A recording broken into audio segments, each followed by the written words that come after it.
Welcome to the Sci-Fi Center, the place to be, where comic books and wrestling collide magically. Movies, TV shows, and pop culture we share.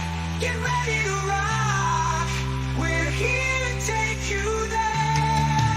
From superheroes to aliens in outer space, we've got the latest news and reviews in our embrace. Turn on your screen, let the neon lights glow. We'll take you back to the 80s. Let's rock and roll. Sci-Fi Center, where the legends come alive. Get ready to geek out, let your imagination fly. We're diving into the past with a touch of modern flair. Sci-Fi Center, the ultimate pop culture lair.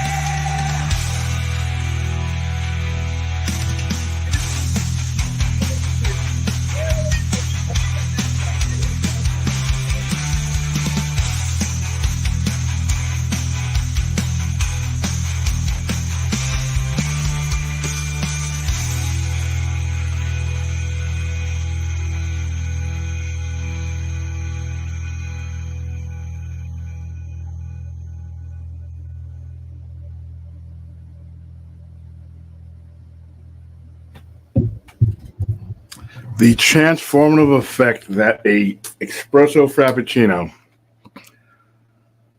with 2 ad shots, double blended, sugar-free vanilla, no whipped cream, it just hits you in a wave that starts from here and just goes all the way down to all the parts it needs to. Welcome to another watch party. Surprisingly, the first Terminator movie we've done with all the goofy-ass movies that we've done. We haven't done this classic, but it doesn't matter because it's Judgment Day weekend. Judgment Day was a couple of days ago. We're all still here, so apparently it's BS. We didn't get annihilated. Oh, well, there's a fun in that. All right, so unlike most of the watch parties, because my internet right now is literally being repaired, I can actually show you a picture of Cox down there with their hands up like this, wondering what they're going to do, where they're going to plug things in it. So the internet is spotty, so I could not do the Twitch thing. So I'm going to give you guys some time, and we'll bring in our panel of people and to give you guys a final place. Right now, it's on Amazon. What you could do is if you don't want to get an Amazon membership, you don't want to pay anything, you can go get the trial AMC membership, and it'll give you a 7-day trial, and you'll be able to watch it today for free because it's 7 days, and then you pay. I have Amazon Prime and all that, so I got it. Terminator 2 is on Netflix. So give you guys time to go ahead and queue those up. We'll start in about 5 minutes or so. In between those Terminator 1 and Terminator 2 Judgment Day, I'm going to play episode 3 of Terminator 0 because I haven't seen it yet, and I figured it's as good as time as any. All right, so let's go ahead and bring in Brad Zordon from the Power Rangers. In her pajamas. She's got little kangaroo. She's got kangaroo pajamas on, doesn't she? Yeah, kangaroo pajamas. Oh, stop picking on Aaron with the kangaroo thing. There's a koala probably. Is Dracula. Spider-Man just signed up on the Patreon again. How you doing? And everybody's favorite serial killer. I've always been on the Patreon. Someone's was up with it, so I had to change my cards details. I had to unsubscribe from your Patreon to resubscribe to do it. They didn't just let me swap my card around. So. Oh yeah, that's cool. Pay in the butt. All right, we're gonna give some, like I said, given these circumstances that we're not doing it through Twitch right now because it would just freeze. It would just it started last week actually. I don't know if you guys realized when we were watching one last week, I had to keep restarting it, even though it would start right where it wanted. It's kind of irritating when you're doing a watch party. Hopefully after this weekend, we'll have brand new fiber optics or whatever the hell it is that they need to make this non-Flintstone, internet. You got a guy running back there, powering the internet.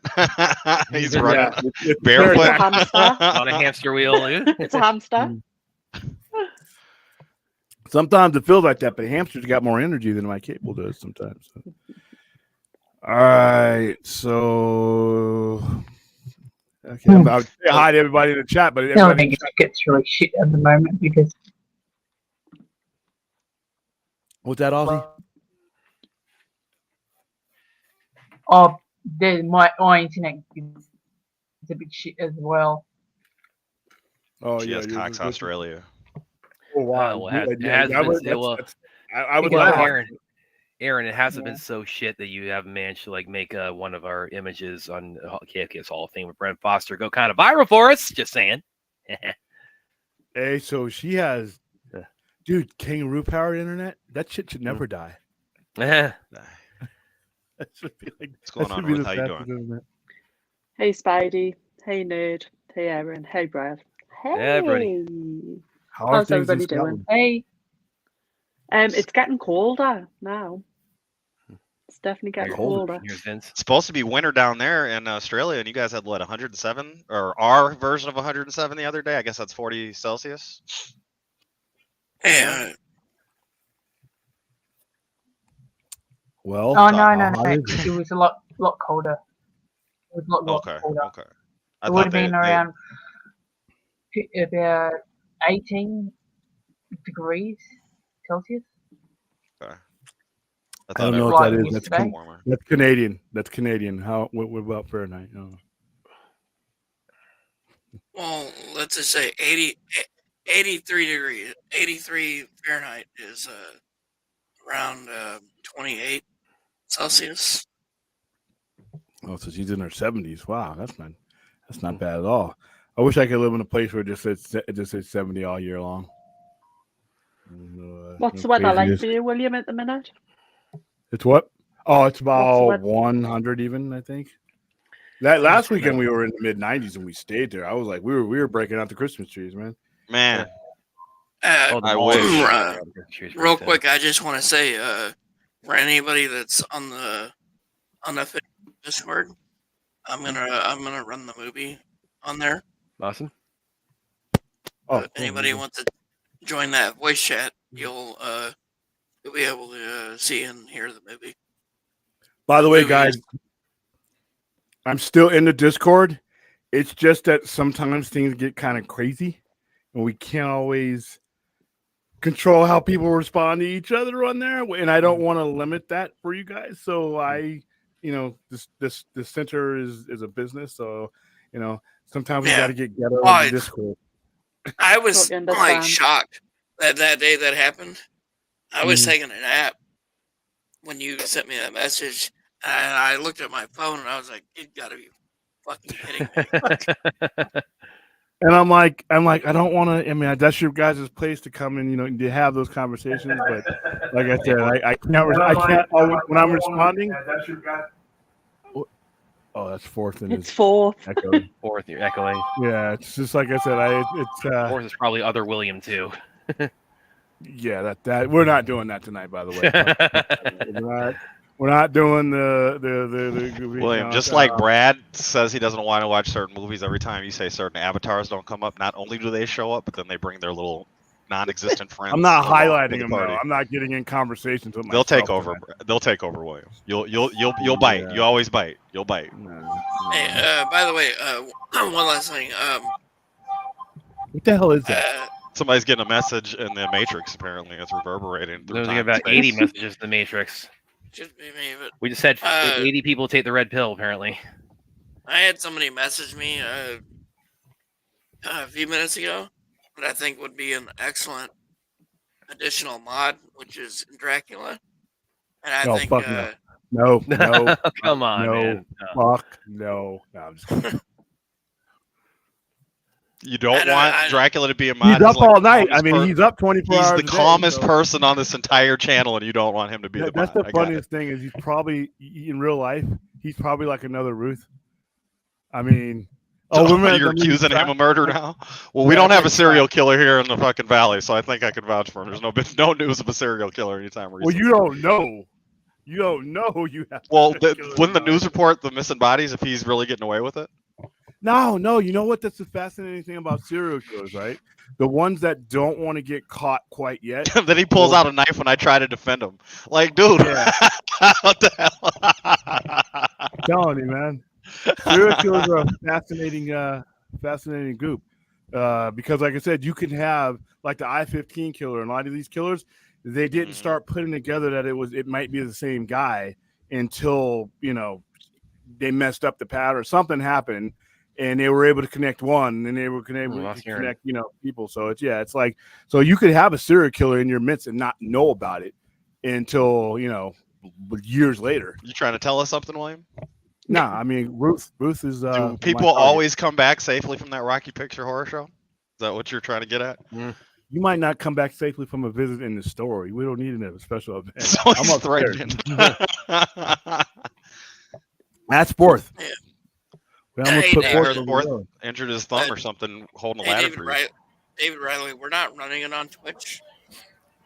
I don't know if you're in our Discord, but or the unofficial Discord, but I'm going to run it in there.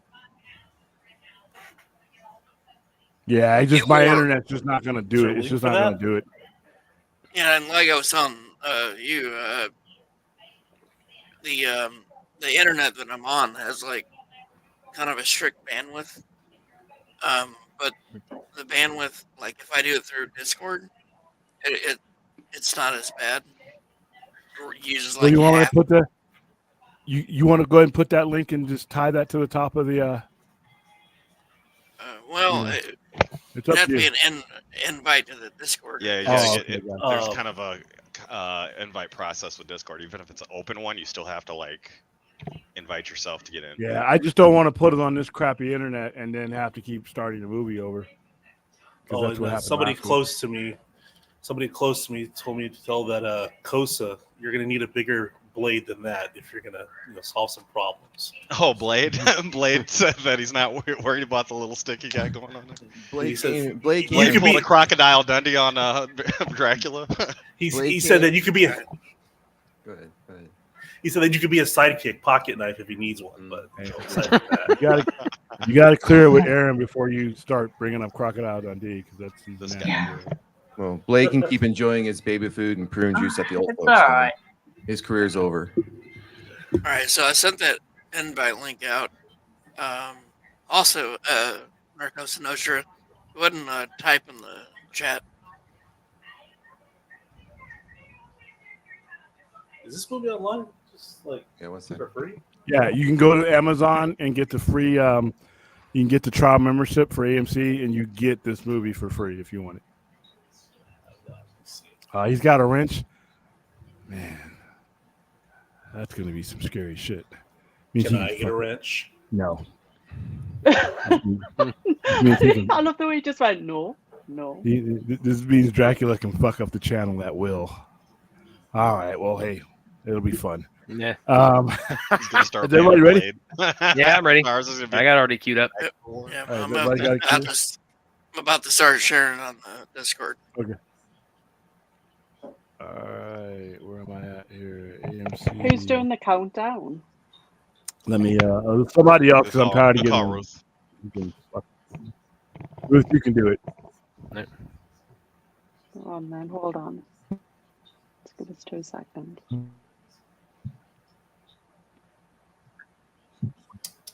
One ad on this, and that's it.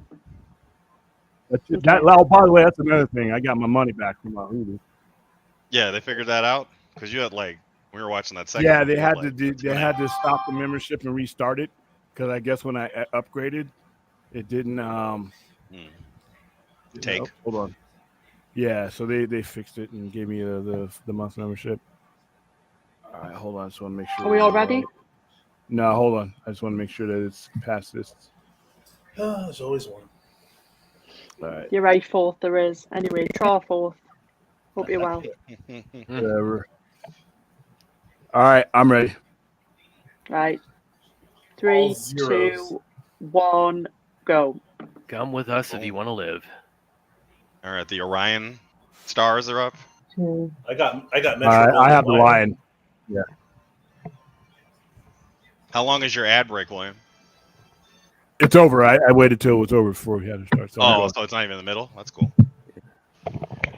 Because I bought the, I paid for a digital copy on Amazon, so I'm playing it right now. Yeah, that's what I did, Brad. Losers. Why I heard you under your breath. You just call them losers. Yeah. Oh, losers are paying Sounds money cool. for this timeless sci-fi classic. I'm kidding. Any other option? We're 5 years away from this future here.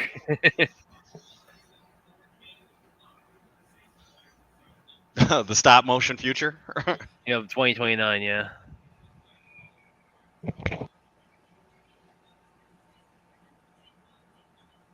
This is just Detroit now. We keep losing Aaron, unfortunately. So guys, It's all right, Brad. If Aaron's not on the screen, we won't pick on you so much, so you make up for the difference. Yeah, you can't take us down together. We're simpatico. See, Brad, this is what I was trying to give you. I was trying to give you room. I was trying to give you room. I was trying to give you mercy and grace since you didn't have your buddy on there. But then now you're talking about being unstoppable. All right, we'll see. We'll see, Brad. We'll see. Okay, maybe we will see.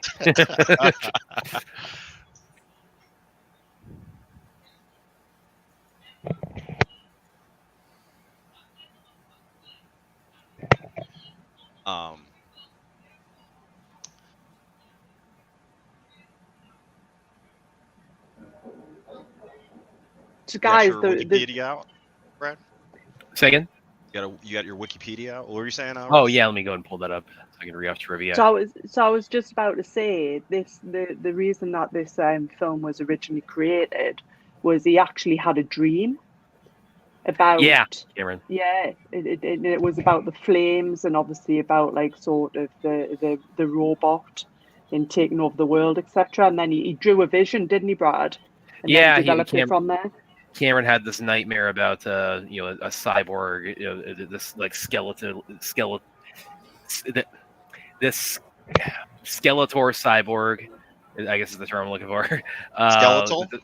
Skeletal cyborg coming out of this post-apocalyptic fire, and he just had that image and sort of worked backwards in developing the Terminator mythos from that, and that's how it all took off. And Cameron also, everybody may know, because he was actually he was just getting started in the film industry at this point, and he had a pretty rocky entry. His first directorial gig he did before this was Piranha 2: The Spawning for Roger Corman, and that's the one that has the flying piranhas that they use like hand puppets for. And he says he got like fired like twice for doing that, and he was he was in a rough spot financially. I mean, he didn't have his car repossessed. He was like living on his buddy's couch, and so then he gets this nightmare of the Terminator, and rest is history.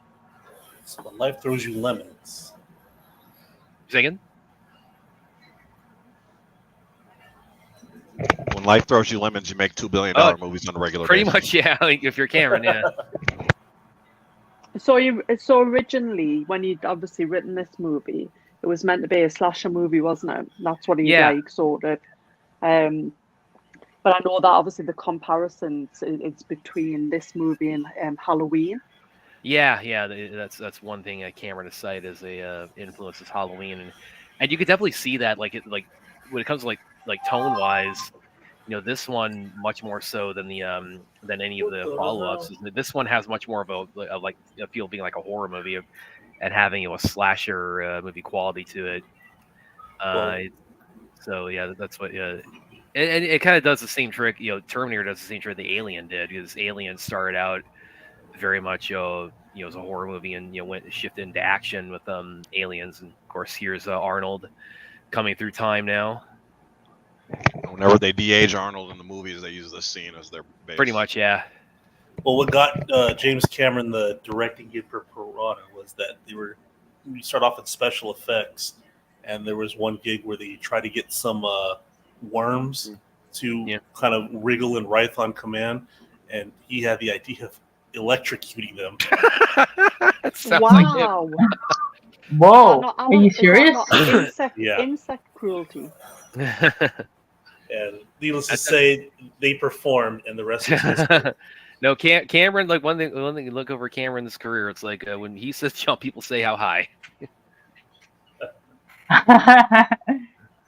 Especially with Titanic. Oh, they yeah. had to jump out of that boat. Oh, yeah. People are always saying that they wanted they talk about the short list for Terminator of who's going to play it, and they often cite OJ. And, yeah. Sure. But they couldn't. The reason it was given why they couldn't, the studio didn't want OJ, or no, I think it was like the studio wanted OJ at one point, and Cameron said no because OJ's too nice. Nobody's gonna believe him as a killer. Right. The short list was OJ Simpson, Mel Gibson, and I can't remember the other one, but the person that Cameron wanted as Terminator was Lance Henriksen. Well, because the idea was that you are correct, Brad.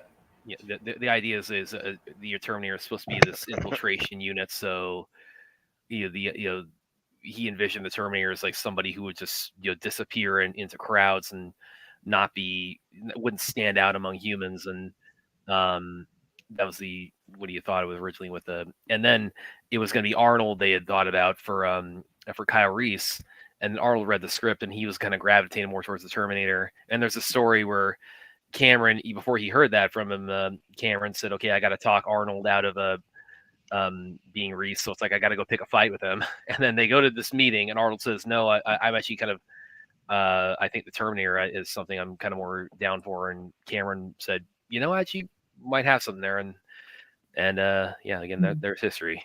And then he's the one that comes back for the sequels instead of the hero. So it worked out anyway. I reckon it would have been very interesting to see if Mel Gibson were to play him over Arnold. I reckon it would have worked. Look what he's Lethal Gun. Yeah. All that franchise and that. Well, like one thing. Well, I'll get to this more when we get to the because of course this is Michael Biehn coming in, and that's the thing too about I was talking about the other night. Time travel in the Terminator universe is that you never know like where you're going to land when you get sent in the past. So he gets sent back to LA, but it's like 10 feet off the pavement, and he just lands down like that.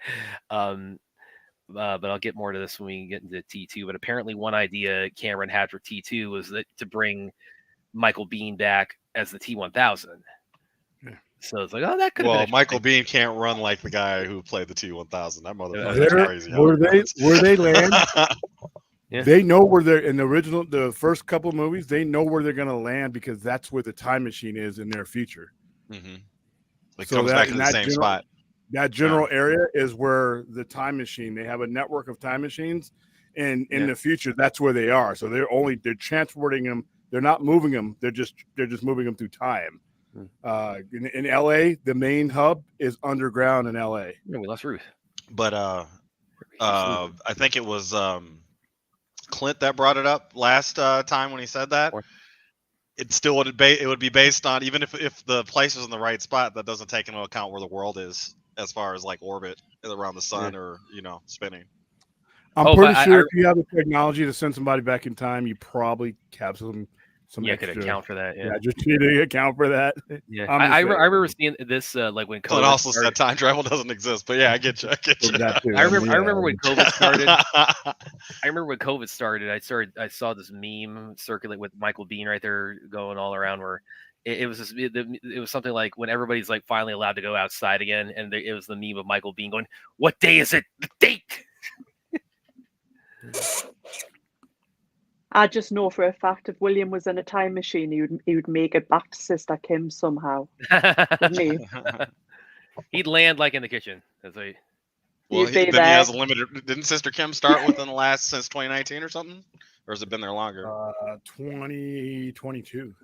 Okay, so can't go that far back in time. Well, he could arrive beforehand when Sister Kim's was a truck. Got it. I was already there. Yeah, but they're in existence, so I don't need to. If somebody didn't want, you need to go back in time for shit. You got what you need right now, right? Yeah, they would have to. If somebody like some competitor didn't want Sister Kim's around, they would have to come back and like take me out because I convinced them to move in here. So You should meet your birth. You should see your birth happen in the year 1812. In a time machine. That'd be a cool one. Sure. Out of curiosity, can anybody tell me how it looks on Discord? I can pull it up. Give me a sec. Yeah. Hello, Larry. Yeah, kind of going back real quick. Hello, Larry. Hi, Larry. Hello, Larry.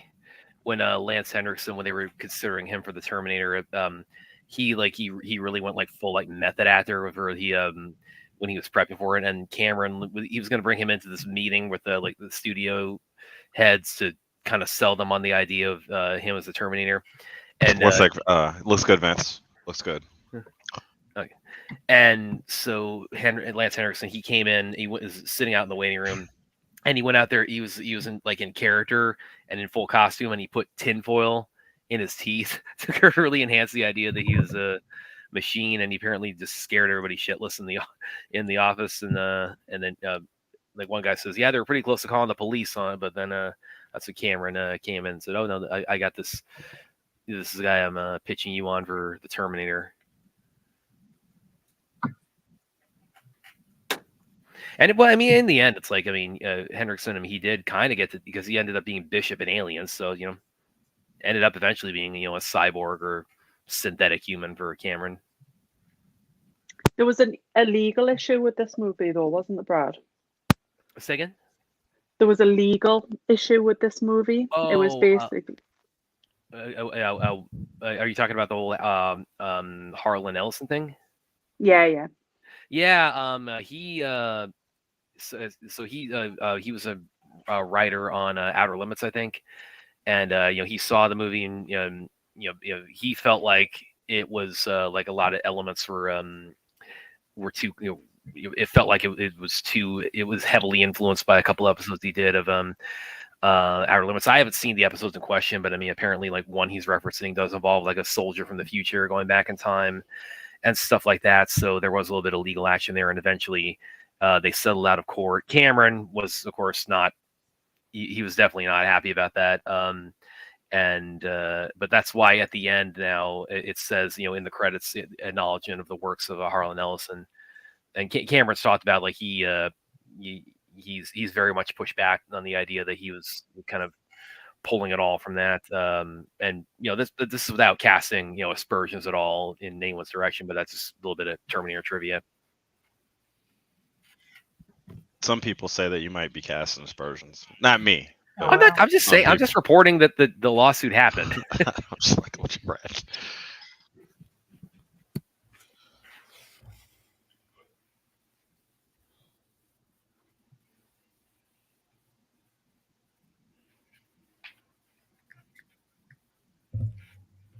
That's what that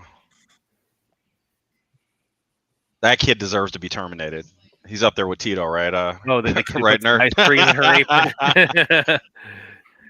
I have to laugh at this little kid who's eating the ice cream. He's basically he's looked at the camera every 3 seconds. My parents that was incredibly rude too. Yeah, my parents would have slapped the shit out of me if I'd have done. That's what I'm saying. That kid deserves to be terminated. Yeah. The ice cream, the fork, the spoon, the cone, everything would have been flying across the restaurants. All the other kids would have been in there like, "Oh shit, we better not fuck up because give our parents ideas." Murder. Like, man, because they just witnessed the murder. 45 long slide with laser sighting. Phase plasma rifle with 40 watts range. 40 watt range. Guys, just to change the topic for 2 seconds, it's somebody's birthday next Saturday. Oh, who's that? Whatever. Williams. Oh, Williams. Okay. Crossing the bicentennial mark, are we? Hey, the alternative is dead. Hey, man, I'm not knocking it, dude. Think of all the things you've seen in your lifetime, dude. Sometimes dead's better. Right here, this would never happen. What, you've been just putting the shotgun shells in there like that?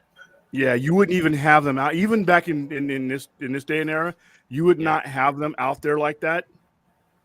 You would for this exact same reason. Yeah, because someone's going to blow you away. And most of the times, the you guy behind the counter, I don't care whether it's 1950, 60, whatever. That guy's armed and he keeps his piece on him. So you would have never had that. But it's cool for entertainment. He's driving in the Michael Myers station wagon. Yeah. Well, another thing too, I remember reading it really is when it comes with the handgun that Arnold gets that has the laser scope on it, and I've heard, well, and this is specific to Terminator, but I've heard like military guys say it's like that's not something you see used. It's useless. Like, if at all. Well, because they say it's like when you put like the laser dot on your target, it's kind of you're basically telling your target, hey, you're about to get shot, so you might want to move. Well, most times they won't notice it. They won't even notice it. What they will notice is that there's a laser coming from somewhere because it's going to shine up like you'll see a light right on you, and you should be able to aim. I mean, come on, you can't. If you need a laser target to aim, it's a Terminator. That's another thing. But he just wanted it's for the cool points, guys. It's for the cool points. It's for the cool. Yeah, that's all it is. The Terminator needed help aiming. He's got a target system. This one's like 5 feet away from him. This is Forza, the guy that gave him the wrong DoorDash order, dude. A little overreaction, wasn't it?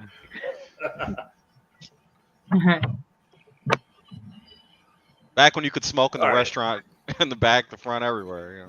This Terminator really is being systematic because this old lady that he blows away does not look like a resistance fighter or any kind of person of the future. He's getting rid of all Connors, dude.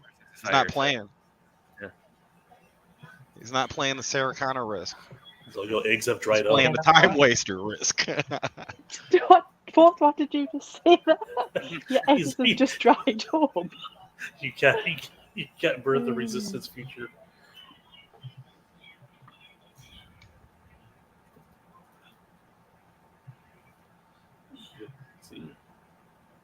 Another glimpse into the nightmare future.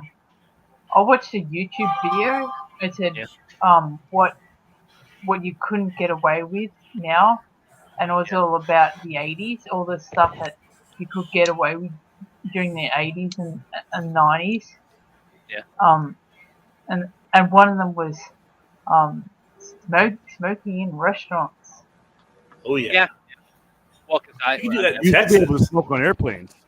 Yeah, you could smoke in restaurants here until like the early 2000s in America. Well, smoke at a baby shower. Yeah, I remember when I waited tables at a Johnny Rockets for about a year, my first year of college, and anytime anybody they'd have to go out in the back alley. I've never smoked a cigarette in my life, so I kind of you're missing out. No, I'm not. Michael Biehn right here, especially when he stands up and has the pulse with the pistol. Hideo Kojima used that as the basis for Snake in the very first Metal Gear game. Oh, really? If you look up the Metal MSX game or the Nintendo version of Metal Gear, you'll see and Sean Connery is Big Boss, everything. That's why I bought that game. It just reminded me of Terminator. I didn't know what a Metal Gear was. I just bought it because the cover looked cool.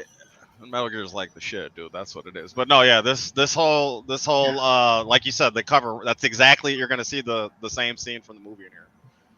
The headband, the whole nine. Even though Snake's actually based on Snake Plissken from Escape from New York. All the greats. And they reference that in a different game. So you know what we were talking about before about characters who were meant to be playing the Terminator. It was Sylvester Stallone who were missing before. That would have been cool. I don't think it's cooler than Schwarzenegger. I think you got the best person possible to play. Well, no, but so we saw like cool to see him in the movie. Yeah. Well, we kind of got a little preview of that in Last Action Hero. So. Yeah. Oh yeah, with the kids in like the video store, and he's what are you talking about? It's the best performance ever. Stallone was supposed to be Terminator. Oh man, we avoided. Yeah, at one point, yeah, he was. And of course, no, I'm coming back, right? What was that? So Fourth is actually worse at voices than apparently than Brad, unless he's doing Brad. It's different. My Stallone was on point. What are you talking about? I think you were great. Say yo, Adrian, real fast. Let me hear you go, Adrian. Yo, Adrian. Yeah. Yo, Adrian, I did it. You got to let one of your jaw slack when you say Adrian. You have to do Adrian at the top of your voice. That's not. Adrian. I will say I kind of like doing the movies through Discord because it allows me to do other things on my computer that involve sound without it bleeding through to the movie. That's cool. Now re-say all that in Stallone's voice. He's not. All right, go for it. I'm like William, and I have a Muppet voice, so. That was pretty good.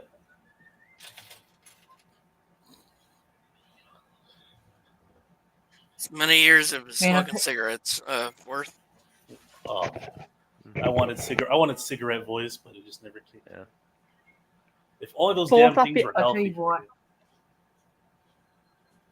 Both. I feel as if I need you to say like I'll be back in like an Adrian sort of accent. So she can get her Stallone Terminator movie. I'll be back. I'll do it in as Stallone as Rocky. That'd be good. I'll be back.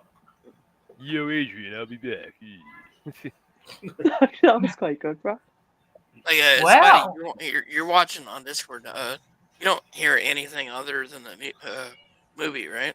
That's it. You're right.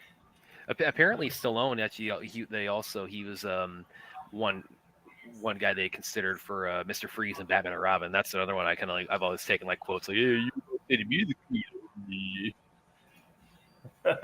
kill the dinosaurs, the Ice Age."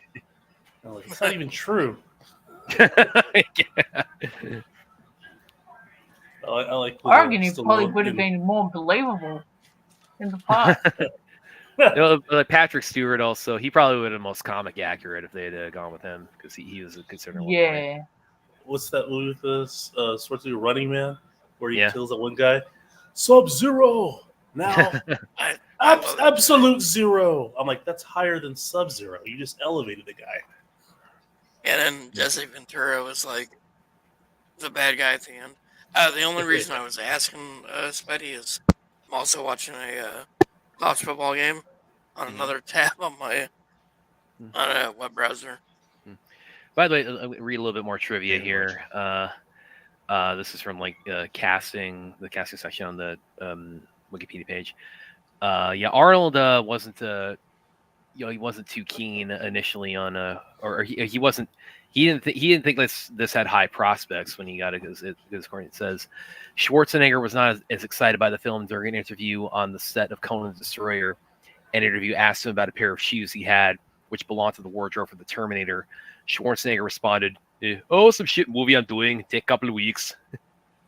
Actually, Conan the Destroyer postponed Terminator by a year. Yeah, because Arnold was on the come up after Conan the Barbarian, and then they got him for Terminator, and then the producers said, okay, we better get like they're poaching our guys, so it's like let's get the Conan sequel going as soon as possible, and then that ended up being like a big, just a big, just blew up in their faces, and Terminator really took off.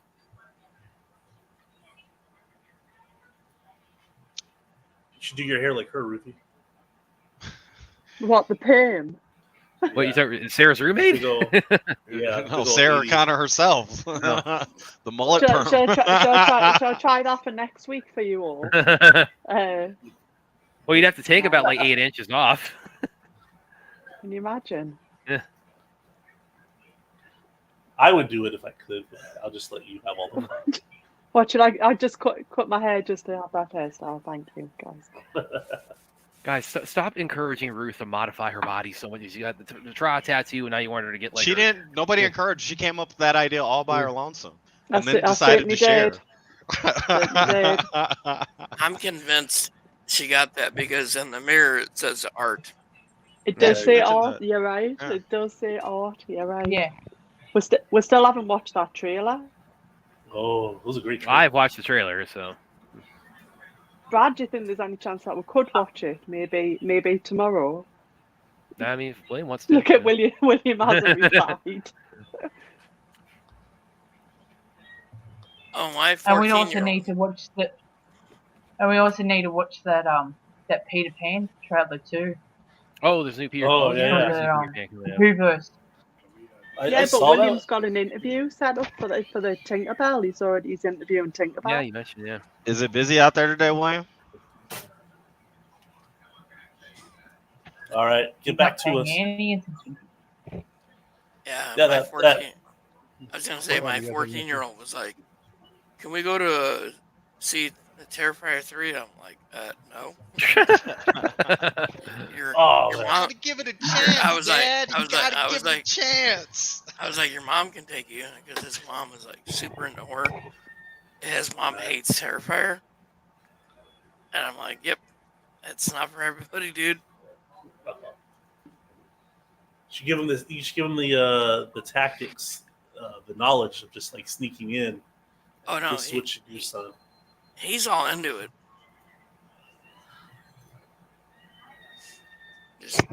Just my 16-year-old. She's obsessed with Godzilla. Nice. Yeah. She made her mom take her to see Godzilla -1. So you're raising little nerds, huh? Little geeks. Pretty much. You see, who else was considered? I'm looking at my ex-wife is raising them, but I got some influence here and there. Yeah.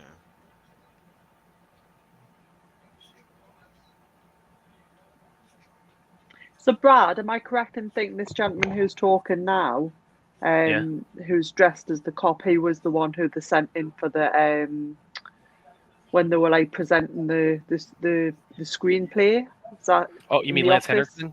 Yeah, that's him right there. So yeah, he was the initial choice Cameron had in mind for because again his idea was the Terminator would be again could blend in very easily and Lance Henriksen with his stature and having a very they just wouldn't like stand out in a crowd, and that's the whole kind of idea behind the Terminator is they could slip in and infiltrate human society very easily. And then, of course, when they went with Arnold, it's like, okay, it's like, well, I mean, he's very much the opposite of that. But one thing Galen Hurd has said, it's some behind-the-scenes documentaries, you see on like the DVD. She's talked about that Arnold, as far as his physique and his appearance, is like, yeah, he's not. He doesn't have that ability to just slip into a crowd and just vanish like Lance Henriksen would. But one thing she talked about was that Arnold coming from being Mr. Olympia and Conan the Barbarian, it's like his build. She said it made it so that you didn't his body, you didn't need to believe at first that there was a metal skeleton under the body to convince you that he was capable of being a killing machine. It's like his build on its own could really sell him as being very dangerous. Logan's 5'3". Cameron said that when he didn't want Schwarzenegger, kind of vault him off, but he had one meeting with him. Well, he didn't want him for Kyle Reese. Well, yeah, but that's this one he still had Lance Henriksen in mind, and the studio was trying to convince him to go a different route. Yeah. He said after one meeting with Schwarzenegger that like his persona and his his personality just won him over. He said, "All right, this is the guy." And one thing he's talked about too with Arnold with his accent, he says that also worked in their favor because it kind of sells the idea of being like a voice synthesizer that the machines couldn't quite get right to mimic human speech. But there's kind of a plot hole with that too, because you notice the Terminators, they can mimic, like in this movie he calls Sarah and pretends to be her mother and mimics her voice perfectly. So they couldn't get the voice right as the default voice. They got a 24-second time limit before before like reverse or something. Yeah. Okay. And they had have the second movie when he does John's voice when he calls home. It's like, hey, what's wrong with Wolfie? So it's like it answers that question, but you kind of open another plot hole by taking that route. I'm kind of interested. I'll go for it. Go on, sorry, Ford. No, pop question. No, go on after you. You first. Oh, I was kind of curious when Tarantino was writing *Inglourious Basterds*, and originally it was a vehicle for Bruce Willis, Stallone, and Schwarzenegger. Yeah. How Schwarzenegger would come off playing the Jew hunter? Oh, come on, man! That's a low blow. No, that's what it was. It was originally a vehicle for them. Yeah. Well, I get what you're saying there, because Arnold, being from Austria. Yeah, I mean, I'm not trying to play to his real historical roots, but the role was written for him. So I was wondering how dialogue from Tarantino would come out of Arnold Schwarzenegger's mouth. That would have been interesting. It would have been. Well, and also because that came like the year before the Expendables, so that was that would have been that would have kind of beat them to the punch as far as the that ensemble of 80s action movie guys. Expendables beat themselves in the punch. Pop quiz. Fun fact: Arnold Schwarzenegger's father was one of the bad guys in World War II. Yeah, I remember reading that. Is that really a fun fact, though? Well, it's trivia. listen, Arnold, if you're watching, we're all fans. We're not, we're not holding that against you, Arnold. Ruth, well, you have something it's a fun fact. If you're a history nerd like me, yeah, every historical fact is a fun fact. Okay, so this is what I was talking about the other night with William. When it kind of this is something I did enjoy in Dark Fate.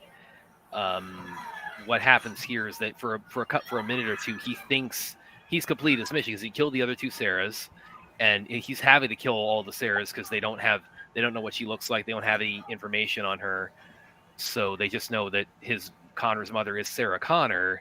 So he has to take out every Sarah Connor, Los Angeles, 1984. And so he gets Sarah's roommate, and for a second here, he thinks that he's completed his mission, and the only reason he knows he got it wrong is because Sarah calls right now, and he hears her on the answering machine. But so my question with that was always, okay, but so if he can't get back to his time, but so he's completed his mission, what does he do at this point? And William suggested, Terminator. Become a stepfather? Yeah, I guess. Become a seamstress.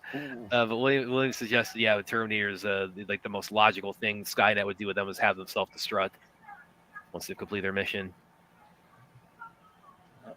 Becomes a stepfather and raises kids. But that was something I did like, that even if it's coming after him, them pulling an Alien 3 on John Connor, I did like the idea of okay, he's completed his mission, but he can't get back to his time, so where does that leave him? The Terminator, he's got no further objectives to fulfill, so what does he do? And there's a pathway where he kind of becomes humanized in Dark Fate. So that was I did enjoy them kind of exploring the idea of that in Dark Fate. That actually seems like a better story than what happened in Dark Fate. They should just follow the Terminator.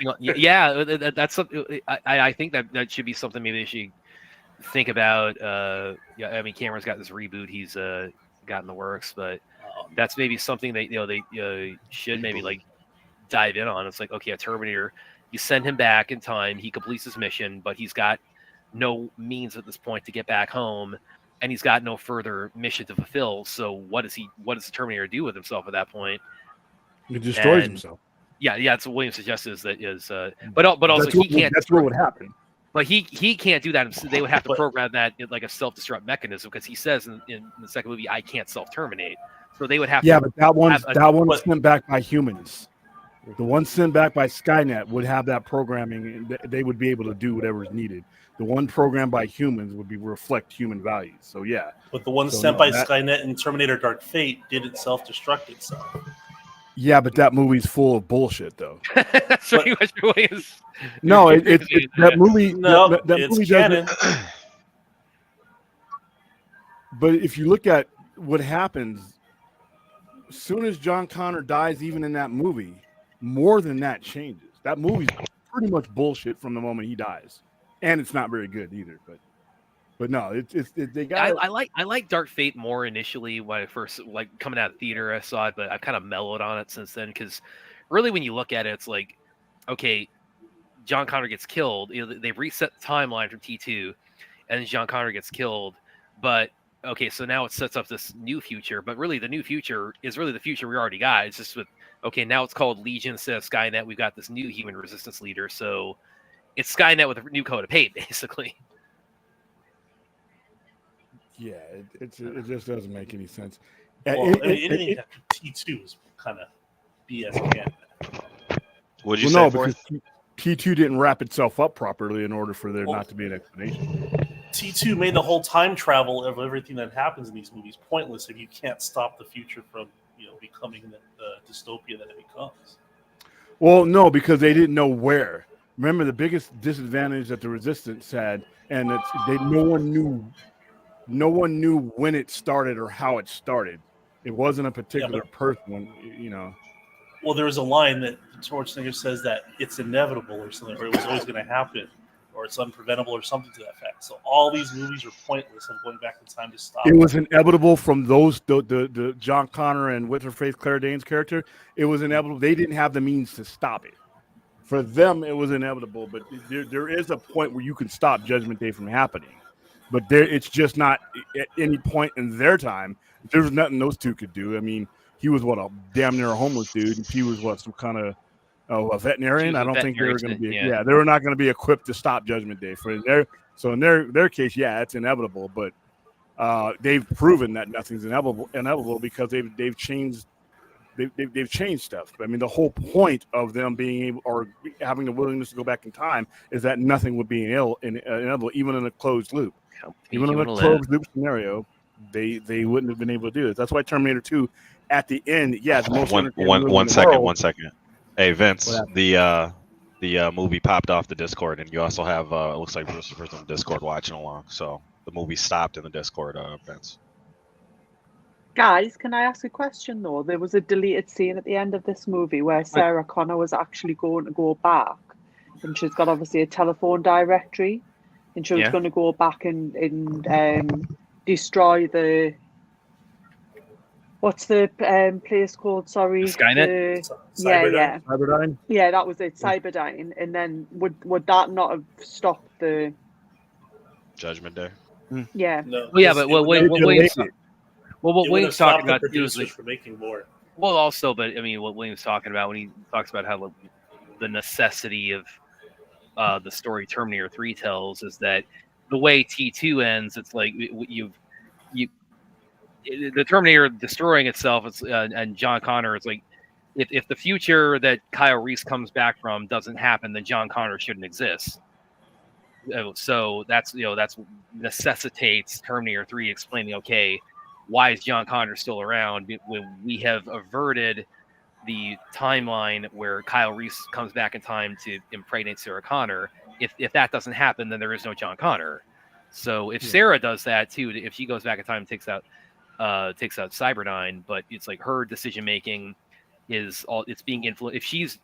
If she goes back and does that, it's like then. Well, that's the writer of the.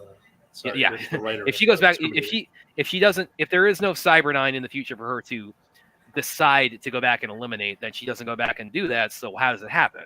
It's a thing. It's called, I think, called the like the grandfather paradox or something when it comes to time travel. It's a closed loop paradox is what it is. Because look what she has. He has a picture of her. He has a picture of her. Kyle Reese has a picture of her. She gets the picture at the end of this movie. So she's already in a closed loop. We already know that she fights the Terminator because that picture that he has can't be taken otherwise. So the only thing that could open that loop is what they did in Terminator 2. But they didn't write it correctly in order to. They wrote it correctly if you're going to make a Terminator 3. The only way Terminator 2 makes sense is if there's a Terminator 3 to explain Pay attention, why. Forth. Because they didn't avert Judgment Day in 2. All they did was restore it to when it was always going to happen. That's all they did.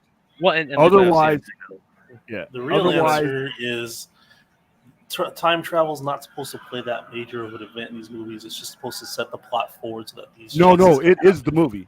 Time travel. Applying everything you know. No, it's not.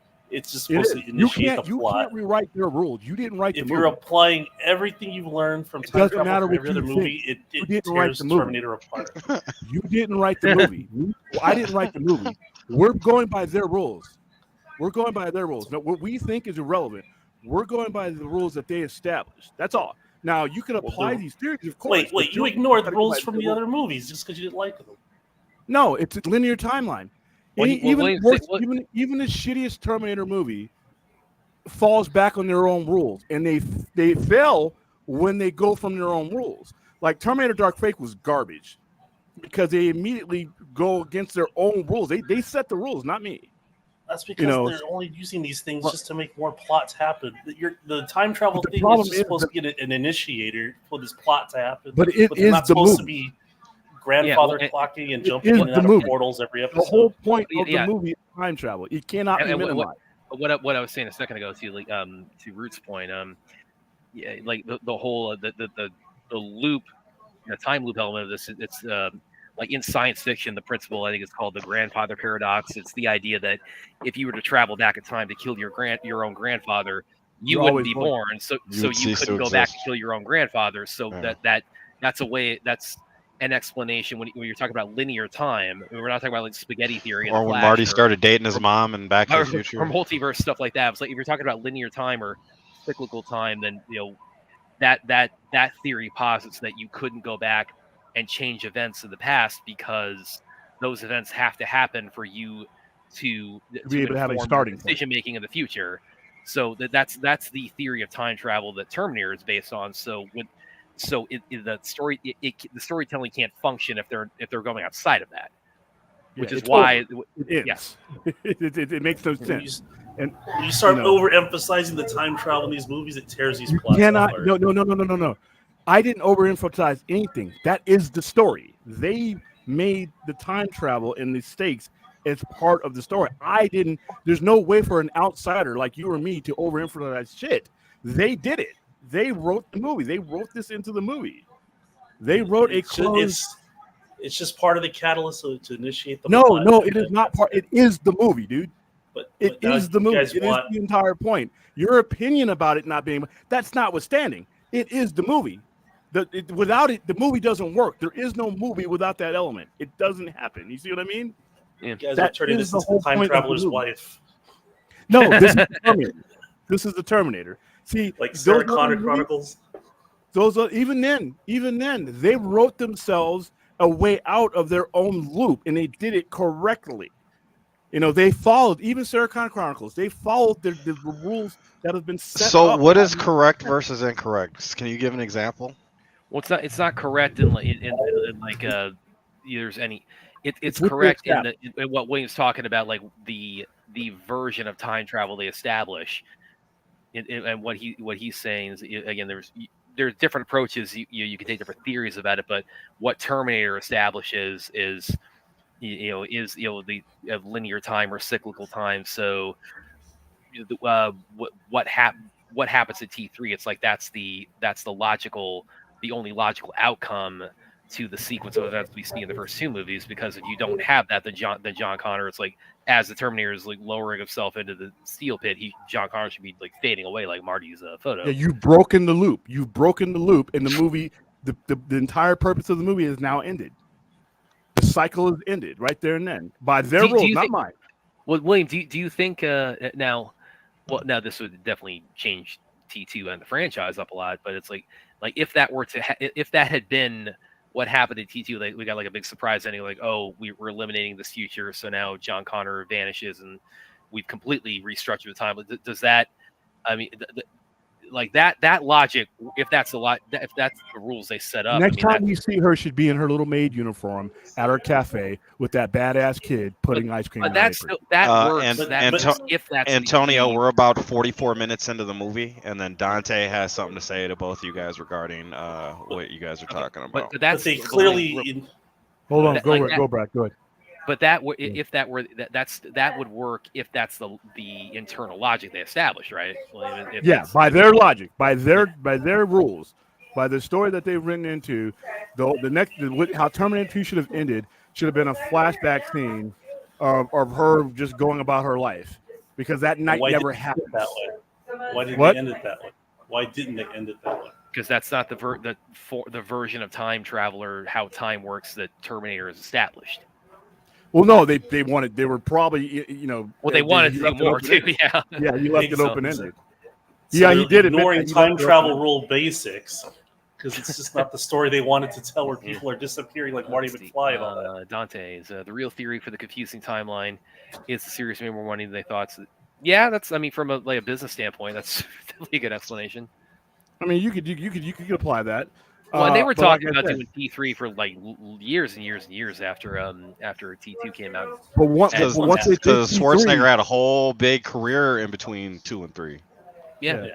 But once John Connor explains, he figures it out. That's the only part of the series that's actually truthful to the rules they established. Because he, like I said, you didn't even in the Terminator then said you didn't stop Judgment Day, you just delayed it. Because that what happened with that Terminator's parts being found was that altered that time. Once you eliminated that, it reset the line. That's all it did. So you had to have Terminator 3 to explain that if you were going to continue telling the story. If you were just never going to do another one and just going to leave it like that, then yeah. But even still, once again, how the fuck is John Connor still standing there getting on the scooter with his mom at the end of that movie? He doesn't exist. If the goal of the movie was, if they completed the goal of the movie, then he doesn't exist at the end of the movie. I think they're taking the cynical cash grab for more adventure stories as part of the canon. The movie. No, let's just stick to Terminator 2. Let's just stick to Terminator 2. That cash grab. He does, like I said, if you're telling your story the way you've told it these two movies, then like I said, she should wake up. She should look around. Nobody's there, and you really should have the next thing you have is a kid. Hey, give the kid the tip. That's it. Because the night that it doesn't happen that way because they don't care about the time travel aspect in that regards. But then you're being inconsistent with your own story. That they've told every Terminator story since then on those same basic rules, and the ones that have sucked ended up being like pretty much everything after 3. Because every Terminator after 3 has been trash for the most part. They've had some good moments in them, but overall, they pretty much put dirt on the food in that background. Who's pretty much background noise? It's not Clint. He's muted. Is that you, Forth? Hold on. Yeah, I think I'm Forth. When you talk, just unmute yourself.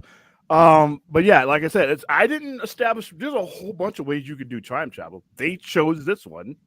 So that's, and they continue to go back to it too. Because if you look at Terminator 0, technically Terminator 0 kind of means that Terminator 2, what happens We'll there? have to see. We'll have to see how they wrap it up. You said in between this one? Yeah. William, a kind of interesting question. Do you have a preference personally for like time travel rules in sci-fi? Because there's no. Whatever. Okay, so if you're telling me a story and it's based on every time you go back, you're creating a divergent, then I'm okay with that. As long as that's your rules, that's like the Flash. That's like a lot of time travel fiction is creating branch timelines. Yeah, comic books do it differently. Like you have every time you can go back on accident, end up in someone else's timeline. That way you can tell a future story without messing up the current present. There's a lot of ways to do it. Legion of Superheroes did it. There's a lot of ways to do it. You just have to be consistent or your story falls apart. Like whatever rules you establish, stick with them. Once you start messing them up, your story kind of falls apart. Yeah, especially I think that's what. I'm not trying to speak for Forth, but I think that's what he was trying to get at is that he doesn't agree that the rules are that set in stone and they're more malleable than anything. That it's more fluid than anything. They established that they were though. I didn't establish that those were. They did it. The whole premise of the movie is that. It would be different if it was just like an accent piece or something like that they didn't do in. It is literally the spine of the franchise. It's like Doctor Who. The spine of the franchise is inconsistent at their whim because they don't care about time travel in that aspect. But you're telling them. Oh my god! 20 minutes talking about time. Clint, are you all right? Yeah, I'm fine. I was just waiting for a moment to say hi to everyone and go, oh my god, you guys are discussing the impossible. Yeah, because you go down this time travel loophole, it's like particularly with like something like Terminator. But by their own, and look at the bad Terminator movies though. The bad ones is when they pretty much took the spine out of their story. Like Dark Fate is completely fucking stupid. And the more I think about Dark Fate, the less redeemable it is because of the way the movie just pretty much falls apart at the beginning. So it's like I don't think I've ever seen Dark Fate. That's the most recent one where that has old lady Sarah Connor kind of come back. Who, by the way, like I said, even they try to reestablish the rule. So they're saying that, okay, once John Connor dies, something else takes its place. But guess what? So you're talking about a linear time thing. So you're saying that something that was established, that was affected in the line, changes something in linear time. That means it takes it from front to back, which means what the hell is Sarah Connor doing there with all the knowledge of everything she knows? It's called The Producers. That's called a bad movie. That's what it is. If they can take out the producer. That's like Swiss cheese. Yeah, it's with a lot of holes. You once you establish, like I said, if you don't want it to be a major, you cannot make a movie that's literally about a robot and time travel and then betray one of those elements. It's just But they did. They did, and as they continue. Oh my God! Fourth, it's a movie. Yeah, Clint, if you don't like the conversation, then I don't know why you're so mad about it. We're just this nerd stuff, and we're having fun. Oh no! You just keep beating the same point over, but that's okay. It's a new point at least. But the thing is, with this particular time travel, wouldn't it be like string theory? If it could be, if that's what they were saying, what they're basically saying that there is no other outcome other than the ones that they can affect within this time. Now, if they were showing you other things other than that, then I would accept that. That's their story from the beginning. But Terminator 1, 2, and 3 are the basis for everything that comes afterwards. Whether you like those movies or not, doesn't matter. That's their story. They wrote it. So if they would have introduced those elements, then yeah, I would have been all right with it. Well, 1 and 2 is based on string theory. But what you're saying with Dark Fate, it's like they put the string and threw it in the garbage. It's spaghetti theory, Aaron. Well, what they did, like I said, once you do that, everything changes. Because you're saying the reason for the future threat is now different. So Kyle Reese, Lyndall Hammond, Sarah Connor, all those things change now because it's no longer necessary. It is no longer necessary to bring them back. So literally the scene kind of disappears because there's no John Connor and she has no reason. She's a retired waitress somewhere. So they changed the complete the theory. When you've been, it's like the theme was blue, and they changed it to red. Well, here's what they did. It's not string theory. It's a closed loop, is what it is. It's a closed loop saying that things are going to always happen no matter what, unless you change something in that loop. And once you change something in that loop, you've changed the loop. It's still a loop, but you've changed it. So John Connor dying in that instant meant that Gabriel Luna's Terminator and all that derived from something else, which is fine. But once again, then if she's the savior, then there was never a reason to send back Kyle Reese so that John Connor ever existed. Sarah Connor is non-existent. She's a retired waitress. She's playing golf somewhere in Arizona. There's no reason for her in the story. Exactly, which is why Terminator Dark Fate sucked.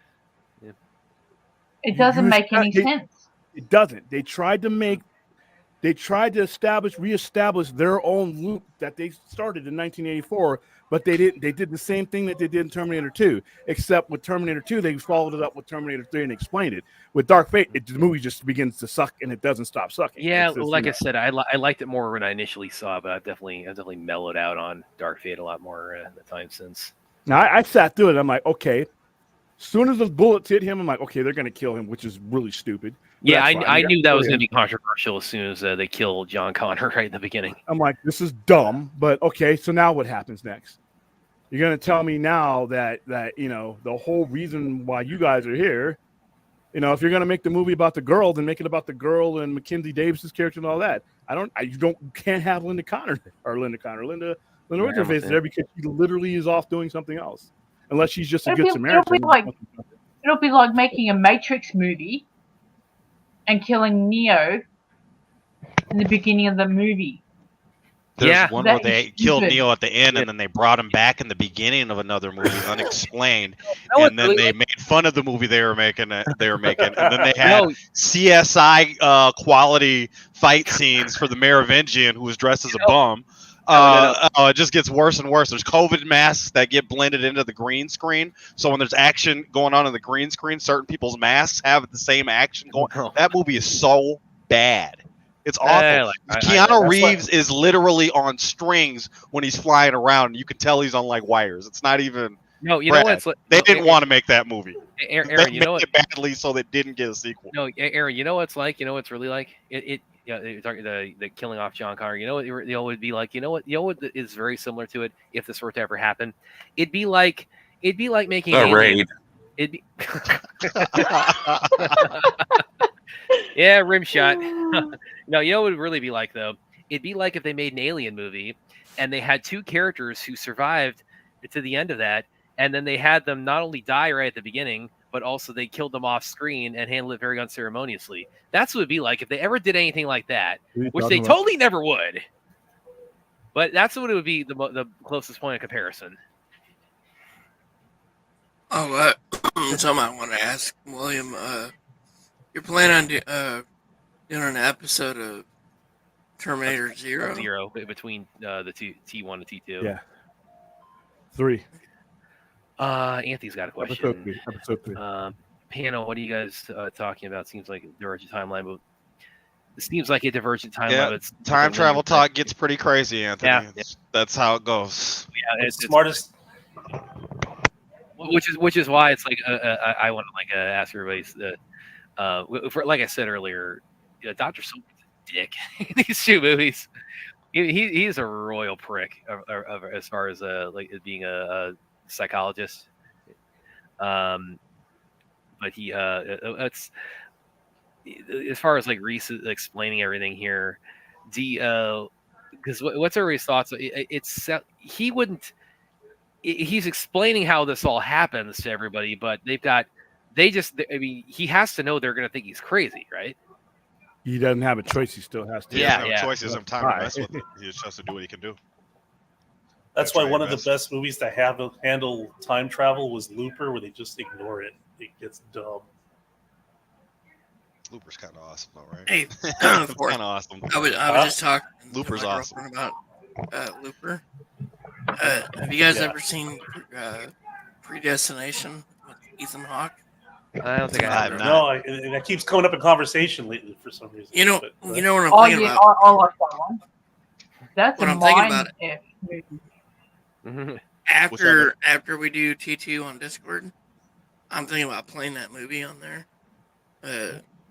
For anybody I'll give that a shot. Stick around afterward. Yeah, I'll give that a shot. Let me know when you fire that up.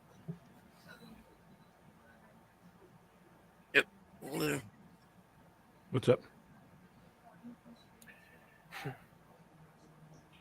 No, I said will do, not William. Sorry. No. You see what else? I'm going to try to pull up some more. By the way, here's another interesting bit of trivia with this movie is that Cameron originally he wanted to do the T-1000 in this movie. He wanted to have two Terminators originally. He wanted to have the T-800 and he wanted to have the T-1000. And the idea was technology wasn't there yet, though. Huh? Yeah, the visual effects had caught up. So he said, "Okay, I can only do the one that's not going to be the shapeshifter." So do we think that it would have still been the same shape-shifting liquid metal, or was it going to be something different? Well, I would imagine, like in his mind, he was envisioning it would be more or less the T-1000 that they show in T2, but yeah, they just didn't have the effects; just weren't there for it at the time. So, but it worked out he, the best. But I he like managed. how Silverman doesn't see the Terminator. Yeah, he went on to do the Abyss, though, didn't he? And that's Yeah. how. And it was it was all to do with the liquid in the Abyss that he knew then. Yeah. That he could move it on to the next movie. I'll be back. Yeah, we just got the line there. That's another bit of trivia. Real quick, William, before you that's a little bit of trivia because the Arnold and Cameron had a little bit of like a back and forth doing this because Arnold, I guess his English was weaker at the time when they did Terminator, so he was having difficulty saying "I'll be back." And he wanted to say "I will be back" because he thought that sounded more machine-like.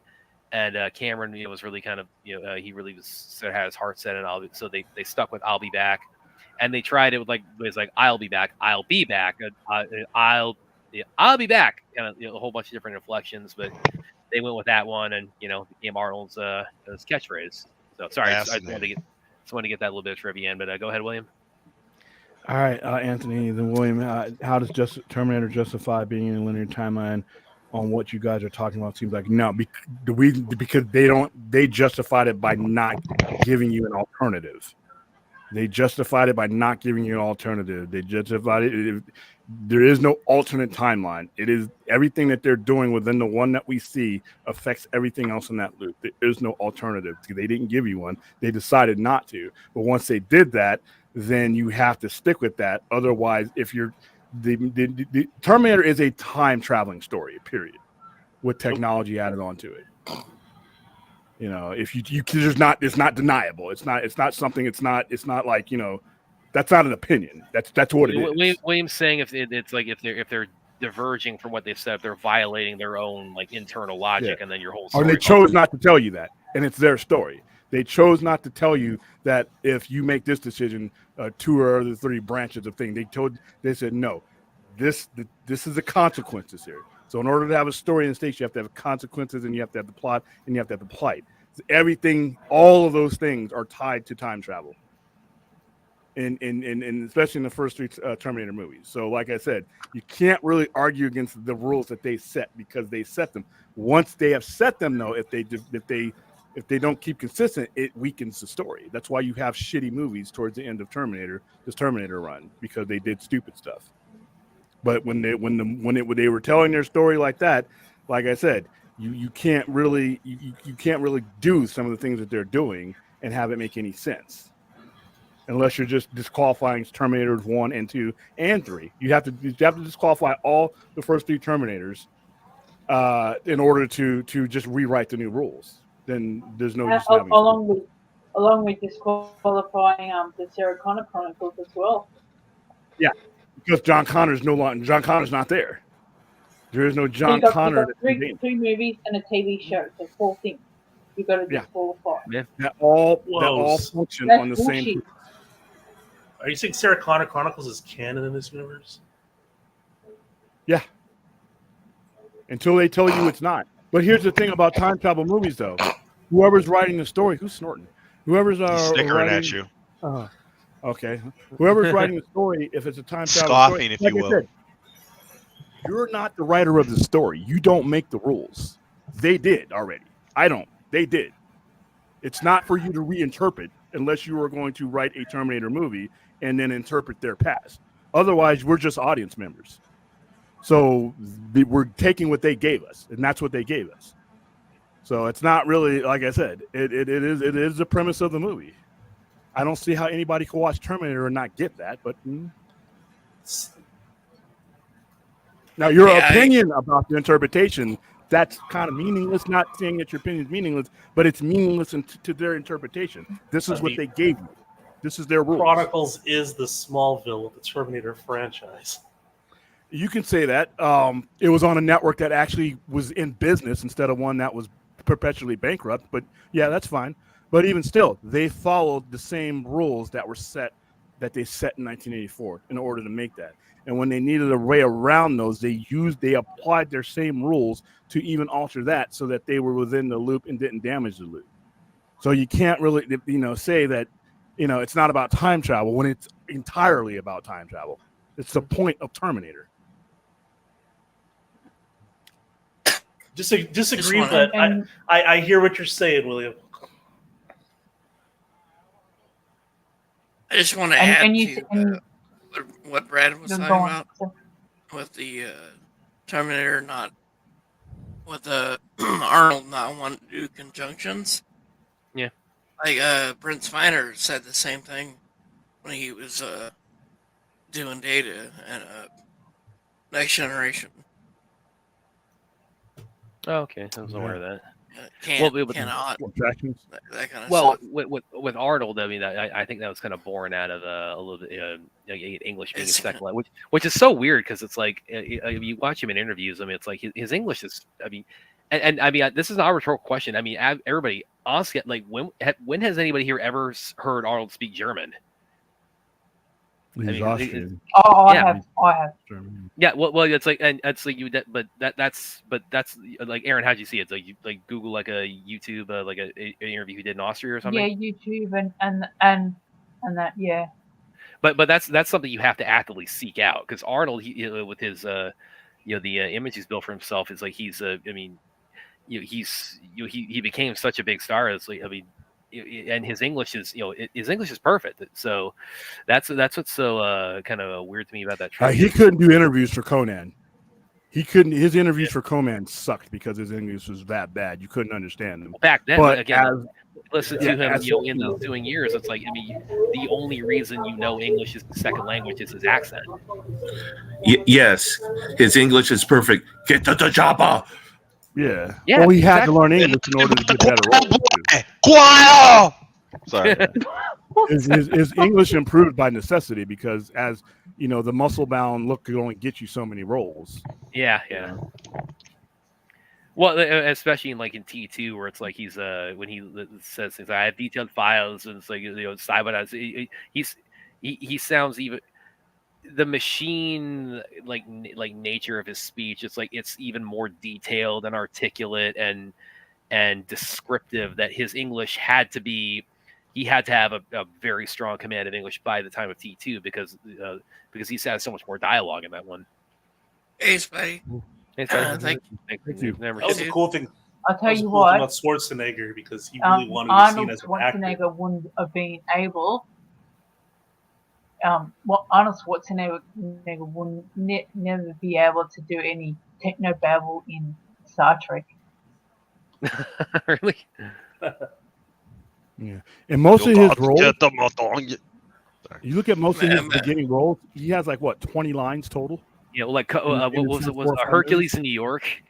And that's when his accent really is even more prominent than it normally is. He talks twice in Terminator. At the gun store, and when he says I'll be back. What else? And he tells the guy to get out of the truck at the end. Yeah, he has very little dialogue in this one, and he actually doesn't have much dialogue in the first Conan either. It really was, and then even as his career went on, like what he did after this, Commando, which is again his dialogue had gone up in that. Didn't Commando come after Predator? Predator, Running Man. That's about the point where he started having significant amount of dialogue on screen. That's where his English really had really got to pretty much to American level fluency. I was gonna say, imagine, to Aaron's point, him talking about Jeffrey's tubes and all these other techno babble things. Good thing there's some dampeners working. I think he would adapt, because he's pretty much become what he needed to become to make his money. Yeah, so I think he would do it. Again, I'm trying to think Clint, or not Clint. Anthony has a Sarah Connor Chronicles question for you, William, or whoever. Let's connect to the first two. It follows Judgment. It's following on T2, so it's connected to both two. Yeah, it takes itself out of that loop in order to be able to tell its story, but its story was eventually going to address the entirety of Terminator. But Fox was full of shit and just was in the business of canceling anything that was not X-Files. And they wanted to cancel X-Files. They had an adverse reaction to anything that was science fiction that the previous regime had built. Fringe had to fight to stay on the air and get its finish, because Fox was like, fuck sci-fi, we don't need it. We got cancel everything. Yeah, we have football, we have NASCAR, we have baseball. We don't need anything. We can put that on 7 days a week if we want to. And now they have costs, so they didn't really care. So, by the way, another interesting bit of trivia with this movie, and by the way, thank you for gifting somebody the membership, Larry. Michael Biehn, he says he gets asked a lot, what's it like working with Arnold on the first one, and he's always had to say it's like, I didn't really interact much with Arnold because we're never on camera together. We're always running away from him. There's only one point when he shoots him in the nightclub. Yeah, and then by the time they meet up again, it's just the Terminator's been burned down to his endoskeleton. So he said, yeah, I can't he didn't have like really a working relationship with Arnold in this movie because they were so infrequently, on camera together.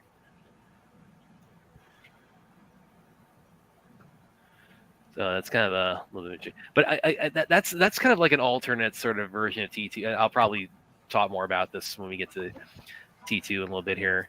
But the one idea Cameron had about like having the T1000, played by Michael Biehn. It's like, yeah, that could have been. I mean, Robert Patrick did a phenomenal job. It's like, man, that would have been interesting. Guys, we've had a new member in the chat. It's one of Vince's friends called Charlotte. It's brought up. Who is it? Charlotte. Charlotte. Yeah, just to say hello to Charlotte because nice to see another girl in the chat as well. Hello, Charlotte. Charlotte. Yeah. Hey, Brad, when are you wearing your wig so Ashley could come on? I thought that was this week, Brad. I thought she was supposed to be here this time. Sure. Mm-hmm. So we're watching the timeless sci-fi classic known as The Terminator, everybody who's just joining in right now. Well, you said she loved it, so put on your wig and bring Ashley on. Actually, you know what? Where's my phone? Oh, we're going to phone Ashley Listen, instead. I, for one, believe there's really an Ashley. Now, whether or not this Ashley knows you or you guys are friends, I can't speak to that, but I do think there's an Ashley that exists somewhere. Do you think he just met her at the cinema and just invited her along? She's just some girl minding her business at the Cinnabon that doesn't Brad. She works at the movie theater. And then he finished watching the movie and then decided to talk to her in the parking lot. Look at Brad is intense, like, please answer, please answer, please answer, please answer. Look at him. Are we calling her right now? Put her on FaceTime so you can settle it for once and for all. Brad's like, damn, blocked. That's fucked up, dude. Okay. I'm gonna text her real quick and say, hey, can you please come on the phone? No calling your mom. Why is the phone ringing from your basement? Yeah, mom. You can hear his basement from the computer for it. It's like, damn good microphone. Damn good. It's that new Nvidia sound card I got. The Kojima shots get coming on the up here phone. soon, See your Ashley. I want to introduce you to you guys. Why is it when she talks, she sounds like she's reading her lines verbatim? He said, Dante says you're setting up the AI voice in the chat. That's pretty funny. Wow. For the record, Brad, I do believe she exists. Yeah. I just think it's hilarious that she's just never available. But I also believe Ashley. Me too. Asterisk says. Wait. I'm just wondering when she's going to show up. A fake version of her will inevitably show up in the chat, so warn her of that, please. We've already gotten the fake version of her multiple times. Well, that's Ashley Judd, but actual person. Brad's actually a twist of events as Brad's friends with movie stars. Okay, what is that? Is that you, Fourth? Yeah, put my phone. He's got a social life, man. Hey, damn! You talking to Ashley? I was kind of Brad, toying around with the idea. I was toying around with the idea, like if I could get anybody from either of these movies on today, because I haven't interviewed anybody who's worked on the Terminator movies, but I am. Robert Patrick's not available, so I am Facebook friends with quite a few stunt people and things like that. So I was wondering about maybe I could reach out to one of them and say, hey, we're going to watch Party Terminator. You want to jump on for a couple of minutes, maybe share some stories. But I thought it might be a little bit too short notice for him. How about that animatronic right there? Huh? Oh yeah. Oh, I love this. This is a fuck your asshole. I look at all the options that gives him to say what he goes with. He's still wearing the clothes of a homeless man. And it has like yes/no. Please come back later. It's like, or what? So Brad, how much did this? How much was the budget for this movie? Oh, and how much? Very low budget. It was the budget was $6.4 million. And Cameron, wow. Which for a Cameron movie, that's not even like low. 1984. That's a lot of money. Yeah, I like this well, guy. by Cameron standards, I mean, this is like made for like a nickel. I mean, God damn. You all right for like it? that guy. Yeah, no, that guy in the hall. The guy in the hallway who reacts to Schwarzenegger walking with the machine gun. Oh yeah. He's walking by with the machine gun. Whoa. Was it goddamn or was it whoa? I couldn't hear it, but I knew he said something. And Cameron, he's talked about because he was really kind of at the end of his rope financially when he's making this. He said he basically survived off of like coupons because they had that year gap when Arnold was doing Conan the Destroyer, but he survived off of like an awful sequel. It's pretty bad, yeah. But he survived off like he had coupons for Big Macs, so he would get like buy two get one free, and he would like have one on either day. So he was like Cameron really he really was he really had to hold in there for wait for Arnold. Brad, and if you do that diet, you'll be a billionaire. Hello, Ashley. Let me turn you up. Ashley, okay, wait, guys, can you hear? Ashley, read your lines. Read your lines. Can you hear guys hear Ashley? Tell her to tune in. Just to say something. Send her a link, Brad. I mean, nobody. I mean, you're talking to someone on the phone ain't gonna do nothing. Okay, I got speaker now. Ashley, say hi to everybody. Hi, everyone. Yeah, this is Ashley. Hi, Ashley. Hi, Ashley. She's supposedly Ashley. Is it Ashley? Can you go on YouTube? Go on YouTube real quick. Go on YouTube and type in. Brad, you ever heard of StreamYard link? Okay. Well, I was thinking about Ashley. Do you know the safe word? Wow, even Ruth is giving it to you. Yeah, that's the downside of a 9 to 5. I can't do midnight.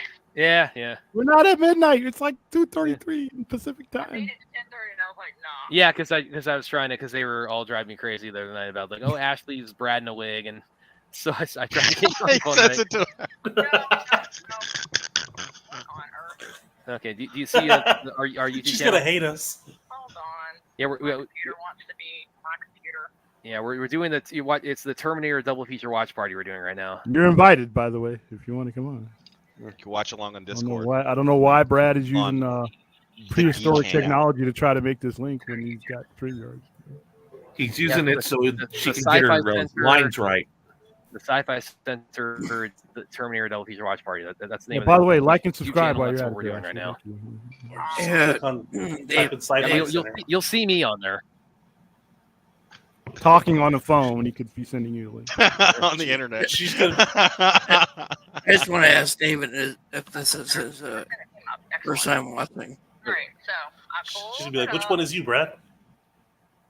Just click on the watch party. Yeah, it says Terminator double feature watch party, so you'll see us there. Click on the link you put in. I see several people. Yeah, so you see me up in the. Hey, Ashley. In my hand. Hi, Ashley. Okay, so that's us. Of course she sees you. She's on YouTube. That's me up there, and this is all these knuckleheads who doubt your existence you. these past few weeks. Tell her to shoot a comment in the chat. That is what we continue to doubt her existence. I had Mike on the phone the other night, kind of corroborating too, but so I just kind of wanted to at least hear your voice right now. Brad, we need Ashley to say trough. Look at William. Say again? Just talking to her on the phone to prove her existence. Hold on. Sending her a link. Say that again, Ashley? I said, that's good, because I'm not in a webcam place right now. I'm in pajamas. Okay. So is Aaron, we got Ozzy here. We can hear her just fine. I was going to say everybody comes on with their pajamas on. Yeah, well, I have my pajamas on right now too. I mean, that's how it. William's not even wearing pants. What's going on? They're over somewhere breaking a bed or something. So. Oh, because we decided we hadn't done a Terminator watch party yet, and it's also because the anime series just dropped on. It's Judgment Day this week, Brad. So, and it's Judgment Day too. So we said, well, and we're called the Sci-Fi Center, so it's like we haven't done a Terminator watch party yet, so we're gonna fix that this weekend. Yeah, you definitely need to do Terminator. Yeah. Love Terminator. Yeah, we're doing the first one right now. We're gonna do in between an episode, the third episode of Zero, and then we're gonna do Brad. two after that. I feel as if I'm in somebody's. Does she know she's on the call with us? Yeah. Oh yeah. Oh, that's Clint right there down the bottom. Aaron, can you come on camera real quick? Yeah, Aaron is right under me, and that's Aaron Ruth can't also. do two voices at once. And then you've got Nerd as well. And Fourth needs to come on camera. Ruth, Aaron, actually says she's super jealous of your hair right now. And she, by the way, Ruth also Ashley is the girl I told you about who got the Tra tattoo, because I told you. Yeah, you were telling me about that. Yeah, but the term Tra on here. That's right here. That's Nerd Cosa Nostra, the guy with the glasses, the long. We nicknamed him Dracula. That's awesome. So I'm just waiting on Aaron to drop, because Aaron's of course the one I talked about, is kind of my kindred spirit in Australia, and we joke around. It's like, yeah, did one of our parents like go to the other country, and is there maybe some connection we didn't know about? So, and that's Spidey right there in the middle. Yo, Ashley. He never wants to come on camera or tell us what his real name is, so we just kind of live with that. Do you have any? That's okay. Yeah. Do you have any embarrassing Brad stories? So Ashley, real quick, because you said you're not really a webcam mood today, so I guess maybe like next week you might be more amenable, or sometime in the future. But tell her. I just need a little heads up, and I will not be cleaning my house. Okay. But tell everybody here real quick also what you thought about The Crow last week. Read your lines, Ashley. Read your lines. We are doing an attorney watch party, so don't want to like sink too much deep down that rabbit hole. Just like quick thoughts. It was awful. I mean, it was just. I knew I wasn't gonna like it because I am a very biased viewer with The Crow. Like I said, that movie is like a sacred cow to me. Yeah. But I was actually surprised at how much I disliked this movie. I told you guys you didn't like it. Hey, Brad. Tell her Vince who's on camera. Yeah, that's agrees. Vince, right? Agrees. Holy shit! What a fucking bad movie. Vince agrees with you. Just ridiculous. So yeah, that's Erin right below me. She's our friend out in Australia, and she like I said, she's the one we talk about. It's just totally simpatico with me. We're both martial arts nerds, and we're into the exact same things, and we're a year apart in age, and we kind of we think we might be like long lost siblings also too. So. You got the full on house coat on. You and I are on the exact same page. Yeah, I love hearing it's that. either really good or it's really bad. Yeah, pretty much. Yeah. But by the way, also on the exact same page. Yeah, which that's not the case for Batman v Superman, as I told everybody. It's like I'm the big fan. You're not the. Happening. Yeah, but you did like Zack Snyder's Justice League. I give you the Justice League, the real one, not whatever the hell that other thing is. Oh, by the way, also Aaron, hang up. For Aaron, real quick, Ashley, tell her what you think of Joss Whedon. Want me to tell her what I think of Joss Whedon? Yeah. Well, let's wait for Aaron to come. Let's wait for Aaron to come back. Yeah. Okay. But yes, so I finally put this to rest that Ashley is a real person. You're talking to a real person, yes. Aaron has a background in ventriloquy. That's also Ford down there at the Brad, nobody. Ford, come on camera. Just like watching it on your own devices while streaming. Say again, Ashley. I'm dying to know how you actually do watch parties. Well, usually we just watch on your own devices while streaming. Usually we play them on Twitch. We play the movie itself on Twitch, but William's got some internet issues right now, so I'm playing it on my Amazon, and the other people are kind of doing through whatever. And then T2 and Terminator Zero, those are going to be on Netflix. But yeah, Aaron's back. So Ashley, tell Aaron real quick what you think of what your thoughts are on Mr. Joss Whedon. I don't like him. I do not like him. Well, but you're both coming from being Buffy fans. Yeah. Yeah. I mean, I can absolutely detest Joss Whedon and still enjoy it though when he's created. Yeah, but that's just kind of. See, I was a real major fan of his. I watched every single TV show that he created and every single movie that he had done, including his artsy films and that. Yeah. That's how deep I was. Yeah, well then we found out other things, so it's like. Flash shirt. Hey, William, no, he's got a Shazam shirt on. Okay, I just called that was a light. Brad, real quick, did you tell Ashley that we also put it on the Discord? Yeah, Ashley, we also have a Discord. So if you want to join the Discord, just let me know, and we can go ahead and add you there. And we're also playing the movie itself on the Discord. So if you want to join our the Sci-Fi Center Discord, let me know, and I can talk to when we can hook you up on there. Yeah, that'd be no problem. I just can't today. Okay, got you.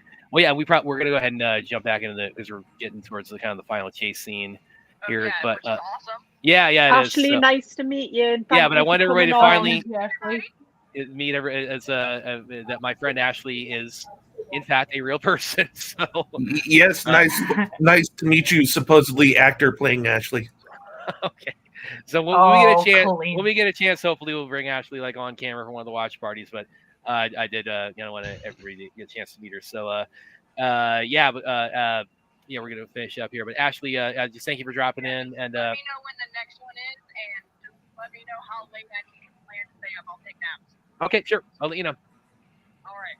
Cool. All right, talk to you later, Ashley. Draw. Draw. Okay, so can we finally put that debate to rest? I remain unconvinced. Okay. Yay, Ruth, we might get another girl on. We had 5 viewers in the Discord. That's more than the Twitch usually, huh? And Aaron, I'm not trying to tease anybody with like the Joss Whedon stuff. It's like she just is also a big Buffy fan. I thought, oh, okay, so there's some common ground there with like a there's a kin. Yeah. Hey, real quick, David, I've shown my face many times on here, but hey, thank you. Yeah, Vince is showing his face more. You should show that face more often, Vince. Show your face, like you should be ashamed of it, but like, just come on camera. That's it. Vince, you got a really nice face, Vince. Yeah. The room is, if it's actually well lit, looks like a complete fucking disaster. Is why I don't really come on camera a lot. It's fine. When I got my window right behind my. I got my window right behind my computer here. So the blue glow looks pretty cool. Yeah, it's actually very fitting for a Terminator watch party. Yeah, that's the free computer that I got going on. Otherwise, it's like dark as shit in here. Moving these back into there. Hey, Jan, come look at this. It looks like you've actually bought like like an effect or something online to give that blue glow. Yells a lot of you. Wow. Oh my god. Yeah, they are not. I'm gonna mute William real quick. He's got a customer in there. People pay freaking hundreds of dollars to get the effect that you got, Vince. You should see the stuff I do on like Twitch and stuff. Looks a lot better than this. Yeah, Vince is the most well artistically lit. Yeah, I'll have to give it to Kosa that he's the most artistically framed. And Vince, I can what you just heard there with Ashley talking about the Crow, which I can tell you guys are of the same mindset. Yeah, we spent about a half hour in the parking lot after the movie talking about, man, we did not like that. So yeah, actually, I should like I've been seeing online reviews and that the amount of people I've seen saying that they just walked out the cinema. They just walked out the cinema. Yeah, it wasn't good. Actually, I'm gonna get some lighting with Ruth. Ruth, I'm gonna steal your lighting your lighting colors. Do you want to be pink too? I'm feeling pink. Yeah. So, by the way, I'm gonna read a little don't more get mad here. This is from Amazon here. On the Amazon like X-ray when the trivia pops up. The atmosphere on the set of the movie was tense at times, mainly because the remaining scenes had to be shot at night on relocations before sunrise. Sometimes the crew couldn't secure a permit, forcing James Cameron to shoot without one, such as the carjacking scene. Arnold Schwarzenegger did enjoy the prosthetics because the wires of the red eye burned a lot of the time. For the arm scene, he had to have his real arm tied behind his back for hours. I think he's talking about the part there where he punches through the windshield on the car, and they had like a hydraulic fake arm that actually did the real punch. Cameron would often be irritated by people who came up to him with lame ideas. That sounds like Cameron, all right. For instance, he asked an idea of the Terminator drinking a beer and acting silly. Yeah, that does sound stupid because that just couldn't happen. Other than that, Cameron was described. Oh damn it, where that trivia disappeared on me. Other than that, Cameron was described as a kid in the candy store when he finally got his chance to direct his first feature. He had been fired from the majority of the shoot for his previous film, Piranha 2: The Spawning. And production on Terminator had been delayed for months while Schwarzenegger was doing Conan the Destroyer. Again, terrible sequel. Several years of working with Roger Corman movies had taught him all the tricks of the low-budget trade, so Cameron was able to solve a lot of logistical and practical issues on the set himself. Even though Schwarzenegger was surprised when Cameron didn't hesitate to demonstrate how to perform a potentially dangerous motor stunt himself. It's funny, the Alexander Aja, who directed the Piranha 3D, tried to get James Cameron to have a cameo in the movie, but Cameron wouldn't have it. Oh, really? Yeah. That's good. How's it going, Phil? Hey, Phil. How's it going? How's it going, Taladia? Hey, Tal. We're about wrapping up the first Terminator here, but if you want to jump on for Terminator 0 or T2, we're going to be doing those pretty shortly. Yeah, this is pretty much the image that, as far as like Cameron's nightmare you were talking about, Ruth, of the Terminator rising out of the fire like that. That's the image that he had in that nightmare. He illustrated, yeah. Yeah, and it had like one of the like laser guns from the future, but that became really the basis for this movie and by extension the Terminator franchise. A lot of people said the style of this movie reminded them of very much kind of like Grindhouse type of. Yeah. It has that feel to it, and for being actually for how low the budget is, actually the animatronic Terminator is actually pretty good. It's pretty consistent with what we see in the subsequent movies. I'm kind of curious everybody's thoughts on the stop motion for the Terminator skeleton. I think it's actually kind of not as much, but the animatronic was really good. Well, the stop motion, it's like it's a little bit dated, but it's also it kind of gives it a little bit of a creepiness to it because stop motion, it just looks so unnatural. Well, they use a stop motion for Terminator 2 when the opening scene where it fires at the camera in the future scene. The ones in the background are stop motion, but the foreground one is a animatronic being handled from the bottom. Okay. Well, like a stop motion, from as far as like sci-fi movies, it's really associated with the first Terminator and with RoboCop with that 209. So, and that's again because the movement just looks so surreal, so dreamlike. It kind of it makes it makes the Terminator, makes that 209. I think it makes them look a little bit more monstrous, a little bit more otherworldly. So. Yeah, it's a little bit dated, but kind of gives a little bit of charm. I always wondered if the issue was because the stop motion ones are so small, they're maybe like a foot tall, and you can kind of see that the scale with the paint and the texture on it feels like a smaller object acting big. I don't know. I wonder if they can improve on stop motion today. Well, probably what that one is, the Terminator opening the door there. It probably what that is just like they have like the torso from the waist up, and they just got like a grip underneath of it, just kind of guiding him along. Yeah. Yeah, she is. I guess. She's been pregnant for about maybe an hour at this point. So.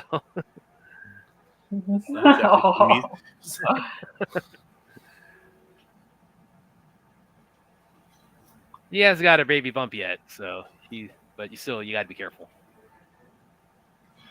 Oh, imagine you're John Connor's father, right? Right, you're living in the future, and next minute somebody tells you that you need to go into the past, have a child with pretty much. Well, that's why they don't tell him that. Savior. Pretty much the savior of the universe. You're going to be the father, and you're like, what? Yeah. I wonder what the recruitment list was like for that. That's why you don't. That's why they don't tell. And that's actually something that's kind of I've thought about over the years too. It's like, has it when they're at this, when Kyle and Sarah are at this point of the movie, like, has it? Do you you think it's occurred to both of them at this point that Kyle is John's father now? Oh, yeah, William, you're mute. She knows she's pregnant. I just want. Go ahead, William. It doesn't until she knows she's pregnant, because everything lines up now. So, I just think it's more awkward for John Connor in the future to enlist people to get his mom pregnant. You have to send his own father back. You have to send his father back. That's the whole Salvation movie. Can't be born to that. Yeah. Well, that's that movie's awful. But that's the point of that movie. Well, Kyle mentions earlier when he's talking to Sarah when they're in the tunnel. I'll do it, sir. I'll do it. Well, he mentions it's like I know Connor's father dies before the war, so that's why I kind of asked, like, has it occurred to both of them that's like even the possibility that Kyle might be John's father, because then Kyle at that point, he has to. But you see how many people die in the future, Brad. You see how many people are dying left and right. So I mean, that's by not the really end of this movie, it's she knows that it's just no. Well, she knows because it's hard to miss. Yeah, I mean, there's no, but at this point in time, like right now, no, there's no, because she doesn't even know she's pregnant. Well, Phil says, I'm pretty sure it occurred to her when he said, "I love you, Sarah," and that came across time for you. Well, because they're you know what? That's a moment of passion. I mean, come on. No. Can't you have a little bit of romance, William? Yeah. Listen. Let's be serious. Come on. And the moment of ecstasy, how many times you screamed out, come on. I don't think that, So William, you're saying in bed, you're screaming out, you come across time and space. I'm just saying he was caught up in the moment. It's weird. Up until this moment, she doesn't. So are you saying that John Connor, the savior of mankind, was the product of a one-night stand? Exactly. Yeah, that's what the movie says. It's funny. Up until this moment, she doesn't really have any reason to really believe that anything that Kyle Reese has to say, because she doesn't. She knows he's a crazy guy, but once he shoots the Terminator in the club and he gets back up, I think it's. Hey, you might be dealing with the cops are telling her. But still, that's not a PCP when he punched through the window. So that's not like a proof of like everything that is to come. That but you might give him the benefit of the doubt. Like, hey, maybe some of this other weird shit. By the way, Ruth, for all we know that John Connor or Kyle Reese could have rolled out of bed after clapping it up and be like, I was kidding. Peace out. Yeah, but it was good though. Oh my God! Shut Cage. Okay, so Ruth, this is another one of the images that Cameron has as concept art, is the Terminator, being cut in half and chasing somebody with a kitchen knife. So that was kind of also part. He did a lot of sketches. Been released. Again, one with the Terminator coming out of the fire, and then one with the Terminator half destroyed and still pursuing its target. Like this. So, a lot of these images that he dreamed up, he did work into the finished product. I'm surprised you guys haven't discussed that a little tiny grenade blew up the Terminator when a gas fire from a semi-truck didn't. Well, he stuck the grenade inside of like his in the side of his chassis. So it's like. Well, you're also that was a grenade from the future that got sent back in time too. But since we can't agree on how time travel works, it's just how it's going to have to work now. He made that in a hotel. Yeah, that fire just burned off his skin. So yeah, that's I definitely like rank, because I am a massive Cameron fan. So where I would rank, it's hard ranking his body of work for me, because he when you talk about somebody. When you say this filmmaker, this writer, whoever doesn't miss, like Cameron is definitely one of the ones that I would put in that. I mean, there's a reason we have that saying, "Don't bet against Cameron." I just wonder what happened to his quality during Avatar. There's horrible dialogue in Avatar. No, man. I listen, when they did the re-release for Avatar, before the second one came out. I mean, I remember thinking, because I hadn't seen it either theatrically or really at all in probably like 8 years at least at that point. So I saw an IMAX, and it's like I kind of thinking like, man, I forgot just how breathtaking Avatar is. I definitely pulled that off again with what do you? Okay, what was? I went in there like, oh hell yeah, James Cameron's back, baby. And I started hearing this Stephen Lang dialogue. Oh shit. Okay, maybe he's just warming up. Lang is awesome as Quaritch and so he is an awesome over the top villain. But yeah, Phil, to your point, again, it's really for me. It's they're all just about neck and neck for me. Whether I rate T2 or Aliens is my personal favorite Cameron movie. I think probably T2 I do give a slight edge to. And then the Terminator probably right below that. And then but he's not a fan. He's not a fan of anything from Titanic onward. Okay, Phil, but okay. What? Yeah. But here's okay. Here's a little bit of an outlier in that, or a little bit of a curveball throw on that. Cameron didn't direct this, but where would you put Alita in that? Because I love Alita: Battle Angel. He didn't direct it, but that was his pet project, and he wrote it, he co-produced it. So that's still in a lot of ways very much it's a Cameron Rodriguez. They both have their fingerprints on it, to an equal extent. So Bob Rodriguez is a terrible director. Where'd you put that? I absolutely love Titanic. Yeah, I like Titanic. It's a freaking amazing film, great acting, and he freaking built the freaking Titanic. Yeah, and Billy Zane, that is he's so awesome as the bad guy. He is the most just douchebag, a-hole, rich. Hey, this is a family show, Brad. Seen. Yeah, my girlfriend has like the biggest crush on Billy Zane ever. Oh, I had a crush. I developed a crush. Probably my first celebrity crush. You had a crush on Billy Zane, Brad? No, it was Kate. Man, it's cool, dude. It is cool. I can see where that was going there. No, it's okay to have a crush on Billy Zane, Brad. Yeah. Ashley, can you confirm this? Can't confirm. Back on the phone. Get her back on the phone. Where's Ashley? Oh, my girlfriend says, hair, no hair. Billy Zane's hot. She's like on the other side of the table. Brad was a big fan of the Phantom costume, the all purple unitard. Yeah, apparently that's actually what got him the gig on Titanic was the Phantom. But no, my crush was Kate Winslet. Okay. It would have been more interested if you would have stuck with the whole Billy Zane thing. You can have a man crush. You can have a man crush on somebody. It's all right. He has a man crush on Nico Uis. Right. That's why. Saves it for that. Ego's my boy. No, he's Ego's a man. Hell, make this next Terminator, put him in that. Have him fight the Terminator. He'll definitely take down Skynet. Anybody can do it. It's the dude from the Raid. Yeah, he would fuck up the Terminators. That would be a cool movie. Eco versus Terminators. Hell yeah. That's exactly the title. Yeah, just call it Eco versus Terminator. Yeah.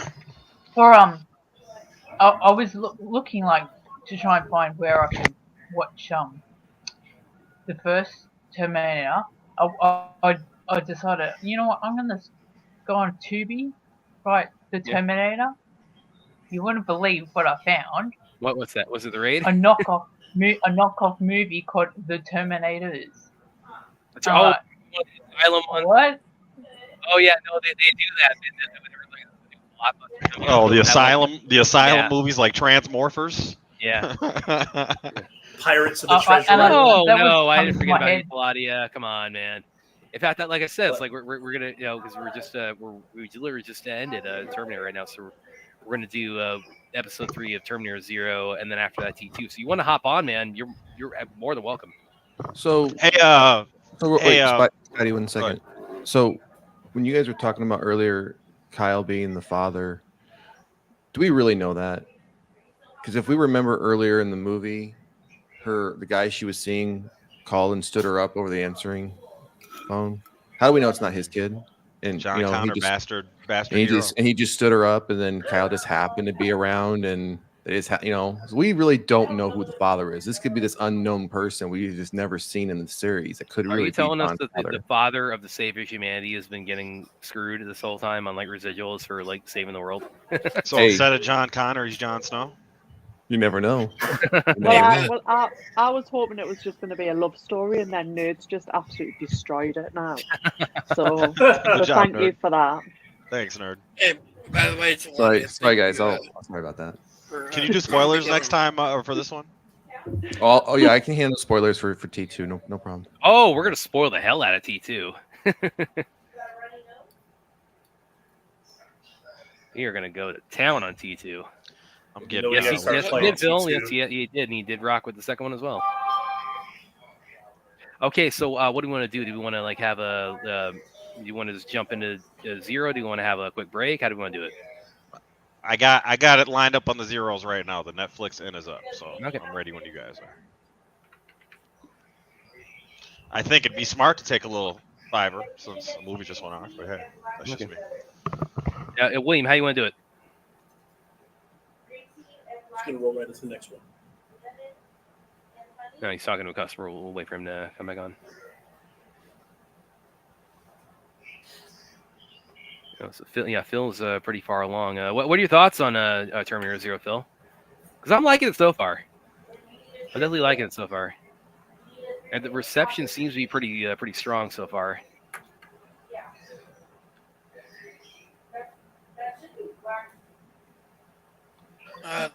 What I'm gonna play on Discord is a dub. With the dub before, I have mine on the dub with subtitles on, but that's just because I'm watching it with you guys. I don't know. I don't. It depends on how stuff. And you guys like watching on the Discord. I appreciate that.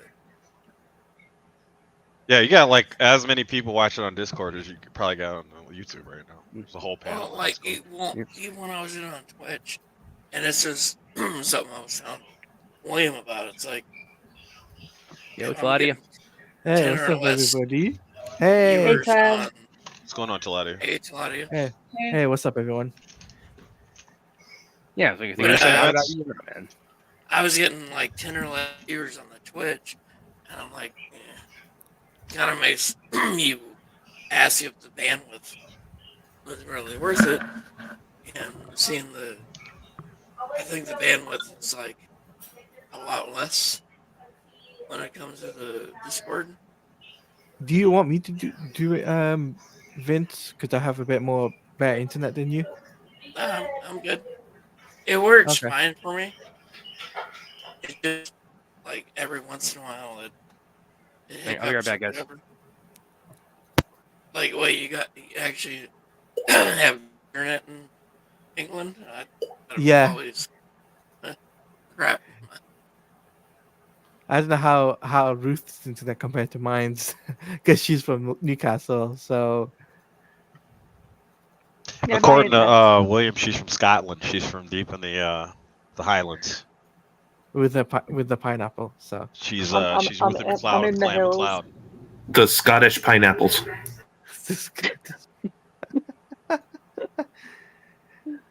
The extra spiky. Extra spiky. Okay. All right, so I gotta, see, we're only relying on our American education to know about Ruthie and Aaron. Pretty much. And Williams. Williams bigotry. Selling books. Yeah. Actually, a few times a year I do this Sporkle, I call it trivia thing, for capitals of the world. And I know, like, technically Scotland's part of England, but it's still what? Edinburgh is the capital, I think. What, of England? Yeah. No. Scotland. Sorry. Scotland. Sorry. Sorry, Vince. Yeah. I didn't quite understand. I know London's the capital of the UK. Yeah. Yeah. I was giving my brother crap because he didn't even know, like, Paris is the capital of France. And I'm like, come on now. Well, I thought Italy was the capital of France, dude. Yeah, Aaron brought up this strange thing and showed us all where we're at on this round thing, but it didn't stick. You mean like your powers, Spidey? Say what? You didn't stick like your powers? Didn't stick. Did I hear correctly? They're bringing a new Spider-Man film out, or they're making a new one? Oh yeah, the fourth one they said it's going to start filming next year or the end of this year or something like that. Either the beginning of next year, end of this year. So Spider-Man 4. So. Do we sort of know? Do we sort of know like the storyline for that? Like, will it be based around anything that you guys have? I think it just, as far as wherever Disney's going with it, I think it's more connected with the Disney Tom Holland side of it. So I don't know kind of where they're going to land, because the last 3 of those movies of his kind of got him to the status quo. Since everybody knew who he was, and then they did the spell where they don't know where he is. So now nobody knows that Peter's Spider-Man, but nobody even knows Peter anymore, I guess. He's got his regular suit, so I guess that's where they'll start. So, like William has been suggesting, I think it's going to kind of play into the Fantastic Four being introduced and the X-Men being introduced as everybody being like mainline right there. So I don't know how that's going to play with the Spider-Man, but I'm pretty sure it's going to kind of line up with all that. Okay, so have we started the next episode yet? We're waiting on the AOK from William. Yeah. Okay. Yeah. He's dealing with some customers, looks like. Yeah. What do you want to start a count? Does somebody want to start a countdown then? We'll just get it going then. Okay. Well, okay then. Let's give William some runtime. So like 50, 49, 48. Okay. I was gonna say let's let William. Yeah. Okay, makes sense. So, what's your hurry? All I gotta do is hit play, and all you guys in the Discord, which I was surprised to see Clint in there. It's like, hey, that's awesome. I am not technologically impaired. You said what was my hurry?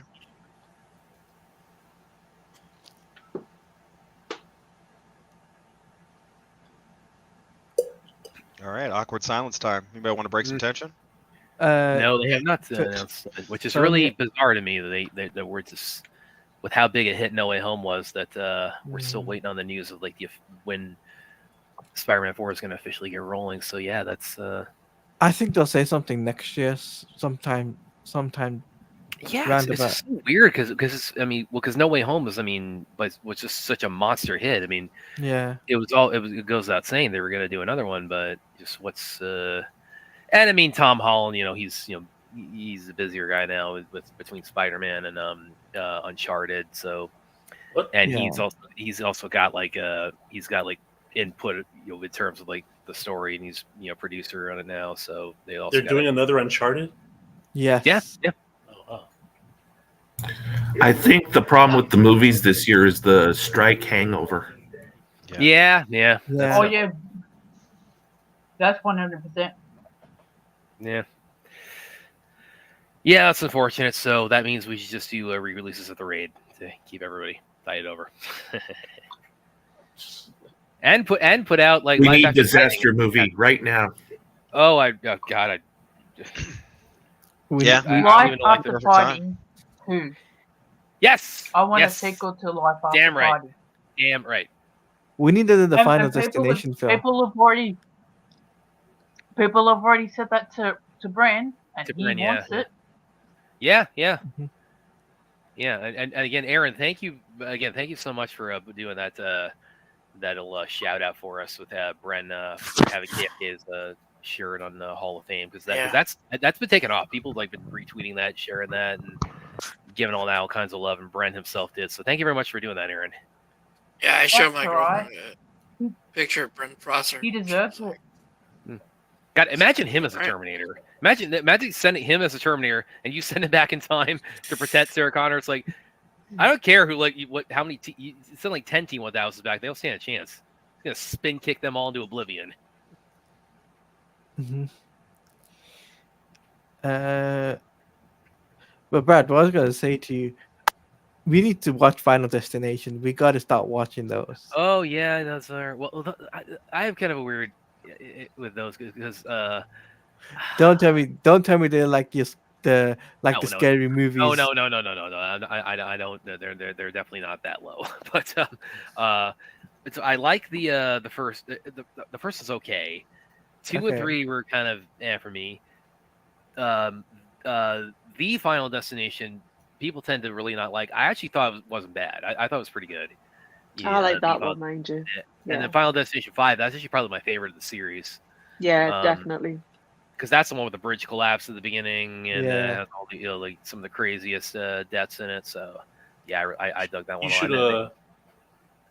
You should watch the Omen series. Those are pretty much Final Destination movies. With the Antichrist. Yeah, pretty good. You're watching like these like Rube Goldberg contraptions happen, conveniently around him and people dying off. Remember, after the second movie, I'm gonna have a bonus thing on the Discord. Yeah. And we're gonna watch Predestination. Sure. Everybody's invited to watch that. It's another like, what do you call it? Time travel type movie. Starring Ethan Hawke. Oh, cool. Yeah, I think William and we might want to take a bit of a breather before we start, the main show tonight. A main attraction.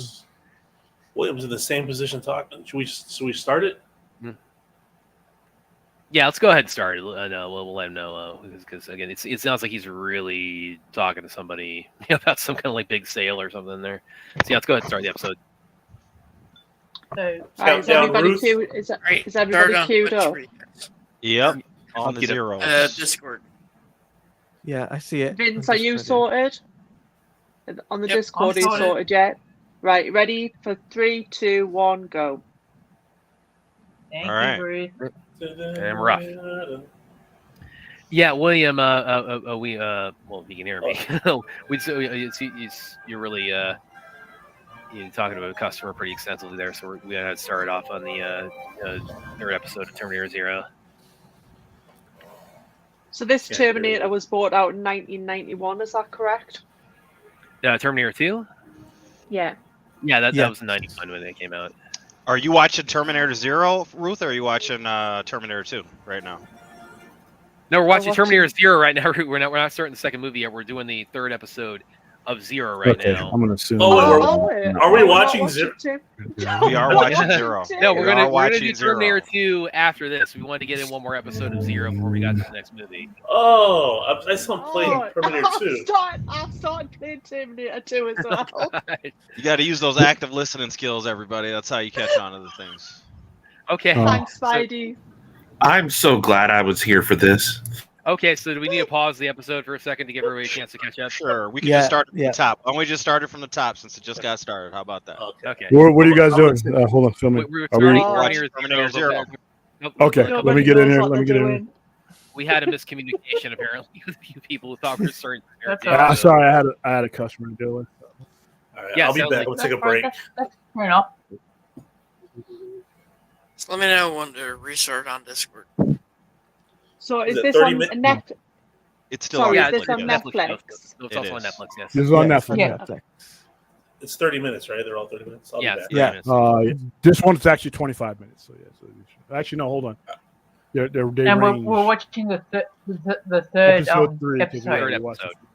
If you were watching Terminator 2 on Netflix, Ruth, if you go to the bottom, it'll say collection, Terminator collection, and the Terminator Zero will be in there right with it. I wish everybody did that, by the way. And this is the third episode, yeah? It is, yeah. Yes. Thank you. It's called Model 3. In fact, each of these episodes are just named after the models. Model 1. Brilliant. Thank you. Have we started yet? Yeah. Let's go ahead and start that countdown whenever you guys are on. Countdown, Ruth. Right. 3, 2, 1, go. All right. We are underway. All right. Well, Vince. It's a final countdown. What's going on? We got there eventually because Fourth and I were just watching the movie. Terminator Zero.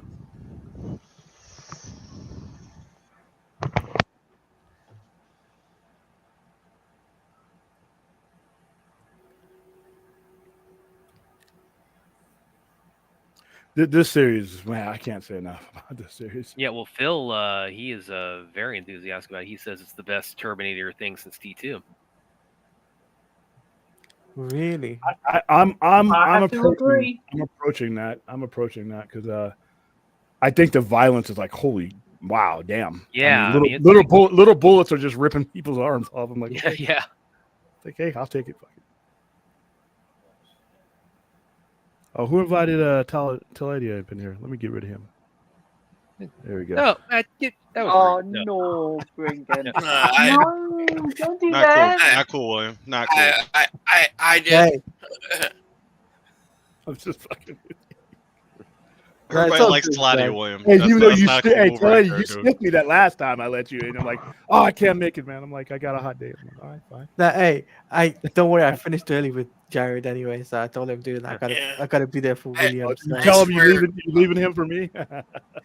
Taladia don't tell him. Taladia. Yeah, Nerd Costa Nostra, and you guys are like literally, you got that dirt and you put it around the coffin, and you're like, fuck it, we're just gonna go.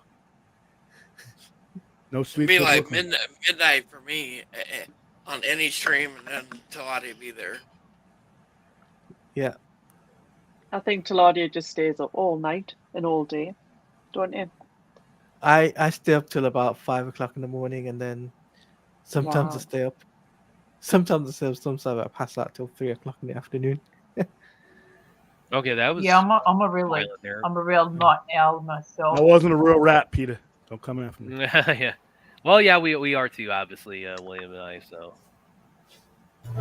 I was up all night playing Civilization 7 or 6. Well, and that was like with me, it's why the Thursday show, why I was coming on late, because these last 2 weeks, it just sucked the life out of me, because that's like I'm doing the show, and you may know, it's like I have basically a part-time job assistant coaching at my martial arts school, so I've been doing a lot of that. I'm enjoying that a lot, don't get me wrong. But that I'm getting in on. Also train there too, so there's that, and then my writing life, and then I'm you're just trying to branch out into other outlets and things like that. So I'm going a lot, trying to get that journey started. There's all that, and then I had to get multiple root canals done these past few weeks. So these last 2 weeks just absolutely crushed me, and I was so glad I have a 4-day weekend, because I needed it right now. And so Thursday night, I just come home from the school, just dead tired, and just came home, crashed, and then I wake up like about 20 minutes into the show, and I finally am able to hop on. But that was like that was a real. It was the kind of like fatigue where like you wake up feeling like, yeah, I got beat up. Speaking of being beat up, you could save a lot on dentistry if you just let the little kids kick the teeth out, Well, how would that? What's the logic in that? Well, isn't Ashley? Does she not work as a dental nurse or something? She does, but it's not the one I go to. Because why not? Your friend works there, and you're not going to take advantage of. That's like the perk of being a bud. Yeah, it's a different office, and it's like I am a massive wuss when it comes to going to the dentist, because I'm the kind of person I prefer just having my own space, and that space does not include people sticking metal hooks in my mouth. I say I like anything to do with the dentist, mind you. No, I love teeth. Well, yeah, but that's you love teeth, but for like a different, you like add it to your collection of like from your victim. I knew you were going to say that. You've got like that Rebel Moon like mural of like you kill somebody, like that one sticking on there. You got like that. So Brad, you don't like the sound of that high-speed drill going in your mouth? No, I don't. You don't like the sound of that high-speed drill going in your mouth? Somebody's echoing. Wow, somebody's background. I'm gonna mute you. No. Yeah, I think that's fourth. Yeah. It's always fourth. It's always fourth. By the way, I do also I should mention. Let me go ahead and bring this up, because this stream we're doing this watch party night. This is also, of course, part of our charity drive that we're doing. Between the release of the Rebel Moon director's cuts and Twilight of the Gods, going to be dropping. This on one Netflix. isn't. This one isn't. This one isn't. It's not. Today is not. No. Oh, well, we should still try. Well, if we can still get donations, why don't we do it?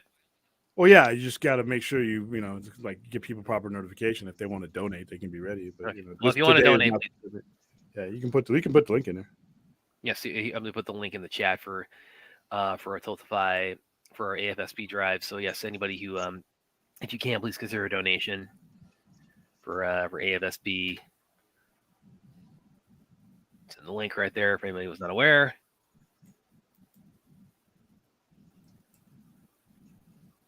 And if you're on X, come over to onto the YouTube channel.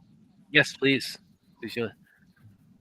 Please join us on our YouTube family that's growing. We're recently broke 1,000 subscribers, which of course we're over the moon about.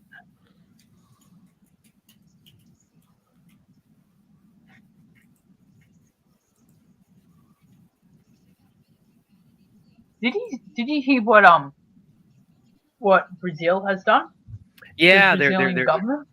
Yeah, they it's something about they don't have like a legal representative for Twitter assigned to Brazil, so they have they've shut down Twitter in Brazil right now until they get that resolved. So unfortunately, people in Brazil they can watch us, just not through Twitter right now, and they can't go on Twitter right now.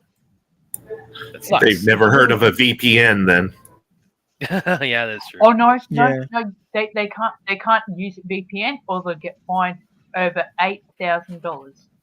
Wow. Yeah, that's ridiculous.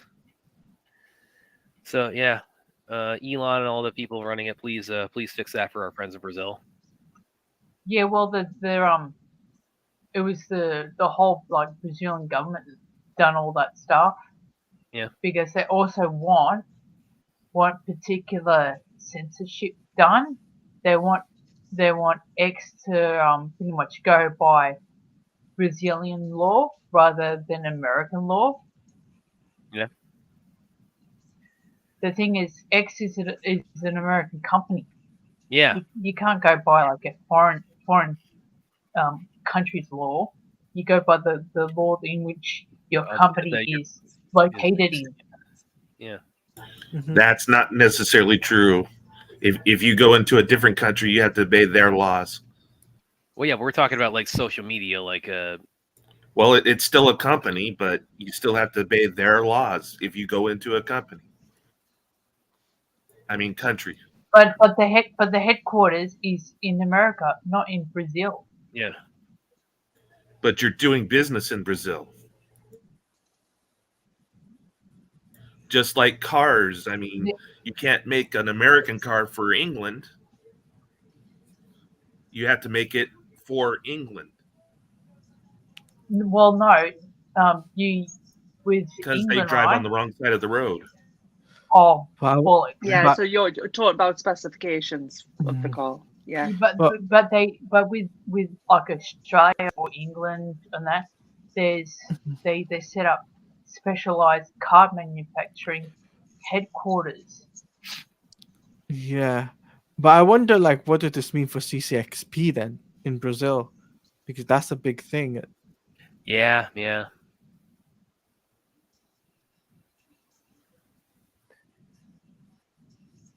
So is this something? Sorry, Brad. Go on. It's life.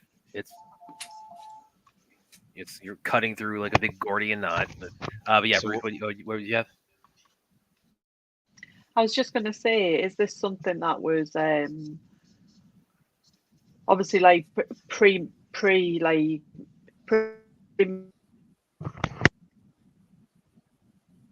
Oh damn, we lost Ruth. Hey, he was about to break some CIA secrets or something. They took her down. What about a VPN? I was in the other room and there she goes. Talking about VPNs. Oh, you suggesting that they could use that for getting around the Brazil Twitter ban, but then you get fined if you do that. But Ruth, what were you saying? Sorry, I dropped off. I was just saying, were they notified? Were they given much notice of this action happening? No, I don't. I think it was pretty sudden for them in Brazil. Right. Okay. Yeah, it really was. It was like it was a matter of like hours. Really? Short amount of hours, and it was like at midnight. But can you imagine? There's probably a lot of people. I have an online friend.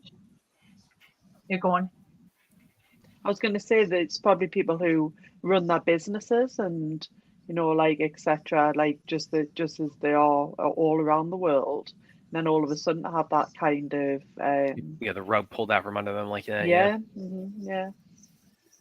Yeah, that sucks. The Brazilian Netflix account pretty much it's non-existent now. They haven't been able to post anything at all. And Netflix is pretty huge in Brazil, so they won't be able to post any like promotional stuff anymore. Yeah, this is going to have to. They need to find a way to fix this because it's going to cause a huge like traffic jam, for lack of a better term. Is Brazil that big of a market though? Yes, it is. Yes. Yeah, in some way it is. Yeah. It's freaking I'm just huge. asking because I don't know. Absolutely is, man. Well, the Brazilian let's just say this: the Brazilian market is a lot bigger than the Australian market. I have to say. I mean, I look at some of the shows I see about Brazil, and it's all people in huts and shit like that.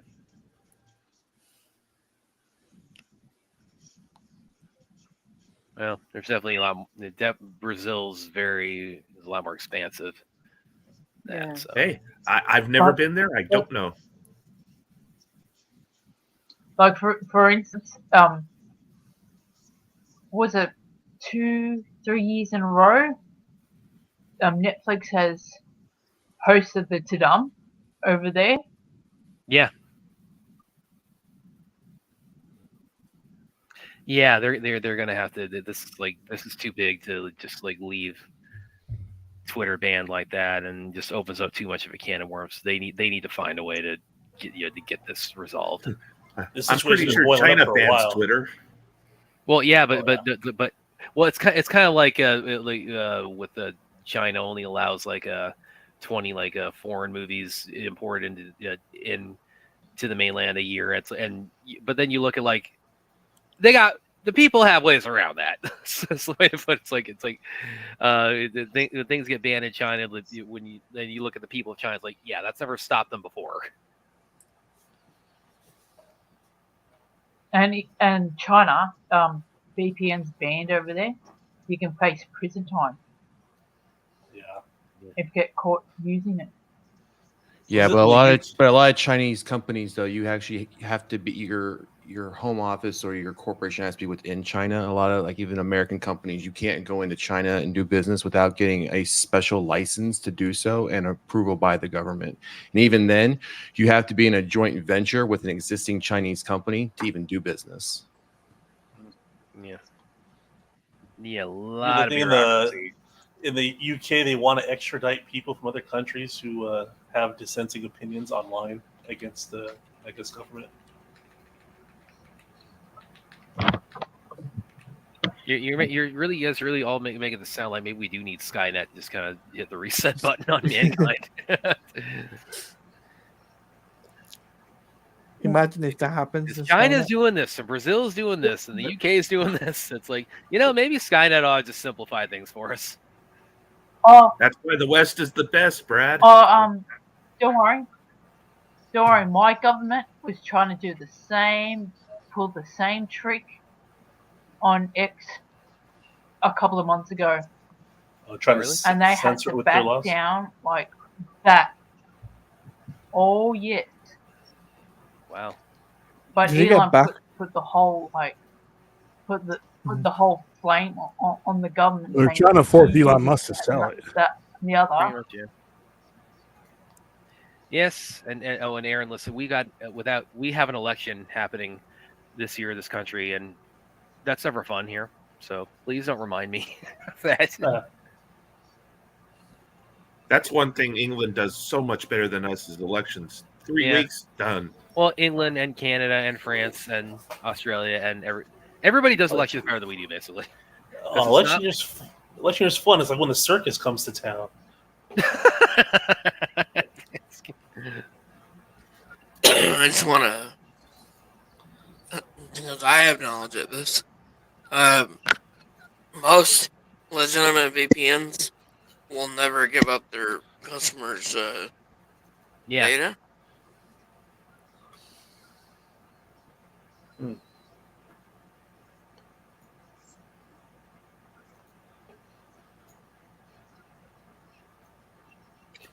William, what's up? Just to ask a quick question. What was the taco van like? That's outside of the sci-fi center now, because you were going to try that the other night. Yeah, and William, are the tacos? How good are they?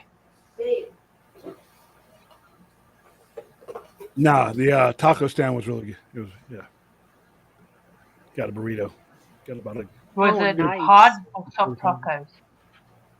It was a burrito. I got a burrito. They have them both there though. They make hard and soft tacos there. So. Okay. Hard burrito. But were they good? Where's this taco place, William? You know where you know how we have Maryland Park right here, Albertson's right there.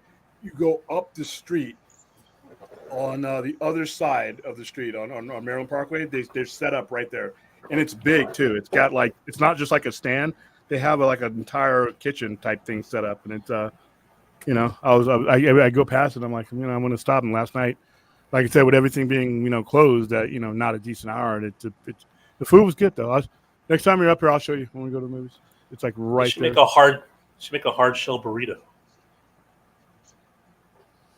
Did they have that?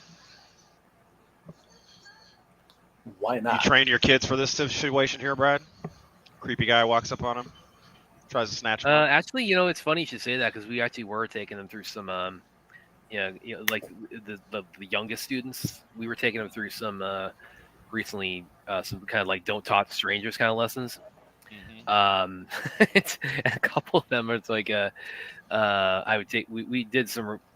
We practiced kind of the scenario of like, okay, he comes up to you. He's not the head coach right now. He's a stranger, so you don't talk. Doesn't matter if he has candy or toys. Like you don't talk to him. You don't get in his van. Whatever. And I would take him aside one way. Okay, remember that. And then we turn around and practice it. And half of them would remember it, but then and these are like 4 or 5 year olds. Mm-hmm. Half of them remember it, but the other half it's like, oh hi. It's like, can you take me into this? So you kind of have to. I think it's because they know us. Yeah. I think it's because they know us so. It's because they know us so well. They're so young. What was that, Aaron? Next minute, it's like Art the Clown giving them candy and. Yeah. And I think it's because they know us so well. It's not quite registering at that young age to kind of think of us as strangers or to act out the scenario of don't talk to strangers. You should dress up in that suit before they get there so they don't know who you are. Yeah. Brad is one of Tarnish's crime fighting suit. Maybe like a paper bag over my head, maybe that they won't recognize me. When I was a child, we were taught stranger danger. Yeah. So we were using that phrase too. Yeah. Did nobody teach Ashley not to speak to strangers in car parks outside the cinema? Well, I'm not a stranger. We were talking to each other, so it's like there's no stranger danger there. Well, it's the stranger you picked out of the random that you called. It's not stranger danger when the Stockholm syndrome kicks in. Guys are impossible.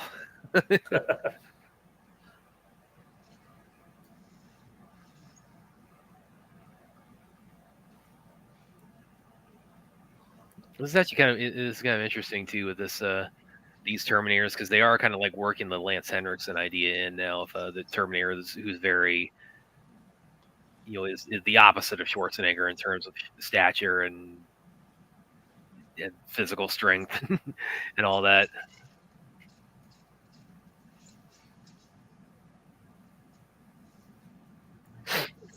I think Terminators have mechanical strength.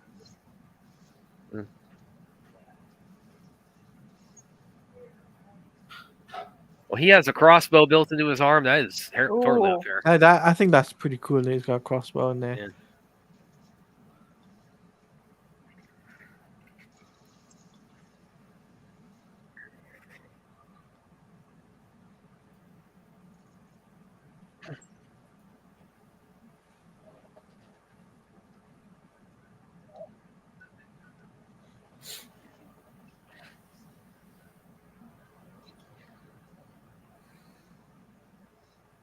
That is actually something also I did. This is one of the reasons why, and Ashley will do this too. We're the defenders of Genesis, and one idea I did like in that is the idea of that Terminator flesh that it ages, and that's how they're able to explain like Arnold looking way older than he did in the first couple of movies. Is that the one where he's a bug killer? Yeah, no, that's Dark Fate. Genesis. That's the one where he is kind of Sarah's adoptive father. Genesis is the one where it's like running concurrently with Terminator 2, right? Yeah, it's the one where Emilia Clarke is Sarah Connor. Yeah. And outside of Khaleesi, she hasn't really shown to be a great actress. Oh, when they cast her as Sarah Connor, I was like, no. No, listen, I don't think we've had a bad Sarah. We've had Linda Hamilton and Lita Headey and now Emilia Clarke. I don't think we haven't had any bad Sarah Connors. I don't think. Emilia Clarke was terrible. That's what I'm saying, man. Lena Headey was good, even though I didn't watch the show. I just caught clips, but I was like, oh, she looks like a cool Sarah. No, who we lose there? I think that was Vince. Oh, okay. Yeah, Vince's stream has just gone down as well on Discord. Oh, well, that sucks. We can get back up. Maybe it's an internet issue. It's an EMP. Yeah. Wolf Creek. Oh, Wolf Creek is that is creepy. I remember seeing that first time. It's like because that's got the killer was like Crocodile Dundee, like out in the outback, and he runs. They're do kind of like a drift. This group of like kids who were passing through, and yeah, that guy's sick. They're doing a reboot. They're doing a reboot with the main actor, the same guy. So either Phil or William maybe can answer this for me. Is this? Wait, hold on, Spidey. What Aaron? What should say? True story. That's Spidey got that. Yeah, what was that, Aaron? Well, Wolf Creek is based on a true story. Yeah. Wolf Creek. It's based on a true story. Yeah. Which again, that adds a little bit more of like the creep factor to it. But anyway, Spidey. Yeah. So what I was saying was, are each of these models that she's fighting, are they going to adapt so they eventually become the T-800 that's more or less impenetrable? Yeah, I think this might kind of be like these are all the prototypes leading up to that model. Is that what you're getting at, William? Well, leading up to something like that, leading up to that evolution. So like these ones are vulnerable to fire, and then we'll find out that it's not vulnerable to fire for the next couple of models or whatever as we get closer to the. Yeah, there's a big gap in between all that. Yeah, that I could assume so. Yeah, because this is still what a little bit before 1997, right? So yeah, this is in 1997, isn't it? Yeah.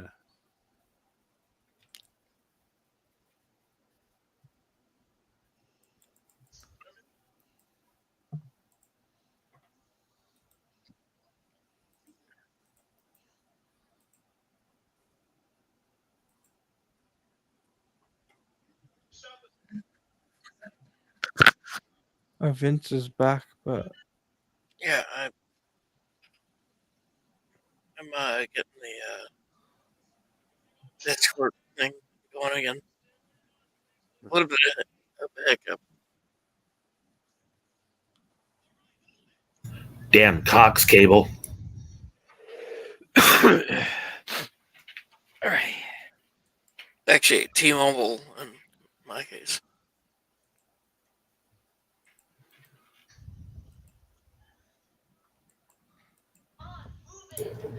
Blaming Cox Cable is like blaming Brad. Except for why? There's some concrete evidence on Cox. Anybody who has it. Oh my gosh, mine went down twice last week.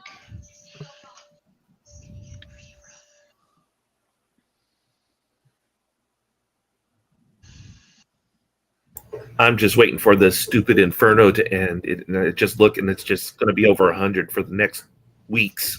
Yep. Feel your pain. There we go. Have you noticed when he has any eye damage, like the Terminator has any eye damage on either the movies or in the cartoon? It's always on his left. It's always on his left eye. It's never. Like their it's trademark. Never, oh no! Wait! No! In T2, that's like no. It's what you're talking about. Well, it's not really eye damage, but when his face starts getting peeled off, it's on his right side. So that's the one time they go with the right. Okay. All right, we're not really eye damage. It's just like eye. It's just face, reveal. But yeah, but they do tend to favor the left. Yeah, definitely. That's probably because most people's dominant eye is right. Yeah. But maybe there's like a little bit of like it's a little bit like the City Stray, like sinister left. They kind of maybe. All right, that is that for episode 3. Most people see out of their right eye dominantly. Hey, Fourth, is there a different cut of Terminator 2? Yeah. What is it? Yeah, it's an extended cut of T2. that was the one. Some of the people watching on Discord are like maybe a minute or two behind. Okay, we got time.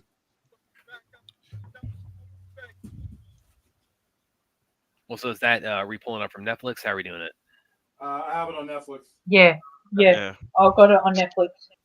Give it a minute or two here, Brad. And let's wait for the final countdown. Yes. Well, meanwhile, I'm going to, play some Guns N' Roses in the background while we're waiting for no reason whatsoever. Get us kicked off. Vince is still like behind because his Yeah. So. Yeah, and I want to play the second movie on Discord as well. So if you want to see Terminator 2, hop on Discord, jump in the general chat, and click the watch button.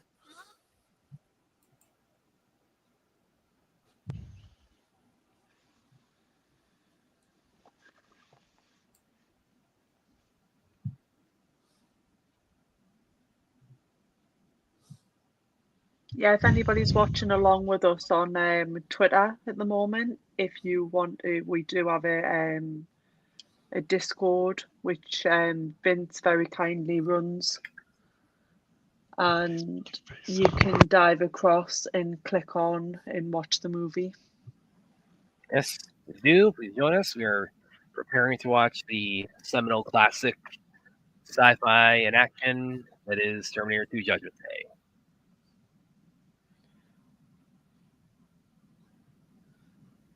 And there we go.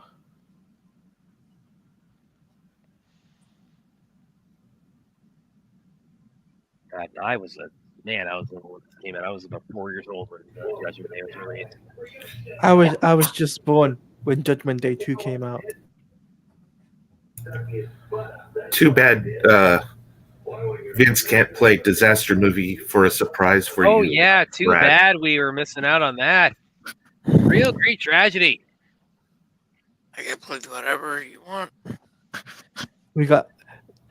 Wait, well, I will tip for the next scary movie film, Brad, just to let you know now in advance. What say again? The next scary movie film that comes to streaming, that's going to be a tip from me for the next watch along. Okay, so Taladia decided to permanently remove himself from the sci-fi. Told you. You know I'm joking. Oh, I'm not joking about the next scary movie. Are we ready? Or are we still? Yes, we are. Yeah. All right. I'm ready. Vince. All right, we're ready? starting Terminator 2 now, everybody. Give me a second. Countdown, please. Right, hold on. Right, is everybody set up? Yeah, doesn't Vince have to get it all lined up on Discord or whatever? Yeah, give Vince chips. Yeah. William, were you just getting attacked by something there? Yeah, fucking mosquito, man. And then Aztec wants to point out there's a different release coming out here soon. The chat. As far as oh, okay, about T2. We're finally we're getting a 4K. Okay, awesome. Look out for that.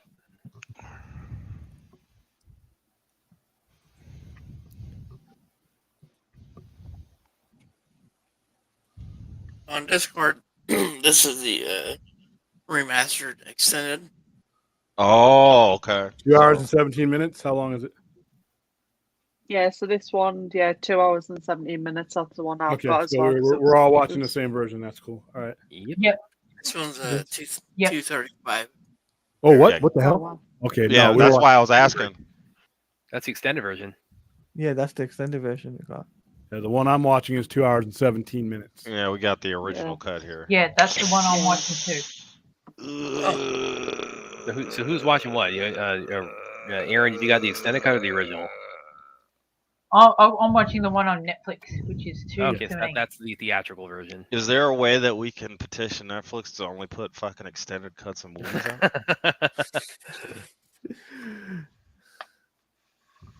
Right, let me know when we're ready. We're ready, but we're disappointed. Can we all agree? Yeah. All right. I'm pissed right now. Let's go. Count it down. We'll change my mood. It's one of my favorite movies. All right. Well, do we need to switch it out on Discord? I mean, how should we do it? Ooh, I'm watching on both, but you know. Okay. Right. Ready? 3, 2, 1, go. Let's go. Rock and roll. All right. The horse is crossing the screen. Thank you, Bruce. When did Ruth become our official countdowner person? Since the Clint, the chat elected her. The previous countdown person. Yeah, the report What? camera. And she happily obliged to do it for us, which was really nice. Yes. Thank you. Now, actually, I have because my memory is a little bit hazy, or I don't have it's not even a matter of memory, just a matter I had seen either of these movies initially. Right, just to let you know, you're echoing on Discord as well. Oh, okay, Make sure mute myself on Discord. I had you turbo muted, but I wanted you to mute yourself. I just muted myself on Discord. Is that good, guys? Yeah, that's fair. Yeah. So yeah, for anyone here old enough to have seen T2 theatrically when it came out, which I'm guessing that's only William. I'm kind of came wondering. out in 07, but they didn't let me go see it in the theater. But then Well, they let me watch it right when I got home. Right when it came to the Laserdisc. Now, as far as the marketing was, because again, I was definitely aware of it at that age. You couldn't miss it, but I mean, like the details, of course, you weren't necessarily picking up on everything. As a little kid. But did they keep Arnold being the the good Terminator? Was that a twist? Was that something that was no, it wasn't. No, they were showing T1000. They were showing and they were showing Hasta La Vista Baby was. Do you think that should have been? Do you think they should have done that? No. Or do you think that the fact that he's in the movie and he's the top billed actor would have gave it all away, right? Well, I see what you mean, but I see what you mean, but I see what you mean though, Brad. Because like right when the movie starts, she's all surprised. I feel you. Well, that's the part when he finds John and he tells him then they both have the gun on him and Arnold says get down. So part of me wonders like, oh man, imagine like if they had kept that. Brad, are you looking at the differences here just even in the beginning? I got both of them playing, so I can just see it. It's just a little bit more. Everything's just a little bit more. Yeah, Cameron had more budget, definitely. I mean, this was the most expensive movie made to this point with Terminator 2.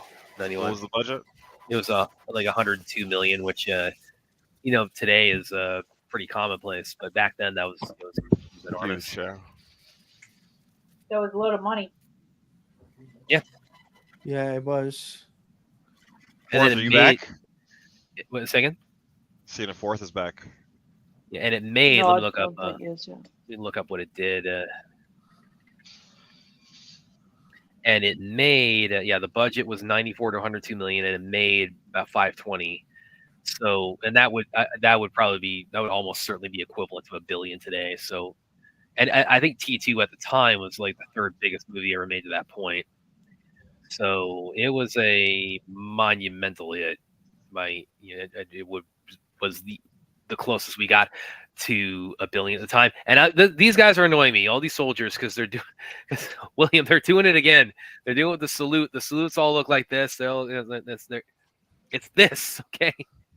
He doesn't look like all Christian the other Bale at all. fighters like this. Well, it's the end of the humanity, man. You give them a break. Yeah, they're not official soldiers. They're just the resistance of whatever's left over. Oh, they're not official soldiers. Oh. They're stand-ins. Everybody would be doing that Boy Scout thing, you know? Yes. I'm telling you, anytime I catch anybody who actually does it like this, it's like I just give them extra points when they do that. And like BVS, like Zach was one of the people who actually got that detail down. I remember there's one of Michael Jai White called Falcon Rising he did, where it shows him saluting at the beginning, and they got that right. But as an Australian who watched primarily a lot of American movies and TV shows, I actually literally thought that you guys actually did that. I thought, oh my god, that is the biggest thing. You do that. You see, Hollywood, you're ruining the image of our soldiers. Let's get this right. You're causing international confusion. Wasn't until I met you and William and you like said, no, we do that. What? Yes. Come on, start getting this right, Hollywood. It's like you're making our soldiers look like idiots. They're not that. They're Brad. Movies aren't real, Brad. You're making our soldiers look like they've been saluting wrong for 200 plus years. I mean, Clint, yeah, I get movies aren't real, but when you're you're complaining about the salute when we're talking about a movie about time travel.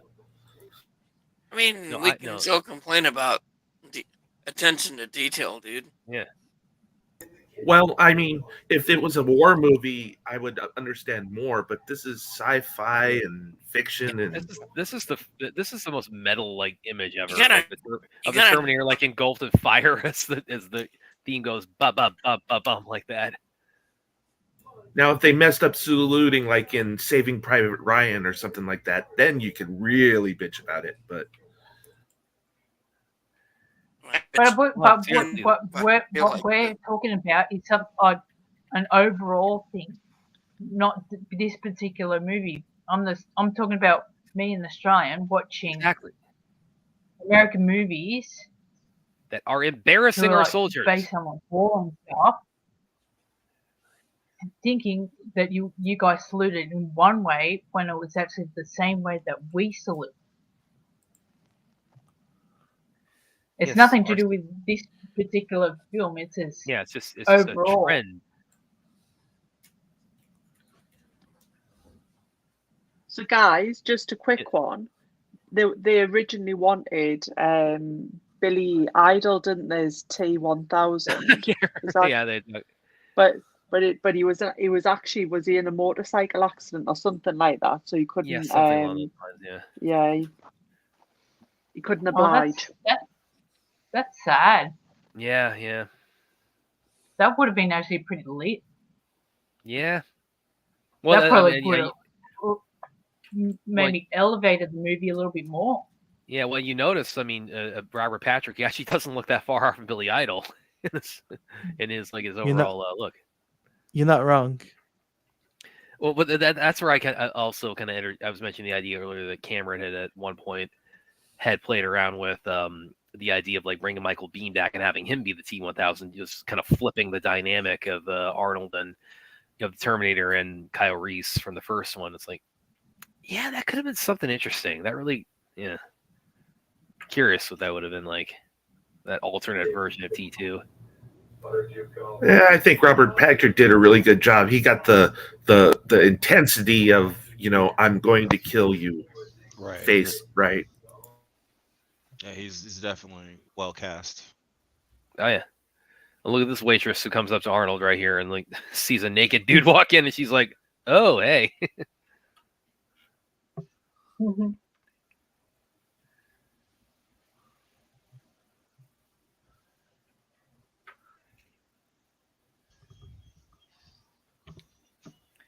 Yeah, he is also one of the more polite Terminators to come back and say, "It's like, I need your clothes, your boots, and your motorcycle."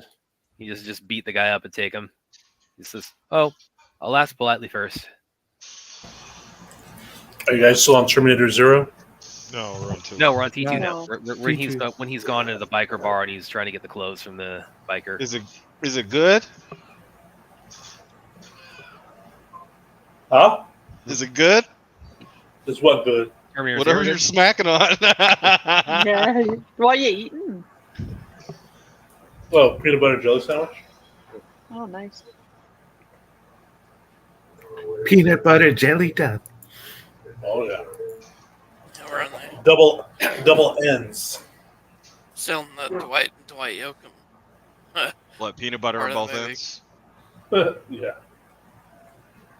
Yeah, these guys are like, yeah, he just got cracked over the neck with a pool cue and just nothing happened. So it's like, yeah, you don't mess with that guy.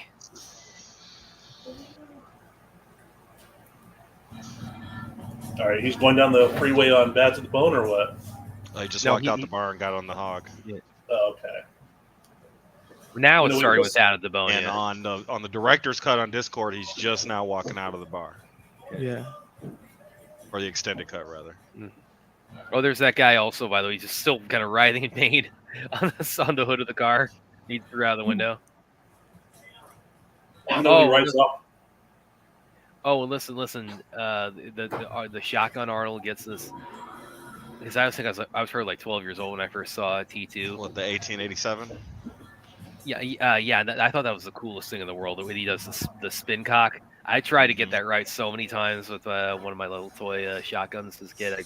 You didn't get your spin cock right? Hashtag what's that white stuff? No. Yeah, I knew you were gonna take that and like do something very risque with it. Here, are you guys where the T-1000? He just rode off. Oh, okay.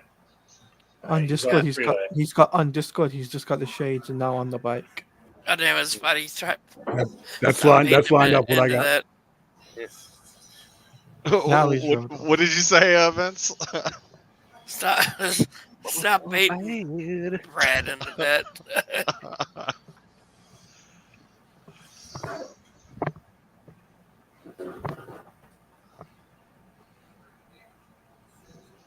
Spin cock. That's what it's called? It's no. It's called a pump action, isn't it? Okay, we're ending this talk about before it gets any crazier, okay?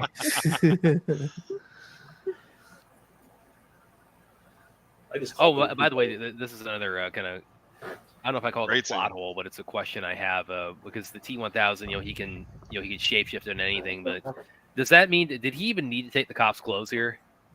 He's probably just adapting to the first thing he saw. I mean, because the idea. I don't think they imply that he took the clothes. Well, he can mimic anything he touches, so the idea is like, does he have to make?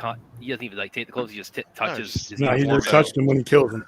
And then he can replicate the uniform. Yeah, he can replicate it on site. I thought. Believe it or not, this is my girlfriend's first time. His gun is the gun where he wants. And she's watching on Discord, so. This is your first time watching this, Vince? Hi, Vince's girlfriend. Oh, really? Your first time seeing T2? Yeah, she can't hear you. Okay. Oh, okay then. Yeah, but really, look pass the word along. Look at Robert Patrick here. He does have a little bit of Billy Idol look. Yeah. Oh, this kid, the young kid with the red hair, spiky hair, What else has he been in? Yeah, he was Bobby Butnick on Salute Your Shorts. That's what I knew him from outside of Terminator 2. Well, it's actually pretty smart to dress up as a policeman because, you can get anywhere. They're respected, Yeah. Well, I mean, hey, it's Vasquez. That's kind of debatable nowadays, but there's Vasquez. Oh yeah, Jeanette Goldstein, and she was also she went on. She was the mother of the two kids. She was the Irish mother of the two kids in Titanic, and she's reading them the story when the ship is sinking, so that they'll be asleep when they go under.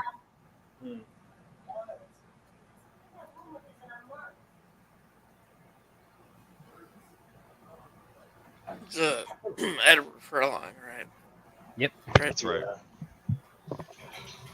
It's kind of weird. Like these parents don't even simply want to be foster parents. Oh yeah, they can't stand him. I mainly remember him from American History X. With Edward Norton. Yep, yeah, Edward Norton. Yeah. It's a fucked up movie. I mean, it's a great movie, but it's a fucked up movie. We need more of those. Yeah. And they put the bare minimum effort into trying to get him to clean his room, and it's like, okay, you're riding off, whatever.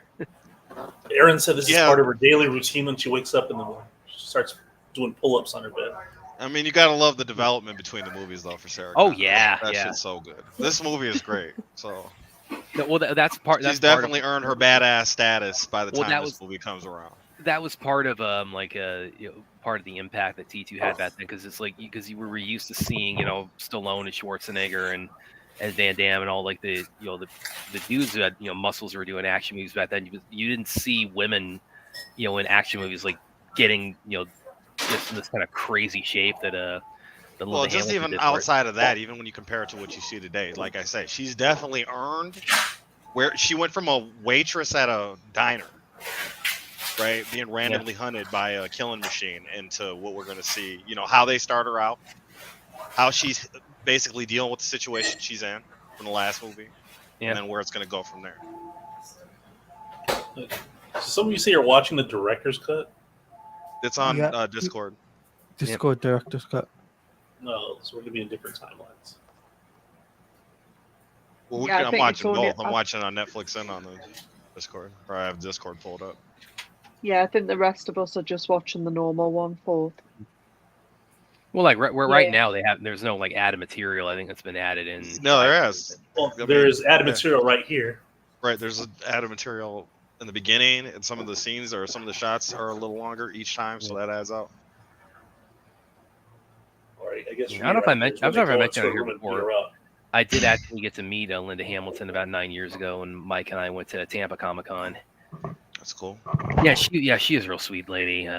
She's she talked about. I remember she talked about like her training to get into shape for Sarah Connor, and she talked about like things like the diet she went on, and she had been on it for so long. She said it got to a point where like you couldn't even tolerate fat at that point. It was like what they had her doing to prep for this. And,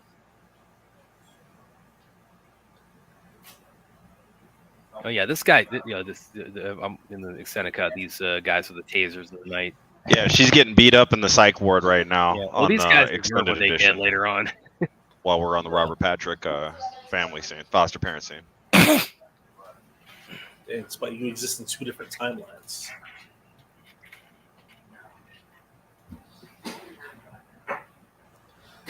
I didn't like that edition where she gets the guys are beating her up. They beat her up.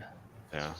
I like that she just had to take him down later on just because it was a thing to do for the future. It's like, well, I think that actually does add a little bit to her in this movie because it really emphasizes just how over the edge she's getting because she's being mistreated and gaslit and told that she's crazy just for years and years and years, and you add the physical abuse she's going on in there. It just puts you that much more on Sarah's side when she escapes.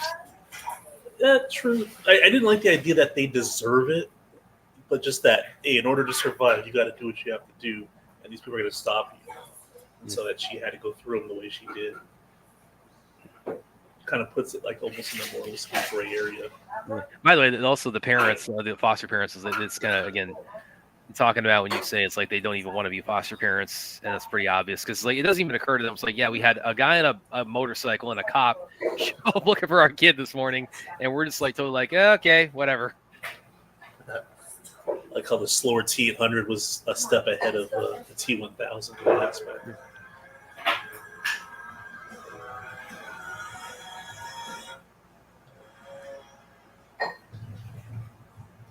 So Arnold Schwarzenegger was in one of the music videos for this movie, wasn't he? Yeah, he was in "You Could Be Mine" Guns N' Roses. Well, because that song was like, was part of it was so much part of the marketing and part of the identity of a T2. This is probably the first movie that told me that movies were a pop culture thing. Before I watched it, everybody was quoting it and singing the song, and I was like, "Oh, Hasta La Vista, Baby" was like, I was like, whoa, what are you guys talking about? Like, what? And then I finally watched it, and I kind of felt like I joined in on something that was, really big.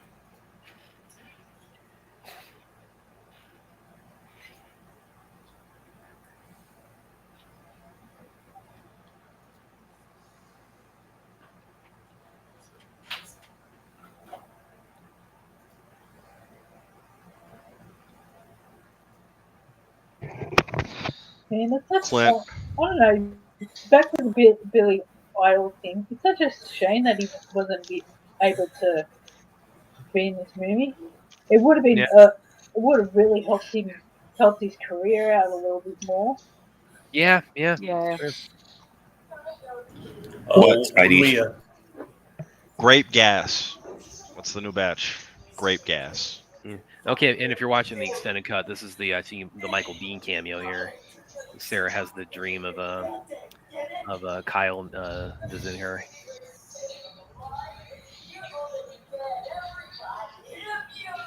But I can hear where we're at in the theatrical cut. It's like everything in this whole place is gone.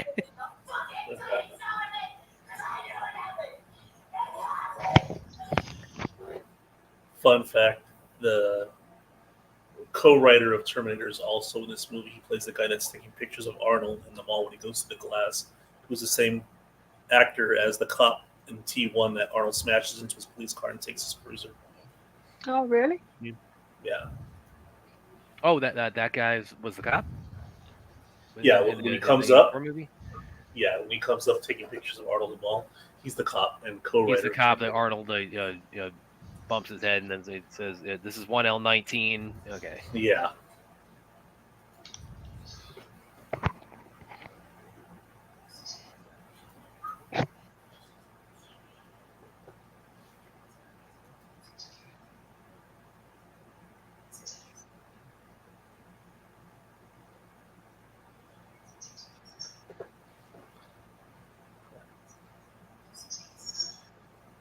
I even like Dr. Silverman in these movies. Yeah, he's an asshole. Until you get to T3 and his cameo is like a joke. Yeah. Real.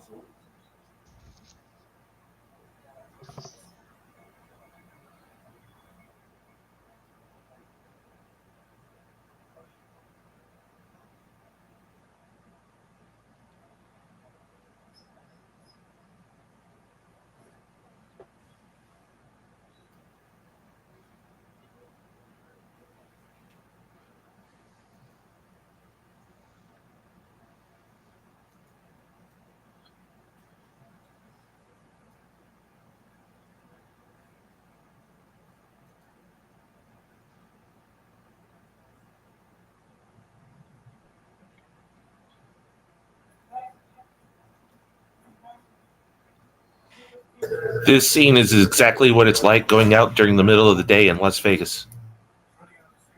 You're talking about the nuclear explosion?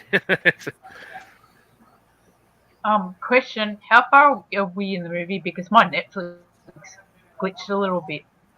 I'll help you out there. You're on the On Netflix, we're on 22:35, 22:36. Aaron. Okay. Netflix, so that's a few seconds. Wow. Netflix is the theatrical one, right? Yeah, that's right. Yeah. Yep. Yeah, 22. Yeah, for anybody watching at home, it's like we're kind of like watching two different cuts at the same time. Yeah, it feels weird. You guys watching one cut, we're watching a different cut. I'm watching both, so I got my eye on everything. Yeah. The other one's on Discord or where? Yeah, on Discord. I got it up on my Amazon right Silas Stone, way before Vic was born. Oh yeah. Way before Vic was born. This is before he met Vic's mom. Yeah, for it to be jumping the. Well, I mean, Discord people chat. have likened Cyborg to being, as Barry describes him, he's a friendly Terminator. Yeah, for it to be jumping the Discord chat, you'll be watching. So it's not pinned in the YouTube chat. I have to go to Discord. Yeah. Yeah, just go to the Discord and go to General in the Sci-Fi Center channel, Fourth. Okay. Just in the Sci-Fi Center hangout area. Way easier than you might think. I see it. I'm gonna remove myself for a little bit, and then add Phil. Okay. General. Yeah, what's up, Phil? What's going on, Phil? How's it going? Hey, Phil. Hey, Phil. Hey, Phil, what's up, man? I just finished Terminator 0 before I hopped in for this. But I had the movie up on Discord anyway. Oh, so what are your overall thoughts of the show? It is the best Terminator thing since Terminator 2. Yeah, I've seen a lot of reactions kind of along those lines. The response seems pretty positive overall. Oh, the final episode is just a total mindfuck in a good way. Yeah. It's really good. Yeah, I'm in the Discord on. Oh, wait. Hey, somebody needs to mute their background there. Sorry, I was handling a customer.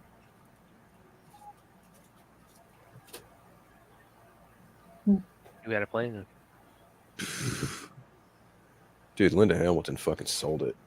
Oh yeah. Yeah, I put her in this. I put her like. Go ahead, Aaron. I watched that that documentary series that Arnold created about himself. Yeah. And there's a part in the documentary where he talks about like going back to do T2, and he saw Linda Hamilton getting all jacked up, and he said, "Oh my god." Yeah. He was like so impressed and proud of her. Those little girls talk like we're 30. oh, that's Nikki Cox from Unhappily Ever After. Right. Yeah. He was like a proud brother or something. Yeah, he's Mr. Universe, and he's like, and she's like, "Holy shit, with me." And then as far as like her performance, I put Linda Hamilton in T2 on par with Sigourney Weaver in Aliens. Hey, real quick, can somebody explain to Forth how to get into the Discord part? Are you on Go Discord? down into voice channels and then you click into general. Okay. Yeah. I think that's a lot of you. There you go. Yeah, I'm there.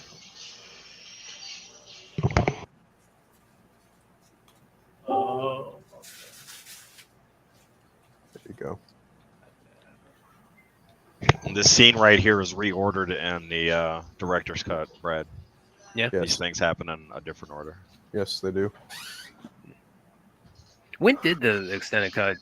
Like, how long after the theatrical, like the initial release? How long did that? They released it on VHS in. I don't remember exactly when, but a while after the initial theatrical release. It was like 3-4 years later. Something like that. Yeah. I'm gonna pull it up on Wikipedia. It was like one of the first special editions or alternate cuts at the time or something like that. I don't remember. Yeah, here it is. A special edition. This is on Wikipedia. A special edition Laserdisc. Remember those? It was released in 1993.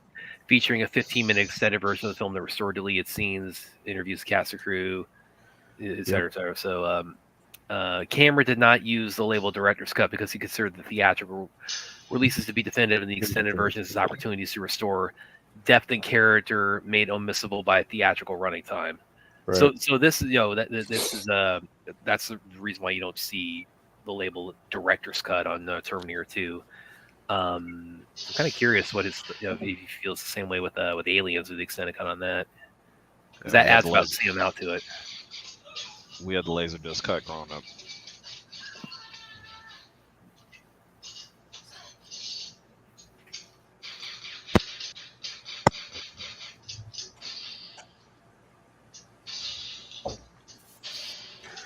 The guy who plays Silverman is the only one to make an appearance in the first 3 movies. Yeah. I may just pull this up on Netflix because I can tell we're at the part where Arnold blasting away at the T-1000. Outside of Arnold, yeah.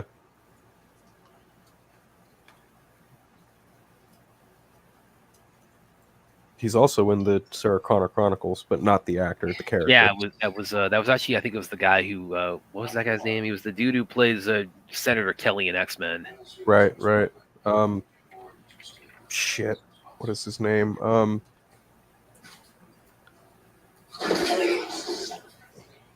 Because Lena Headey was Sarah Connor and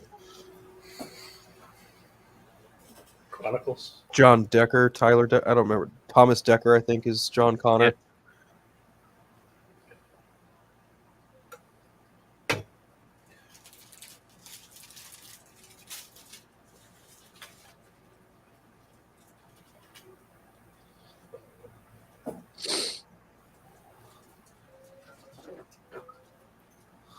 Are you trying to think of the actor's name? Was it Bruce Davidson or something? Bruce like that? Davidson, yeah. Yeah, I think it was Bruce Davidson. Something like that.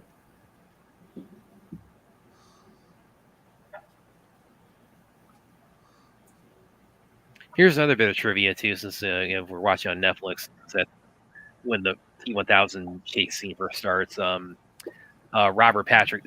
It's on IMDb. We'll pull this up.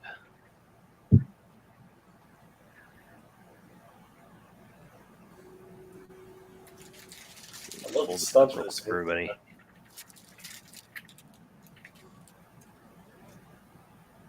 Like the stunt actor should get a lot of praise for just. No, I'm kind of wondering how much this is like an urban legend. Going on top of his head. Okay, Peter Silverman. Yeah, that's definitely Bruce Davidson. Yeah, Robert Patrick undertook. This is IMDb. Undertook a rigorous running regime and practiced breathing only through his nose in order to appear to be a cyborg that could run at high speeds without showing fatigue. He had trained so hard that he was able to catch up to Edward Furlong on his dirt bike with ease. So how fast can a dirt bike go? Because that's pretty fast if you can do that. Playing Missile Command, how foreshadowing. I love how all the cars that get crashed into are all like the same type of Oldsmobile over and over again. Yeah. In the Matrix, they were all GM cars, right? Except for like 1 or 2 of them on the highway. It's very, very intentional what John Connor's playing in regards to what his fate is. Afterburner, yeah. Right. It's like their modern version. It's like their version of like war games.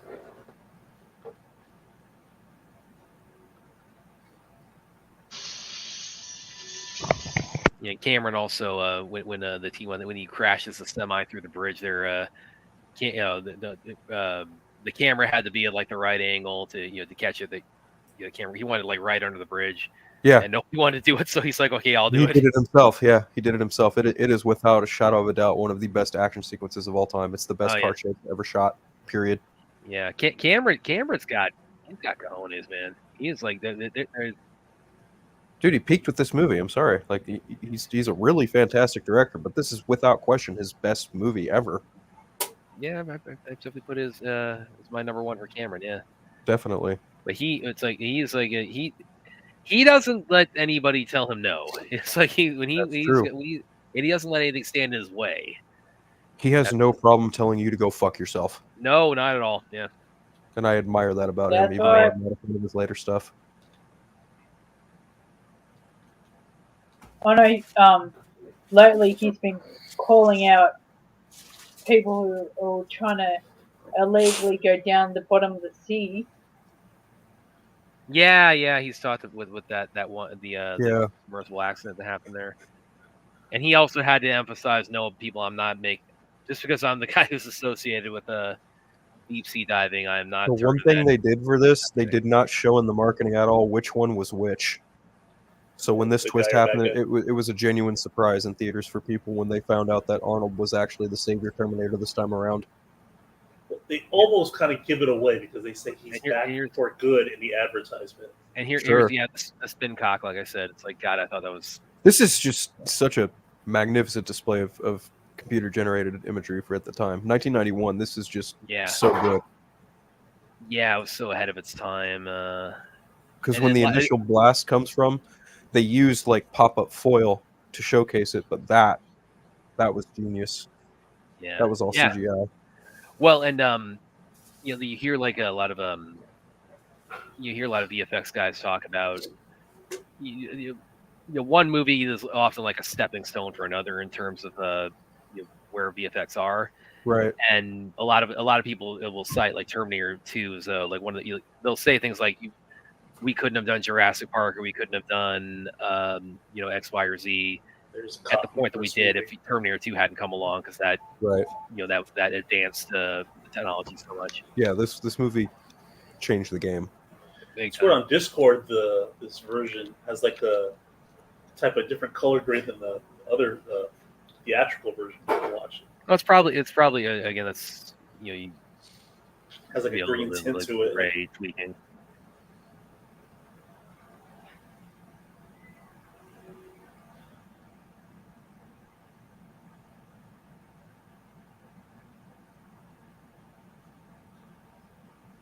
This is very evocative of that first chase sequence in the car garage from the first Terminator movie.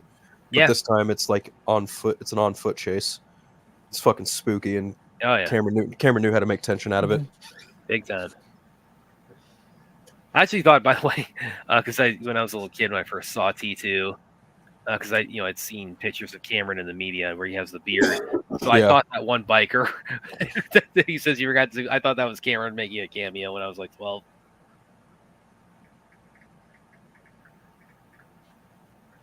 Then you couple all this with Brad Fiddel's score; it's just masterful. Yeah, has he? What else has he done score wise? Let me look him up. Up real quick. Can you do like? Does he do all the current Love it. Avatar stuff? Yeah, he did True Lies. Where is it? Yep. And then he kind of rips himself off for Enemy of the Gates using the same.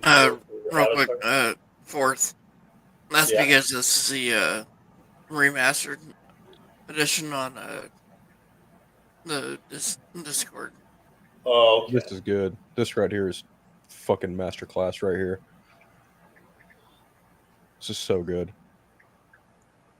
Which part are you referring to? Or Phil? The part where the truck comes over the top of the... Yeah, that Cameron had to film himself because nobody else wanted to risk their lives to do this shot. Right, yeah. Well, imagine being the guy driving that truck, too, when it lands down like that. That's a stunt. Imagine being Eddie Furlong having to witness all this, too. Yeah, and he's like, what, like 12 years old at this point? 13. Yeah. So he's 13 when he made the movie. John Connor's supposed to be around 10. About 10 years old, yeah. Yeah. They said he was going through puberty while watching this movie, so his voice changes before he gets to the end. Pretty much. So you get those high squeakies. This right here from Arnold, the way he whips the shotgun while it's coming up, but like the way Arnold uses the shotgun in this is just... Yeah, I thought it was the coolest thing I'd ever seen in my life. 100%, especially riding on a bike. Oh my God. Yeah. How does he use it, Brad? You'll see. No, I can't. No, because they're going to try to spin that into something that I don't want them to do. So we're not using the official term.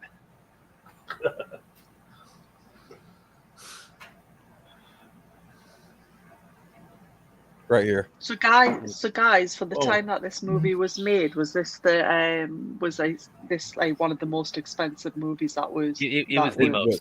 It was the most expensive movie ever made at the time. Right here, that. Yep. Oh my God. Yeah, that was rad. That was that. And he does it again. Yeah. That very well could just be a repeat shot, but it doesn't matter. It's so good.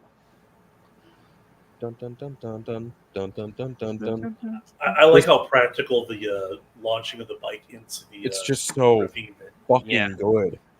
Even if they use whatever, like I don't know what they use, like cranes or whatever, but still, it's like that is spooky. Oh. He just pops right back up. Oh my god, it's so good though. Where are you guys at? Because my Netflix paused. We're at the part where Arnold's jumping into the chase right now. Yeah. Are you watching on Netflix, William, or are you watching on Discord? This is the extended cut. On Netflix, it's 37. It's 38 minutes exactly. 38 minutes exactly. All right, thank you. No. He's making damn sure Arnold doesn't get there. That's an amazing truck to still be running. Hell, I go over a bump hard, my truck breaks. So badass. Yeah. I mean, admittedly, they could have hidden Arnold's stunt guy there a little bit better when he comes from behind the truck. That's like, we'll let that slide. Oh, look at that. It's like a horror film with the metal going through the guy's mouth. Yeah, well, this is on the Netflix, the theatrical cut when he gets when the stepfather gets stabbed in the face. Yeah, those are some of the most unsympathetic step parents I think I've ever seen in a movie. 100%. That was creepy seeing that for the first time. Like the freaking arm is like the person's back.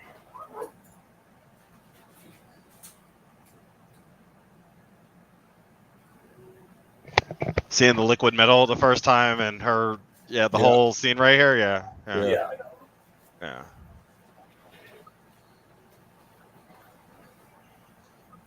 Yeah, he couldn't have achieved this without doing the Abyss first. Yeah, that's pretty much been cited as kind of like the turning point that made T2 possible. Talk about a movie that still holds up. This movie is the perfect. Okay, this movie holds up better than The Empire Strikes Back does. How would you say it compared to Jurassic Park? Jurassic Park came out in '93. What would you say? I would say that Terminator probably still holds up just a bit better. Yeah, Terminator 2. Well, because one thing I mentioned, we were doing the watch rate of the first Terminator is because Cameron in the when he's making the first one, he wanted to have two Terminators. He wanted to have the T800 and the T1000, but he couldn't do it. The technology wasn't there at the time, so he held off in T1000 until now, and it was the Abyss that with the water effects and the pseudopod that made it possible. And you want to talk about like a bitter, troubled, like hard production. Go and look at like the making of the Abyss. That was like, I mean, people who worked on the movie have legit PTSD from how hard that was. Yeah, Ed Harris does, I think. Yeah. I was watching that. I really have to agree with Noel. Yeah. I was watching Adam Savage, and he says when he was talking about all the special effects movies they said everyone says the beginning scene of Empire Strikes Back is the best ever made. With the walkers and everything. What was that, Aaron? I'm disagreeing with Bill on this movie holding up better than Jurassic Park, because a lot of paleontologists have written into Jurassic Park for not showing the dinosaurs correctly.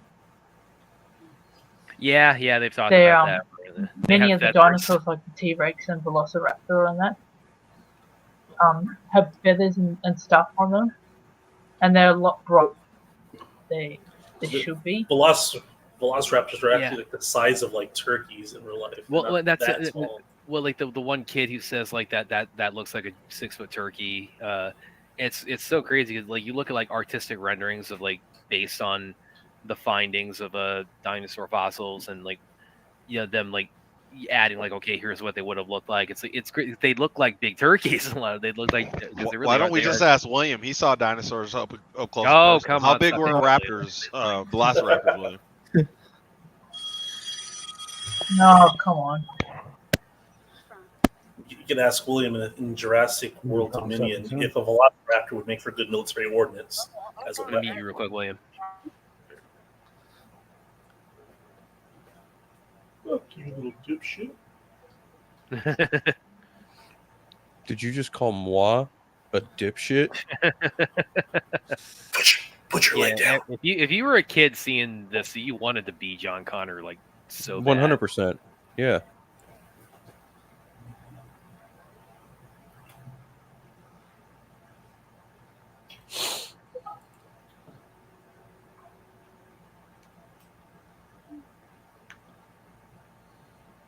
Todd. Fucking Todd. Yeah, nobody cried for these foster parents at all. No, not at all. Why would you? I mean, Todd's a complete slob, and this is great right here. She's just like, like, shut up, dude. She's like, why do I even keep you alive? I wonder if these two guys was brought into the movie by Arnold Schwarzenegger. Oh, you talking about through Gold's Gym? Oh, you mean the guy me of he says, "Yeah, screw you, little dipshit," for like calling for help. Your foster parents are dead. These guys remind me of Roddy Piper and Keith Davidson. Oh, that would make sense. Yeah. These guys remind me of Roddy Piper and Keith Davidson from They Live. Okay. Mama don't want Tattletales. There's actually another deleted scene. It's not in the either version, but you guys may have seen it on the Blu-ray. It's after the T-1000 kills Todd and shapes what. He's going into John Connor's bedroom, and the initial idea that he's looking for information like can help him find John. And originally Cameron wrote that he's just going there, just ransacking John's room. And if you watch the scene, what he does is he just runs his fingers across everything. And that was Robert Patrick's suggestion, because he had this idea that the T-1000, it's able to shapeshift by making contact with anything, but that also said to him, it's like it can analyze anything just by touch. He likened it to reading Braille.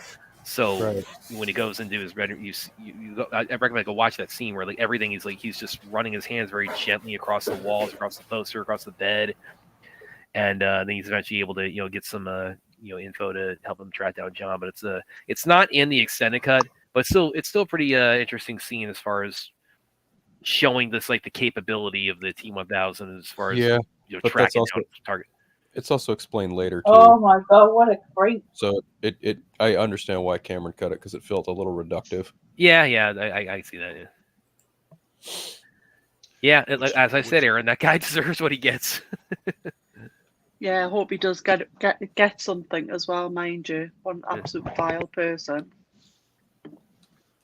It's funny that Arnold was complaining that he didn't have any body counts in the movie, and he wanted to kill the security guard. And so he's like, well, at least let me shoot him in the legs. All right. He turns around, he'll live.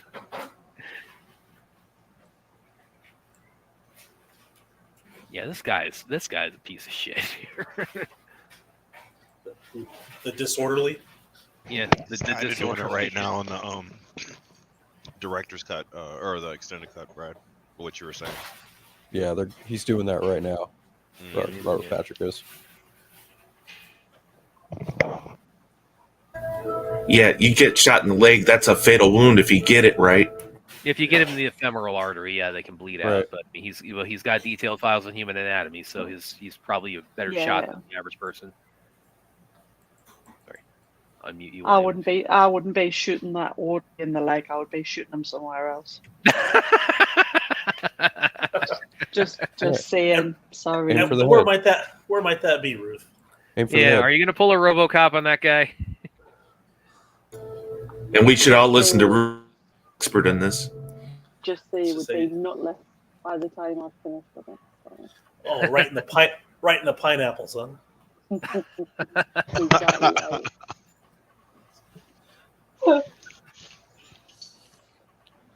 Oh, but by the way, also I'm kind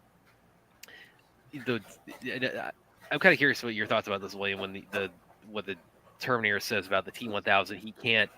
When John says, "Why can't he just like turn to something small his shapeshift that and waits to come and get me.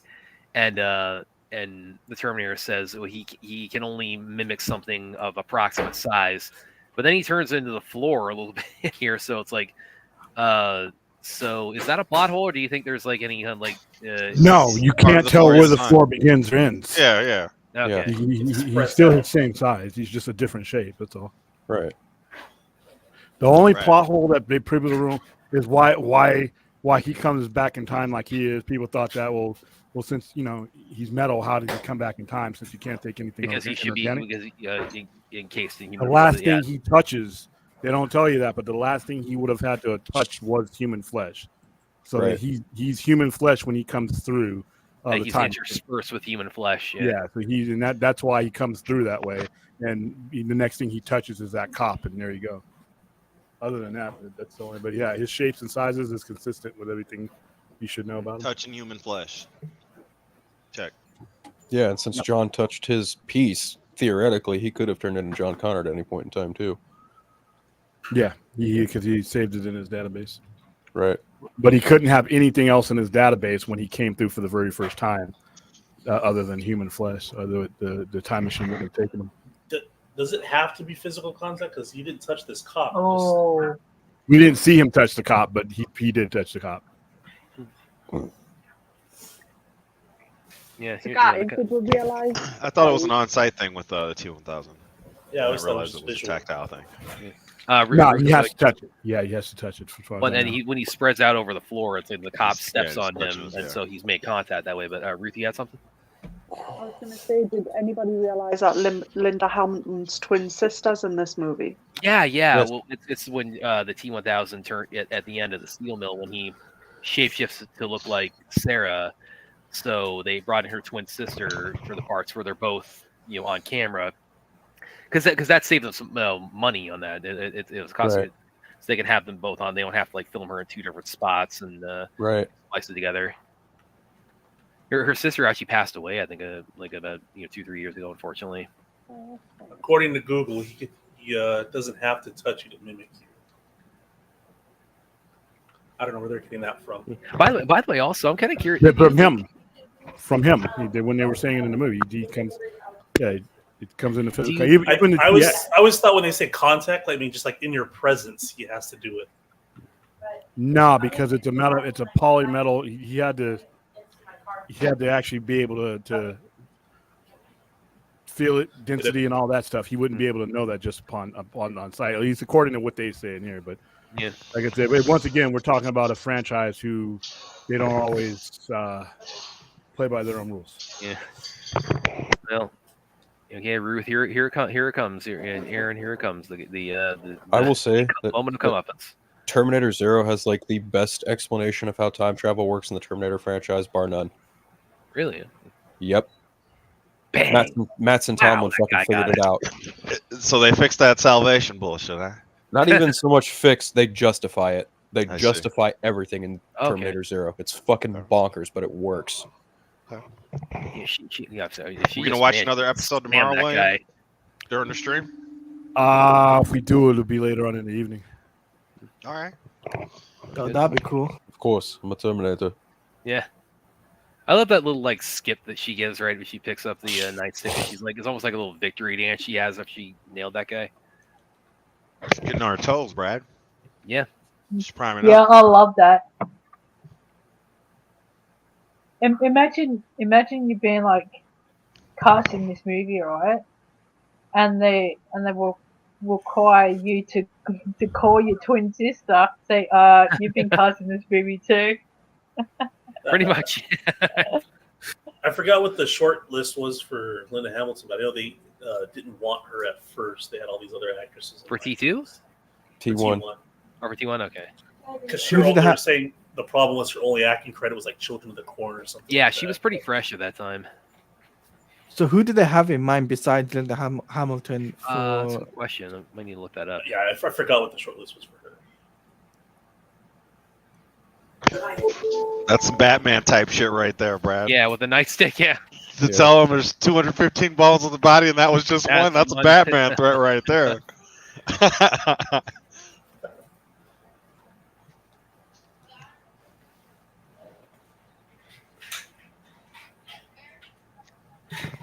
Yeah, but you know what? That fucking creepy ass.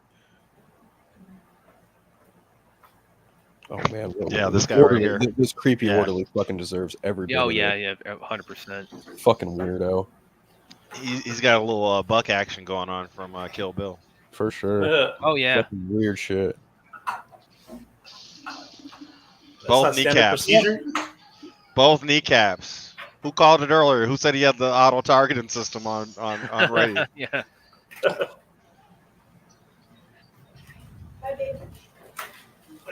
That's actually well. Go ahead. Well, I'm going to log off, guys. You all have fun. I'll see you later tonight. Later, Clint. Okay, Clint. Take care. Take care. All right. But it's actually this the orderly. It's actually not that.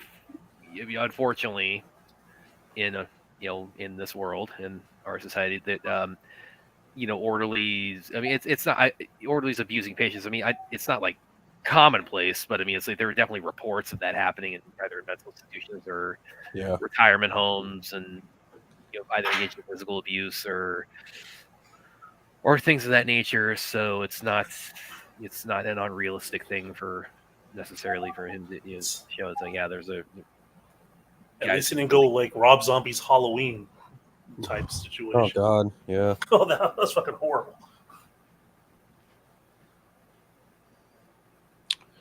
Yeah, Rob Zombie definitely took his liberty. Is that Sarah Silverman's older sister or aunt or something? Oh, really? Oh, God. Yeah, I don't know. It's kind of like... Chuck, later on tonight, we will.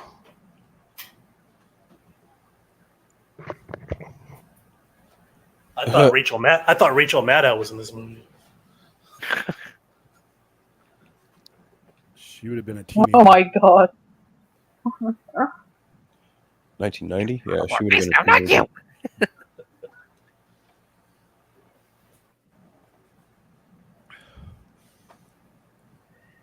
By the way, I was just about to ask a minute ago because because I got both versions playing right now, and it's right now in the extended cut.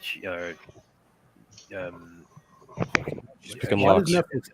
one got the guard getting stabbed in the face. I'm kind of curious because I think probably today. I mean, other than the F-bombs, because I mean, you get one and you get by with the PG-13. I think this could almost skate by with the PG-13 in terms of the gore. I like this. No, I don't think so. You don't think so? No. Trying to murder a kid's probably not going to fly in a PG-13 movie. If you're not only that, like having a giant knife thrown through someone's face. Oh yeah, that's while they're true. drinking their milk. Ain't no way. Drinking their milk in the hood. Sorry, but just turned it into a PG. All kids welcome. Let's watch the knives in the face. Well, I mean, I've seen some today that kind of push the envelope on it. Yeah, but they're not James Cameron. Yeah, that's true. Well, he's never not pushing the envelope. So.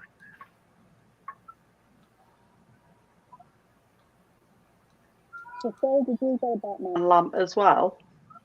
A second, Ruth? Did Phil get a Batman lamp? You're like not, a light. You got a little bit muffled there. Can you hear us now? Yeah. Yeah. Did Phil get a Batman? No, I can't. Oh, I think he's talking about the Batman, the popcorn bucket. Yeah. Try. I'll get mine on Tuesday. Mine should arrive on Tuesday. The one that Phil's got. Mine's right there. Yeah. Mine's going right on top of my Batman booth. There you go. Oh, so long, Rachel Maddow. Knock, knock, motherfucker. Oh yeah. Okay, so he's been told not, but he's been told don't kill anybody, but it's like, okay, it's like he's tossing through windows and up against the wall, so it's like they're not, they may not die, but they're like permanently injured from the. Yeah. That's not killing. He'll live. Followed. He'll live. Best scene right here where Silverman witnesses. Yeah, when he sees the T-1000 phase through the bars. Where are you guys at? What version are you guys referring to? This is on Netflix. Oh, Netflix. Fuck! I love that. Theatrical right now. She just beats the piss out of this orderly. Oh my god. Like, even when Silverman sees the Terminator go through the bars, like the music and the timing when the thing whatever the cat falls out of Silverman's mouth, it's all like rhythmically timed, even to the sound of the gun going through the bars. It's like all in beat with the music. Do you have the Discord pulled up, William? No. Okay. Well, if you happen to pull it up, it's just automatically playing the extended version. Yeah. Yeah, but you're playing a different version, though, aren't you? I got both playing, just to see the differences. Yeah. And be able to communicate with everybody. You know what I mean? So.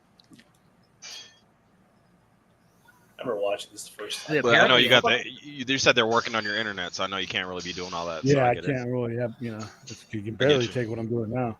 What's your timestamp on Netflix? On Netflix, I got you. Give me 1 second. 57, like 30. 58, 20. Okay, they're in the elevator. All right. Well, yeah, and apparently, like this part, Linda Hamilton, she actually, because Arnold was shooting blowing the away with the shotgun on, I guess it's 1000, and apparently, just like she actually suffers some hearing damage because the shotgun gets the sound of it inside that influence space. It's just a little too much. Yeah, you really should be wearing ear protection in there, but of course they're not going to because of the movie. But it'll fuck you up in that kind of space. Oh yeah. Because it's not just the sound; it's the compression. Mm-hmm. Yeah, and it really it's a pain. You got guys with permanent damage because of that shit. Well, that's why you see cops at like in a police firing range when they're practicing. They always have. They put like half the Marvel movies to shame right now with some 1992. Pretty much, yeah. Yeah, that guy got his skull cracked and he got tossed into the pillar there. Oh, for sure. Here goes the Robert Patrick run. Oh yeah. On the theatrical version. Tanking the hits. Keeping stride. Bam, bam. Right in the knees, bitch. Oh, yep.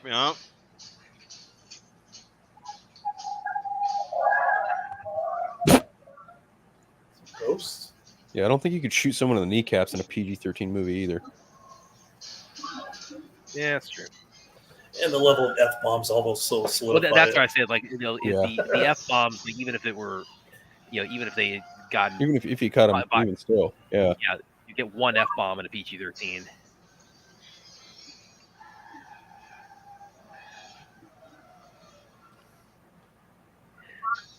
Yeah, the Simpsons has one of the parodies I've ever seen of this chase. It's when Homer's like becomes Flanders' friend, and he wants to go play golf, and so we got a family event going, and he kind of phases back through the bushes, and then he chases after them with the golf clubs. It's like what's brought in the back of the car with the golf clubs. That's one of my favorite like Terminator 2 parodies I've ever seen.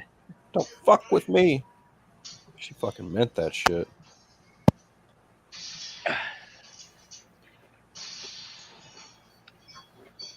What was that called again, Brad? What was what called? Oh, the action on the shotgun. Cocksmith? Called what was it? Spin cock. Because and I didn't give it that term. That's what it's called. I'm just messing with you, Brad. Yeah. Face the wall. I'm just joshing you.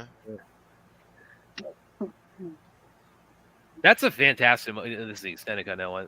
This is a great moment when she runs straight into Arnold there.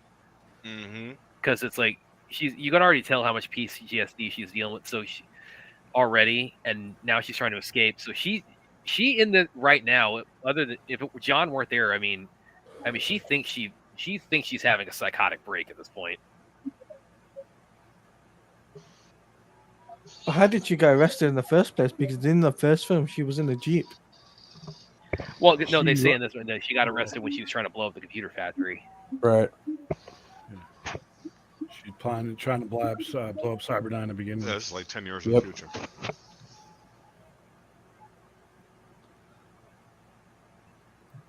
8 or 10 or whatever.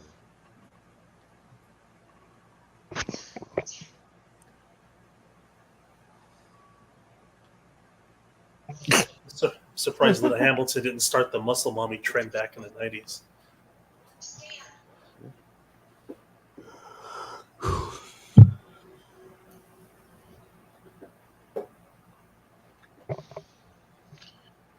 Got what people look like in the 90s, bro. I guess there wasn't the internet to really get that buzz around. Not the way it was. Was this only like online forums and stuff like that? Yeah. At that time. Those were for nerds. I'll be right back, guys. Kill us all. Wait here.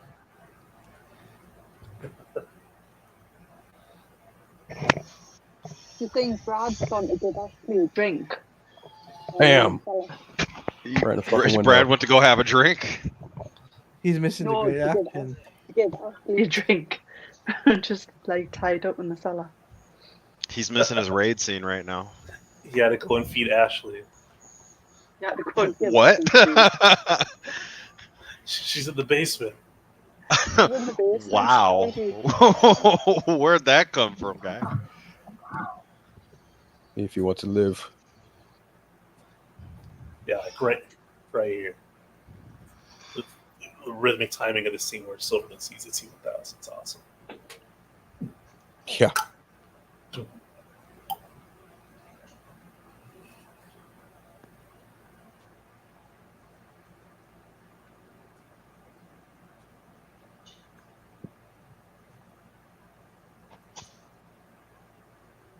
Yeah.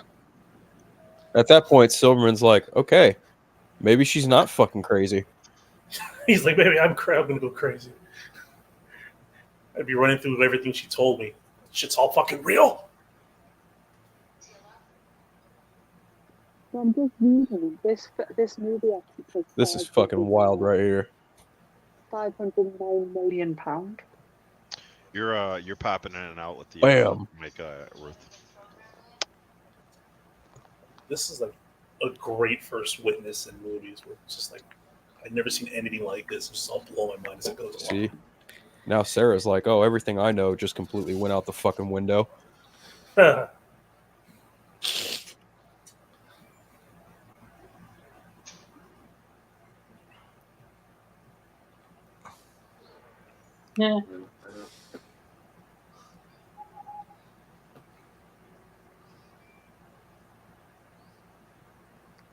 I like John's t-shirt, Public Enemy.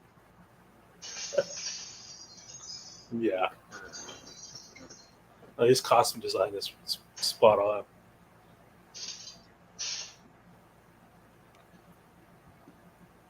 And he wasn't even an actor or an upcoming actor. They just found him at some, I don't know, like a boys club, youth facility type thing.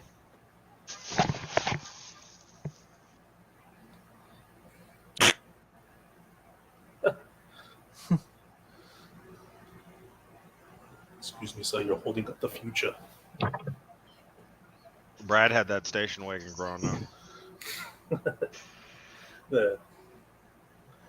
That's just station wagon from the first shot. movie. Oh my god. And like what smart use of the chrome look of the villain, because that's one of the few things that CGI can only do is make things look metallic in its early stages. Yep. Mm-hmm. Jurassic Park wasn't far off, but there are some shots in Jurassic Park where you can tell the dinosaurs look computer generated. Here, it's a little more justified. Yeah, when you get the Blu-ray version of Jurassic Park. Yeah. Yeah. When you get the Blu-ray of Jurassic Park, you're like, yeah, I can see the matting around the characters against the dinosaurs. Definitely. There's always keys in the sun visor. Any car you need to take in a movie. Always. They let it slide. It's weird too, because you would think probably a Terminator. I would think a Terminator could actually hotwire a car pretty easily. Oh, they definitely do that in T3. I guess that's a trope that's kind of disappeared today. Keys in the visor. Remember when you had toy guns that looked real? Yep. And they used to have little orange ends on them for a while. They had like the muzzle flash on them, yeah. Still got a box of them in the garage. Having like 38 snubs and everything. Everything looked real. M9s.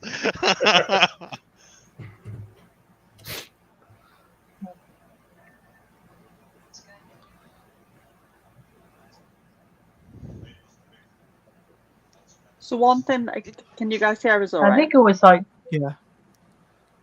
I can. So yeah. So I was... Go on, Erin, after you.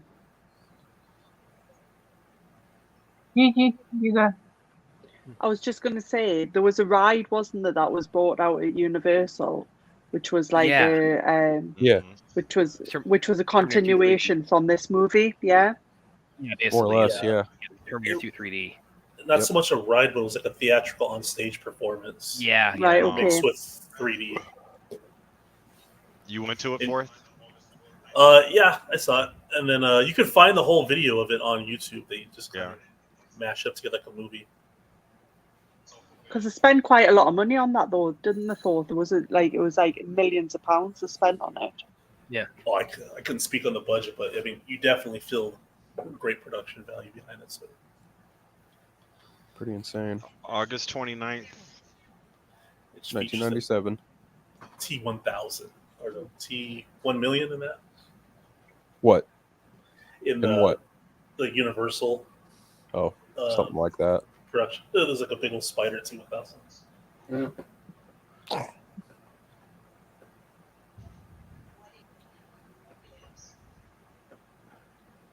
All I was gonna say is like in the early 2000s, there was a law made that every toy gun had to have a little thing at the tip of it. Oh, you mean like the orange lid type of thing? Yeah, because cops were shooting kids that were playing in the park. If you're a criminal, why don't you just put an orange tip at the end of a real gun and just blow it off when you shoot it? They got guns that people paint up to make it look like Nerf guns. They were real guns, but they paint them that way. Sort of 3D printed ones? No, they're real guns. They're just Glocks or whatever, but they just paint them up in a little Nerf color layout. This is the now this is me commenting from where we're at on. Oh, was it? Go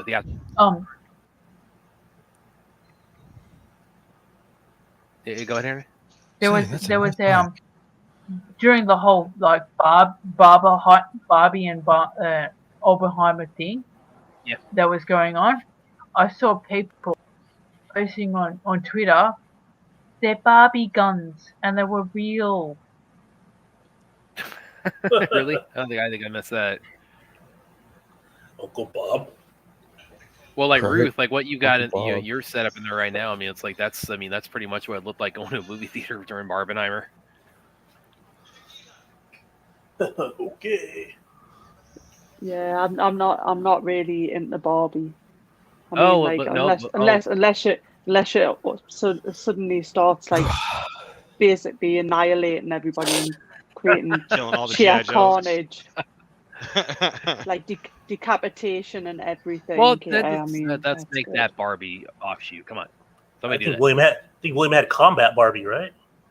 What in the hell? Combat Barbies were G.I. Joes. No, but no, really, Ruth, I'm like Barbenheimer. It's like to go to a theater during this. I mean, that right there. It's like that's what it was a Pepto-Bismol commercial. Look, Arnold Schwarzenegger's picking up Chappie. That's Chappie when he was a kid.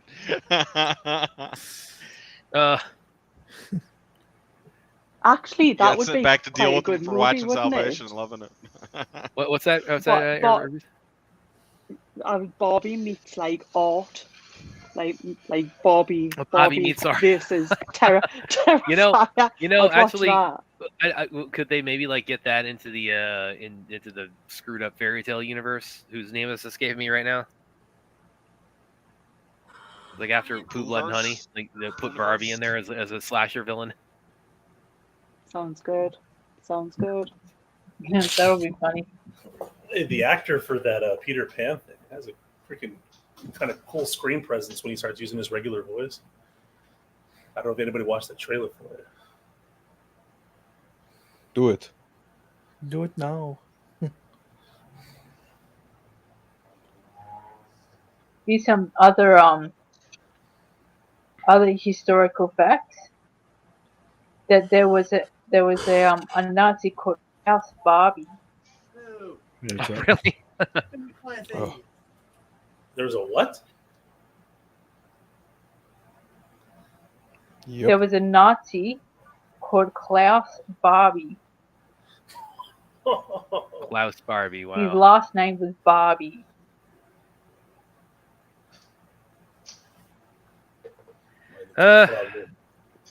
Weird.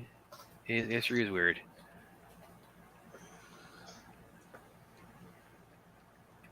And Arnold was like, buy it now.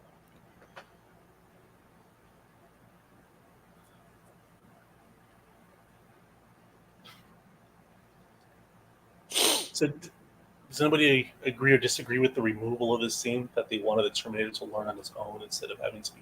Oh, talking about like when they take out his chip and. Yeah. I could see the argument either way for it. I mean, I think the main thing, actually, from my perspective, that kind of adds what it is in is is Sarah that she's understandably very distrustful of the Terminator, but then she's also Johnson's like, listen to my leadership ideas if I'm going to be leading the resistance. So she's the first time she's having to actively put her trust in her son and what she's expecting him to become when he says, let's put our hands in this machine to be our bodyguard, even though he's normally would be trying to kill us. Yeah, no, I like that secondary aspect to it, this conversation that they're having. But as far as the Terminator itself becoming a learning machine on its own, that it has its own. Yeah, I think it's like I think it's cool to see, but it doesn't like it's not massively necessary to as far as like establishing his ability to grow and pick up on what it means to be human. Oh, by the way, that window got cleaned up pretty good when they shattered it. There's no like jagged glass anymore. Right.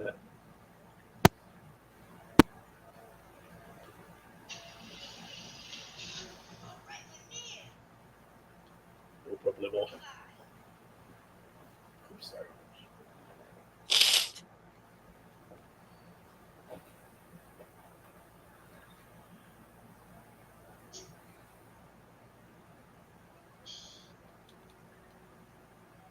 Chill out, dickwad.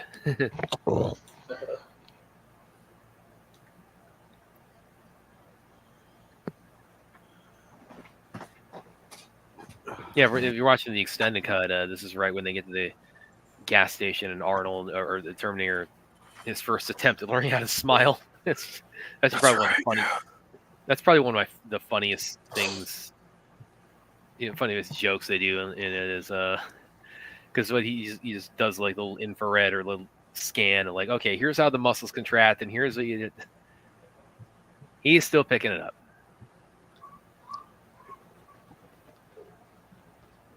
At least with this one, we're laughing with the Terminator until we get to T3, then we're laughing at him. Yeah, depending on which Terminator you're laughing at. Yeah. Like, I don't know whose idea it was to have the Terminator grow her breast size, but man, that was a choice. Yeah, that's you're either laughing at the Terminator or gawking at the Terminator. So. Right. It's not one or the other. Or rather, it is one or the other, right? You're not doing both. I remember watching that for the first time in 2003 as an 11-year-old, thinking like, "What the hell?" Yeah, it was really like a. Yeah, you put it this way. My theater was I could tell was full of teenage boys at that moment. So I didn't see it in the theater per se. I know we've got two ladies with us. It's like we're on. Trust, we get what that moment was about. Right, and like. I didn't see it in the theater. I saw it at the drive-in with my dad and his girlfriend at the time, who became my stepmom.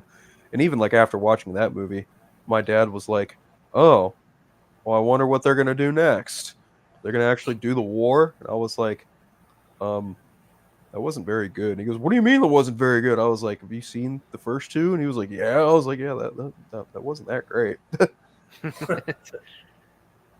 Even at 11 years old, I've always been like kind of apathetic towards T3. Like I like Arnold in it, he's fine, but Nick Stahl is like completely miscast as John Connor. Yeah, well, I mean, it's like his Eddie Furlong, of course. He ran into. He almost right. He was almost John Connor in the movie, but then he broke sobriety and kind of lost out on the role. That was his fault for sure. Yeah. At the age when I watched T3, I was like, am I still highly impressionable, easily impressed to, for sequel stuff? When I came out of that movie, I was like, something's wrong. Yeah, I mean, I just heard this on the Movie Film Podcast. It's like you can see Edward Furlong turning into Nick Stahl. You can see Edward Furlong becoming John Connor at one point, right? You cannot visualize Nick Stahl becoming John Connor. There's just a complete, total misdirect there. Yeah. I don't know whose choice it was to cast Nick Stahl in that role, but that was just a not good choice. Yeah. Even just like the performance choice, maybe from the script, he seemed like he never really had a spine and had to constantly dragged around. Where compared to this, it's weird because I actually John Connor that you kind of see that he does have a future. I thought it's bravery. It's weird because I thought Bale actually was a pretty good choice for Connor in Salvation. He was. Yeah, that script just got screwed and dicked around before the writer's strike happened, and that movie suffered from that. Yeah, massively. Poor Terry Crews in that movie. And then the worst part is like, you're not going to give Eddie Furlong the chance to play the role, and then you turn John Connor into a lightweight addict in that movie. It's like, wow, that's just a complete waste of time. Yeah. Total waste of time. Like John Connor has been kind of underwritten after this movie. Very underwritten, underserved. They do not know what to do with the character, and then by the time they get to Genesis, they finally kill him. Yeah, well, not only that, they finally killed him in Dark Fate, but then by the time you get to Genesis, it's like, oh fuck it, let's just make him the villain. Yeah, they really they really have kind of like had really scattershot ideas for John Connor post T2. Yeah, I can see Robert Pattinson playing a kind of cool. Yeah, this is like this is Oppenheimer like 30 years early right here. Yeah. Still one of the best nuclear explosions. Nuclear blasts ever, yeah.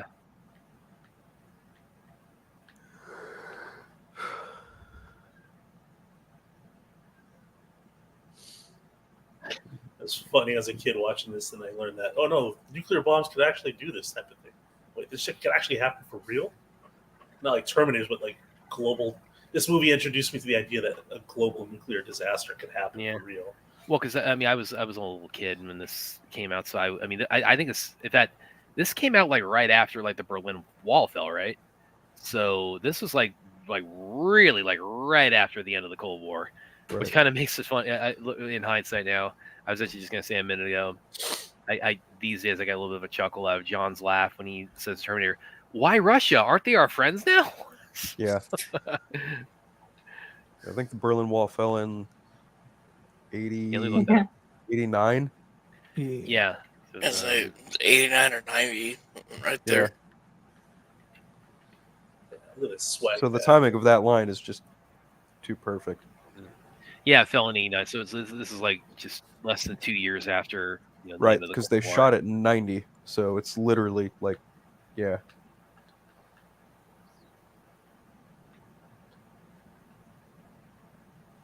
Stylus Stone. Ah, yes. By the way, another interesting thing too about the as far as the marketing, and this also I think extends to things like Aliens during this time, but a lot of these like 80s, 90s franchises or rated R, they still marketed pretty heavily to kids. Like I had the Terminator action figures. I was even I didn't see the movie itself until I was 12, but I was still pretty. I was a Terminator fan where I like really had like the main sort of thing to form the basis of that. That was pretty big. It was pretty. I watched the first movie at 6 years old, so I've kind of just had Terminator in my purview ever since I was a child. And it didn't take much long after that to watch the second movie. Yeah. Well, yeah, like I said, my parents were the ones that pay attention to ratings, so I had to wait later. But... Oh, my parents didn't even know until I was much older. My babysitter at the time was like, "Do you want to watch Terminator?" Mind you, she was pregnant with her third kid at that time too. I was like, me and my brother were like, yeah, sure. Not at all knowing like what the fuck was like gonna transpire in that movie. Yeah. You know, a 6 and a 4-year-old watching Terminator, yeah, no big deal. My dad was supposed to take my neighbor and I to go watch the Rocketeer. He was like, no, we're gonna go watch Terminator instead. I'm like, and then we came out like, oh hell yeah. Right. Yeah, but my gateway drug to like a lot of the stuff I was, as far as like whether it's superheroes or things like Jurassic Park or Terminator, because my big thing when I was a little kid was action figures. So that really, once I got like started on like a toy line for one thing, that kind of set me down the path of like, okay, what's this coming from? Yeah. So yeah, I definitely had that with Terminator. I also had that with Aliens and Predator because I have been playing with those toys way in advance. In fact, actually, they had like a lot of the Aliens toy line from like 94, 95, and they had like all those commercials with the alien flying queen playing on Cartoon Network. So because of that, I thought at that age, I thought like the first two and the first three, like they had just come out. I didn't realize that the whole series stretched back to like 79 because the marketing of that toy line was so mid 90s, so it made it seem like to somebody that age, like this was coming off like a blockbuster that like just been released. Yeah, I think for me it was that'd be 1990 or 1991. I had already seen RoboCop like 40 times on a VHS. My dad was like, he didn't give a shit. But my dad's like 45 years older than me. So. I remember I used to always carry my Aliens VHS with me on the offshoot that when my parents went to like dinner dates with other friends that they might have a free room with a VHS player I could sit and watch it.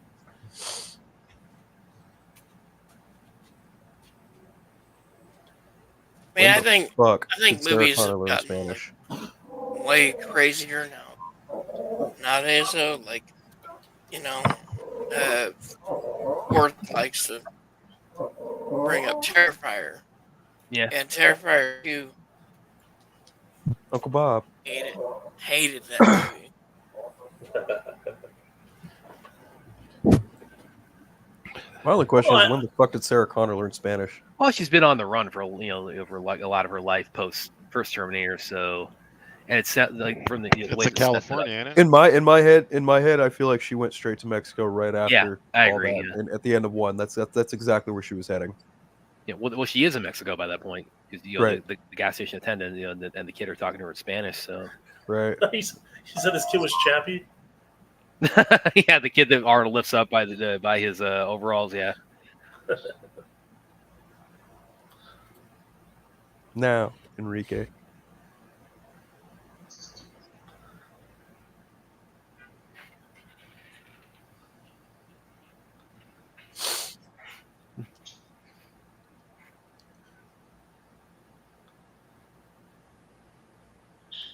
If Terminator 0 is influenced by any of the movies the most, it's probably this one. Think so? Yeah, oh yeah. Oh yeah. By the end of it, you'll understand why. Yeah. The thing I got to figure out, because I haven't finished the whole series, is at the end of this movie, because of what they've done, if this is in line with that, they delay Judgment Day. But in Terminator 0, it's about to happen exactly when it's supposed to happen. Terminator 0 pretty much justifies why they continue to go back in time and the multiple branches of timelines that are created. They pretty much spell it out for you why that is the continued case and why they basically treat Judgment Day, specifically the 29th of August in 1997. They basically treat that like a fixed point in time that is inevitable and never going to not happen.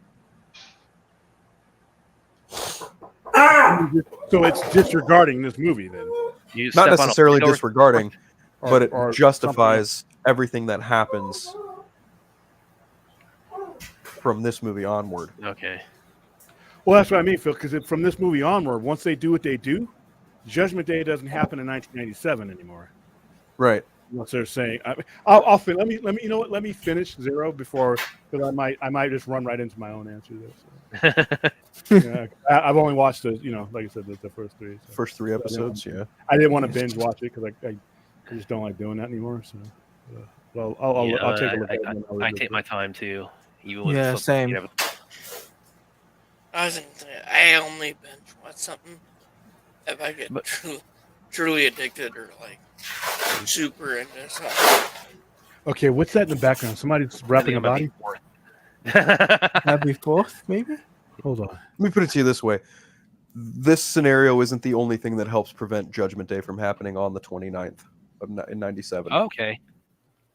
Okay, that's interesting. There's something else that's happening on the other side of the planet that kind of justifies everything happening.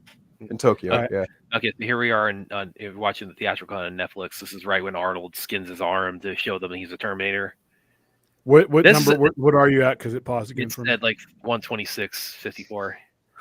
This was an awesome effect for like a non CGI effect for 91. This was really good.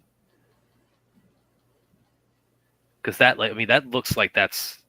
It's good old Stan Winston right there. Yeah. I mean, that looks like that's like.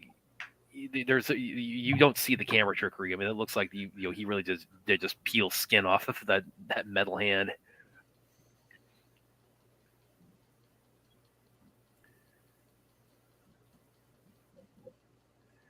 I think I mentioned the other night on the show too, because this is obviously probably safe to say Joe Morton kind of like one of the main things we think of for him is Miles Dyson. But the first thing I ever saw him actually was not T2, it was actually Speed. I first saw him as Lieutenant Mac in Speed. Hmm. He was pretty awesome in that too. I see him as brother from another world. It's always T2 for me. And then, of course, when he got cast in Justice League as Silas Stone, I was like, oh, that makes total sense. Yeah. Okay, because they're totally playing off of him. 100%. 100%.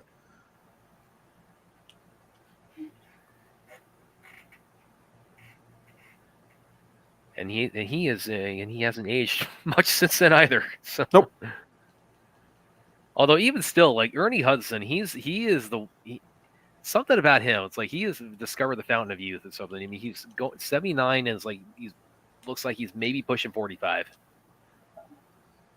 I'd probably pot him somewhere around 50, but yeah, you're right. For 78, that dude looks fucking great. He looks great. He looks. I mean, he's jacked. He's in shape. There's something different happening in his DNA. There's just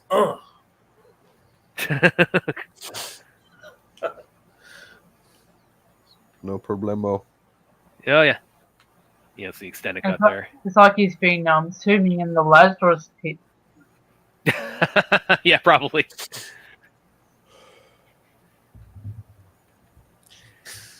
He was actually, I know this will annoy William when I say this. He was on Joe Morton was on season 2 of Smallville. He was in actually. Because he's really since T2. I mean, he tends to get cast as kind of like mad scientist kind of characters. So he went into the witness protection program for TV then. Well, he was on he was very awesome on the show. Yeah. He was a Luthor Corps scientist on there that kind of does some experimentation with kryptonite and things like that. So that's also probably like a. It's when I kind of say that DC, they tend to be bigger on legacy casting than Marvel. That's also probably, aside from his association with T2, that probably also may have been a little bit of like a factor in his casting of Silas in Justice League. So when he was in Smallville testing kryptonite, I haven't really paid much attention to Smallville in years. Was that in regards to Corbin Metallo? No. Okay. Corbin, he came about like season 8, so that was like 6 years later. Okay.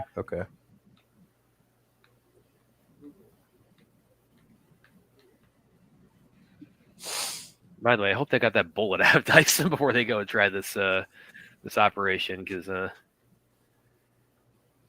he fully operational. Oh no, he's playing it like his other arm is limp. Look. Yeah.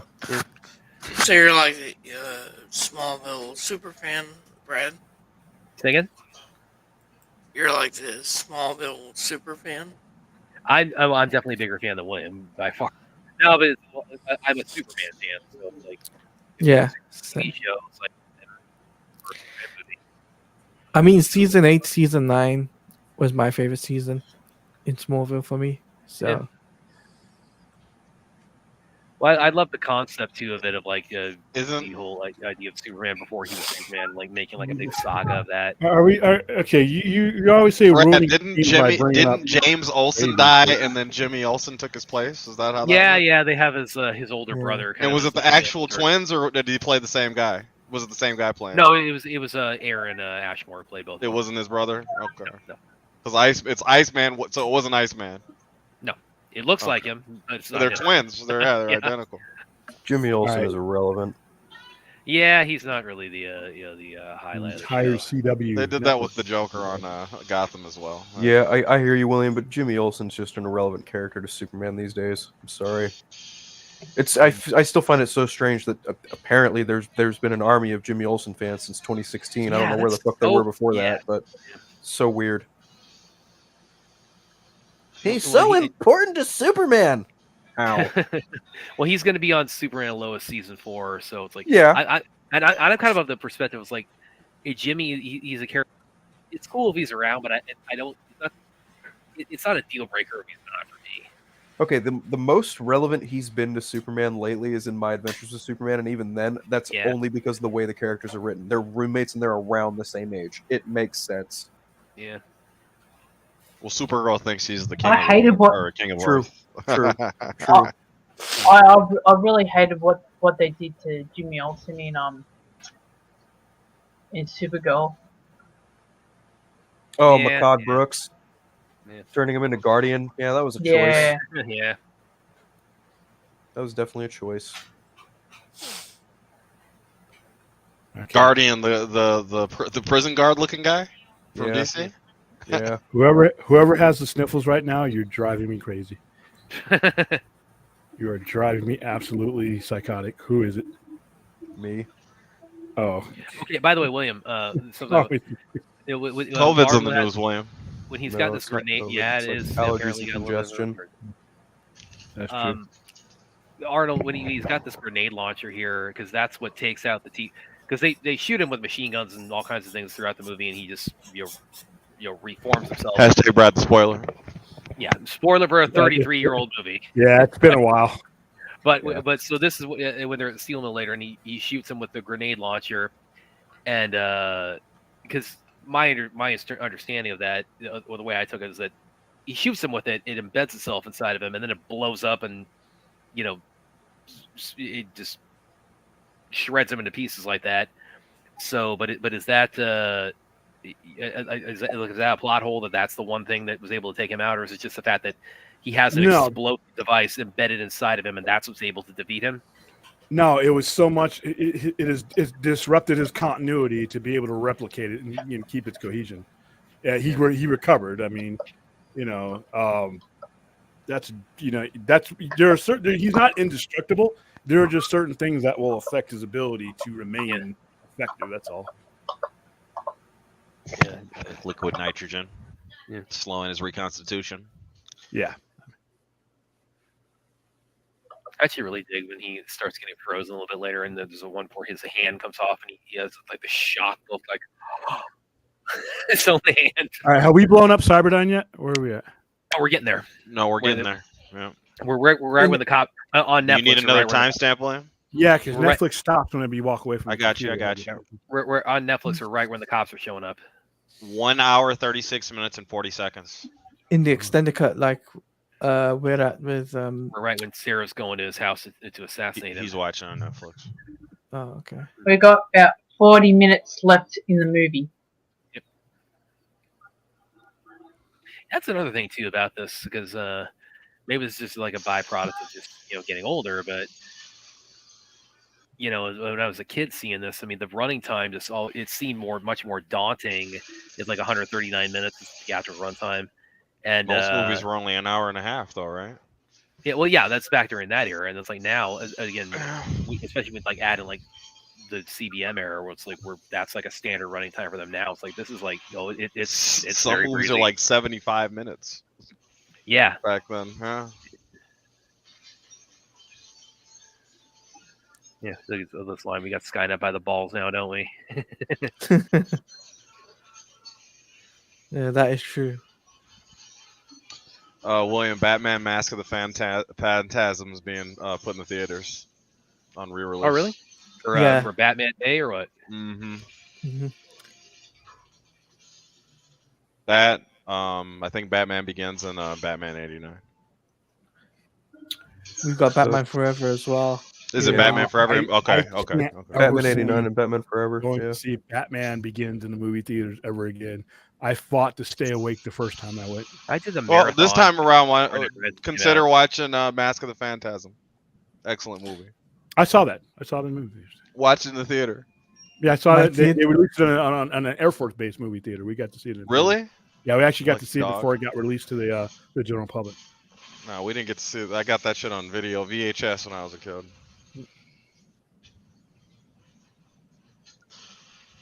No, but that's probably the one. That and Batman Forever or Batman and Robin are the two Batman movies I just don't ever rewatch. What you said? Batman Begins and Batman Forever, and then Batman Returns.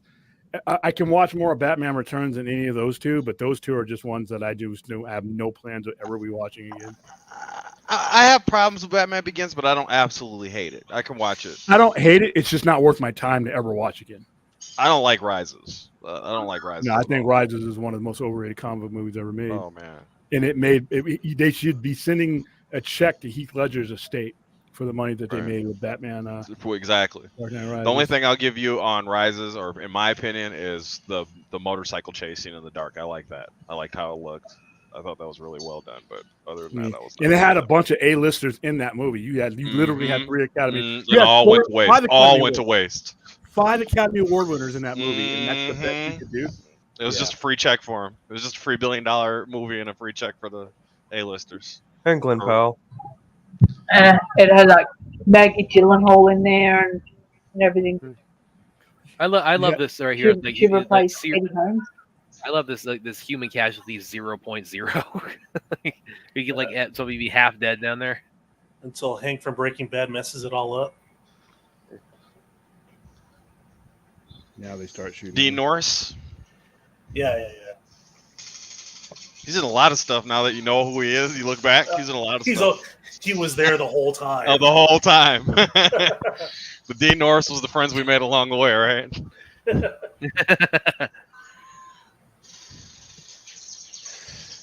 Someone should use Dean Norris as like an allegory for like life. Well, so William, because they're getting the chip in the arm there. So what did they?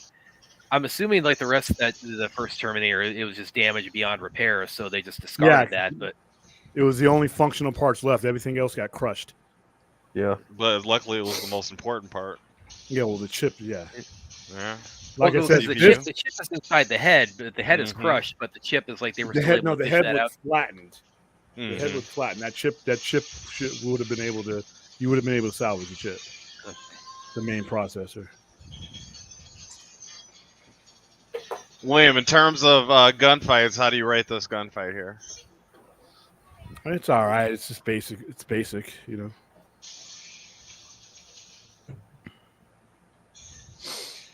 Not everything's heat, though, right? So.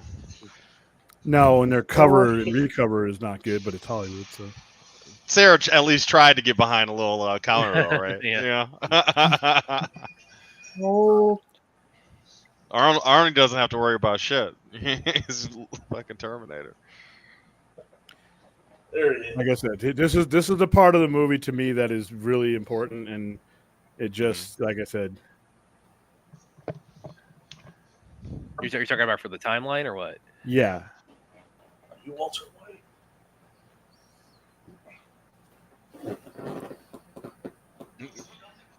Okay, so Dyson has probably about 5 bullets in him right now.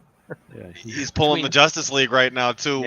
Brad, he's got control on his death. I think that he's got his hand on the controls right before he dies. I think that's. I'm surprised no one's asked that directly about that because it's I'm sure it's homage. I'm sure it's an homage. Obviously, like Joe's casting of Silas definitely was influenced by his T2 role, but also like again his heroic sacrifice. That is definitely very much an homage at play there. Most definitely. Got a war zone going on down here. Yeah, and they're not going like the people. That range. Imagine you're the people working across the street watching all this go down. And they crashed that chopper, or they did that stunt under the bridge for real with the chopper, right? And, yeah. Oh, there's there's a questionable part on that when he's flying the chopper near that scene. He has an extra set of hands. No, the T-1000 has an extra set of hands, and some people were like, "That's part of the plot," but some people were saying that's like the actual, somebody else handling the helicopter. It looks weird. It's so throwaway. Like I never even noticed it. They're probably right next to each other, lined up, and it just so happens that the arms are theoretically, wouldn't the T-1000 be able to like just kind of form an extra hand and because he shapeshift? I mean, yeah, it feels like something like that would be featured. Like I can do this too. But I don't know. It's weird. It's. I mean, but it's easy enough to wave that away using that as the excuse, right? Yeah, yeah. Oh, there. Clip that. Okay, calm down. Brad's doing the old spin cock again. Oh, stop it! This is a family show. A PG-13 show, more like. I like Cameron's use from switching from keeping the camera on rails. Nobody watching this show is under 17 years old. I'm not quite sure how this works through this bomb he sets off because he's got this big weight he's holding and then he lets it drop and then. So he lets it drop on the pressure release trigger. It's like a mine. But you just can't just press that with your hand or what? No, you can set it to either activate when pressure is lifted or pressure is applied. Okay, but it has to be like a specific amount of pressure applied. Yeah. Okay. Otherwise, it could get accidentally tripped off. Like so they do that so that you don't nobody just puts their hand on it and accidentally blows it up. It's gotta be fully depressed. That or you don't. If it's a smaller vehicle, if you're trying to blow up a tank but not a Humvee, So there you go. Okay. Yeah. By the way, the movie Terminator timeline is over with at that point because there's no Cyberdyne. Yeah, the director's cut. They're not even at Cyberdyne yet. Yeah. They're discussing going to Cyberdyne. They just cut the hand. He just cut his arm out. Yeah. Oh wow, that version. But it's cool because you'll see an action scene in the theatrical cut, and then later on you'll see it again on the director's cut, and you see the extensions and what's different. So it's cool. This cool little feature. The way it was meant to be experienced. Mm-hmm.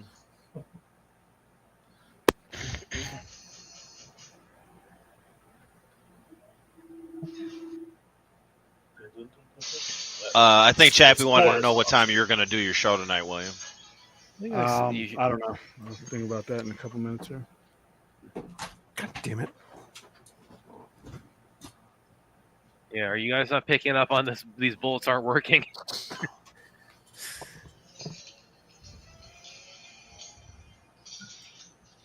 That one guy with the shotgun thought he was going to be the hero. I'll get him, boss. Well, they're using MP5s, and it's just with no bullet. With a short barrel and a short barrel on it. Shooting people across the. Not really how you want to hold it either. It's awesome. There's a guy that jumped in a helicopter. Yeah, now, I always thought this was so cool. The T-1000 shows up and the bike is on fire on the front, and he's not even trying to put it out. It's neat too. Yeah, that's a very metal image. I always use this line when I drop my kids off at school. Get out. Yeah. I mean, what do you do? Do you just get stabbed, or you actually get out? I don't know. He's got a pretty good At this drop, point, though, you're dead either way. Make me get out. I'm not getting the fuck out. But he did just jump into a helicopter off a motorcycle, so I mean, I get the whole thing. And pour into the window hole. Mm-hmm. What are you really gonna do? Right. Like, I say that from the comfort of my own home, watching the movie, not being in the situation. Just get out. Oh, the helicopter. I forget which part they show the extra hands, but it's funny. Wait, everybody give me a timestamp real quick. On what? On Netflix. Netflix, we are 1 hour, 47 minutes, and 40 seconds. Okay. Share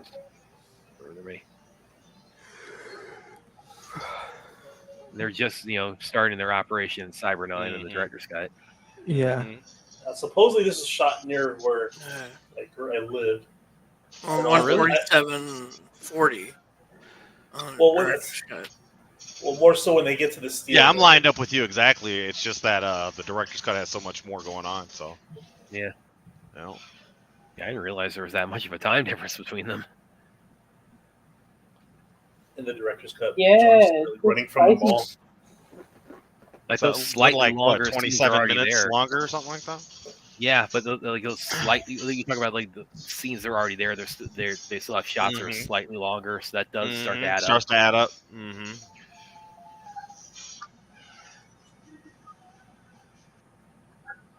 Get away from the chopper! Yeah, he goes close to that bridge just to pull up in the last minute. I was wondering, is this the part where he goes over or under? You're coming up on. He goes over. There, he did under. And over on the other. Yeah. Under was the first, at least in this cut. Now I wonder, is this all practical helicopter flight, or do they actually have it on rig for? I don't know. I think like the wide shots are. Yeah, there he goes underneath of it, and then he goes over in a second here. More Oldsmobiles getting careened off the road. I'm kind of wondering, William, you might be able to answer this. Like, what's the lowest like a helicopter can fly safely and still like maintain its forward its balance and momentum? Depends on what kind of helicopter. This kind of helicopter can fly pretty low because it's lighter weight, but like a Black Hawk or something like that, it gets kind of hard because the lower you get, the lower the air, the air that they're using to float up. You need to have at least so much space to go up with. Yeah, because Airwolf couldn't do shit, right? Yeah, because he's getting like about. Because he's getting like maybe about 3 feet above the ground here. Yeah. Take a look at the helicopters they use to. You can do it. You can do it for. He's actually going forward, but it gets harder once you go slower. It's not advised. That's why when you see helicopters flying throughout California, they're actually so high, because once, like with mountains, like with the Kobe Bryant helicopter accident, once that guy went too low, and he didn't have enough flat air, he lost control of the helicopter and went into a mountain. Yep. Oh, is that what did it? What he was flying? That's one of that, and he couldn't see, but he couldn't elevate. He didn't have enough air under him to elevate, higher to get out of the way.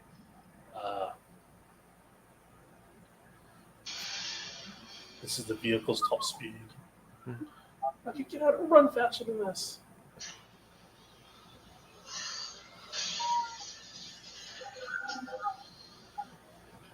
Whoa.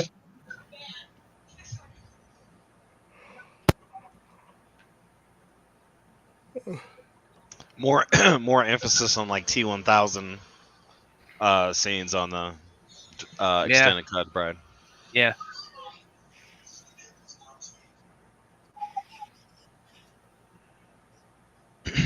Oh, they got the Just League film reels right there.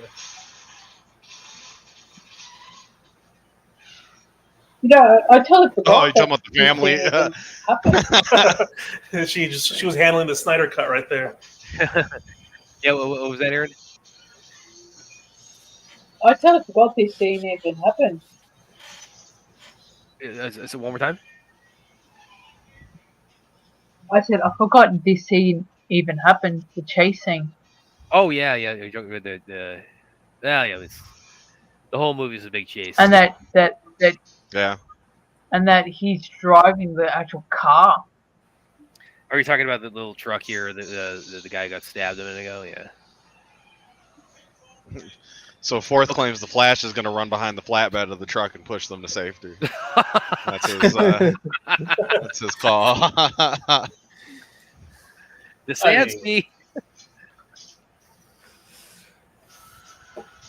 Who's to say that he didn't already give him a boost and then duck out before he noticed? Well, the background was in red, so I don't think it was there just yet. Oh, okay. Yeah, you have to wait till the background. I love the music. This is like great music version right of here. Justice League, man.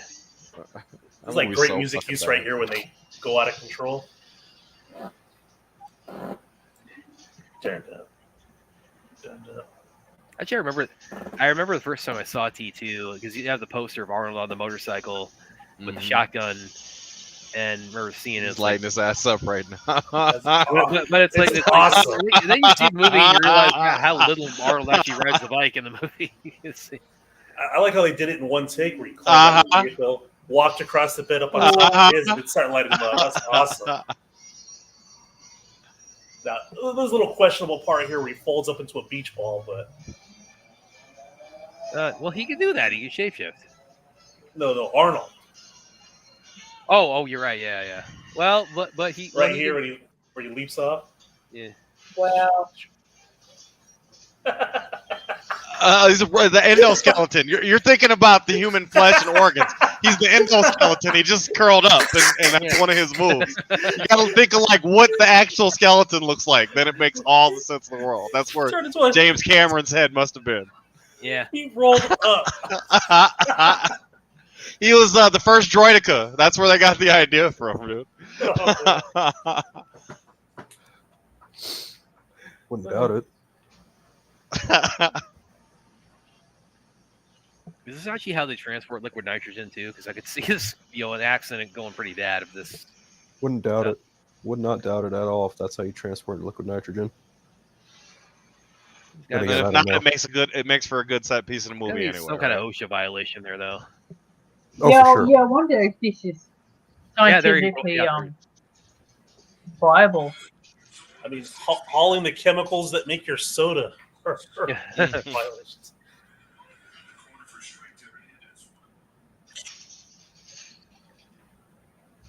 What they say when a truck carrying soda products careens and crashes and spills the highway, you have to call OSHA. But if a beer truck goes over, you can just call your friends.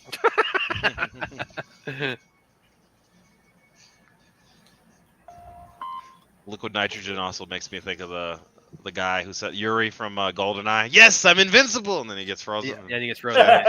And somebody I remember Mike telling me about he saw somebody do a dub over that on YouTube where it says he gets frozen and he says, "I am an icicle." Sub-Zero. No, you know what Arnold Schwarzenegger should have said? What's that? Arnie should have said, "A freeze is coming." Oh, you a little bit garbled there. Chill. That's a freeze is coming. So, FYI, freeze is coming. That's not how you transport. No, you know what the line should have been? It came right out of Suburban Commando just recently. This should have been, "I was frozen today." What was that, nerd?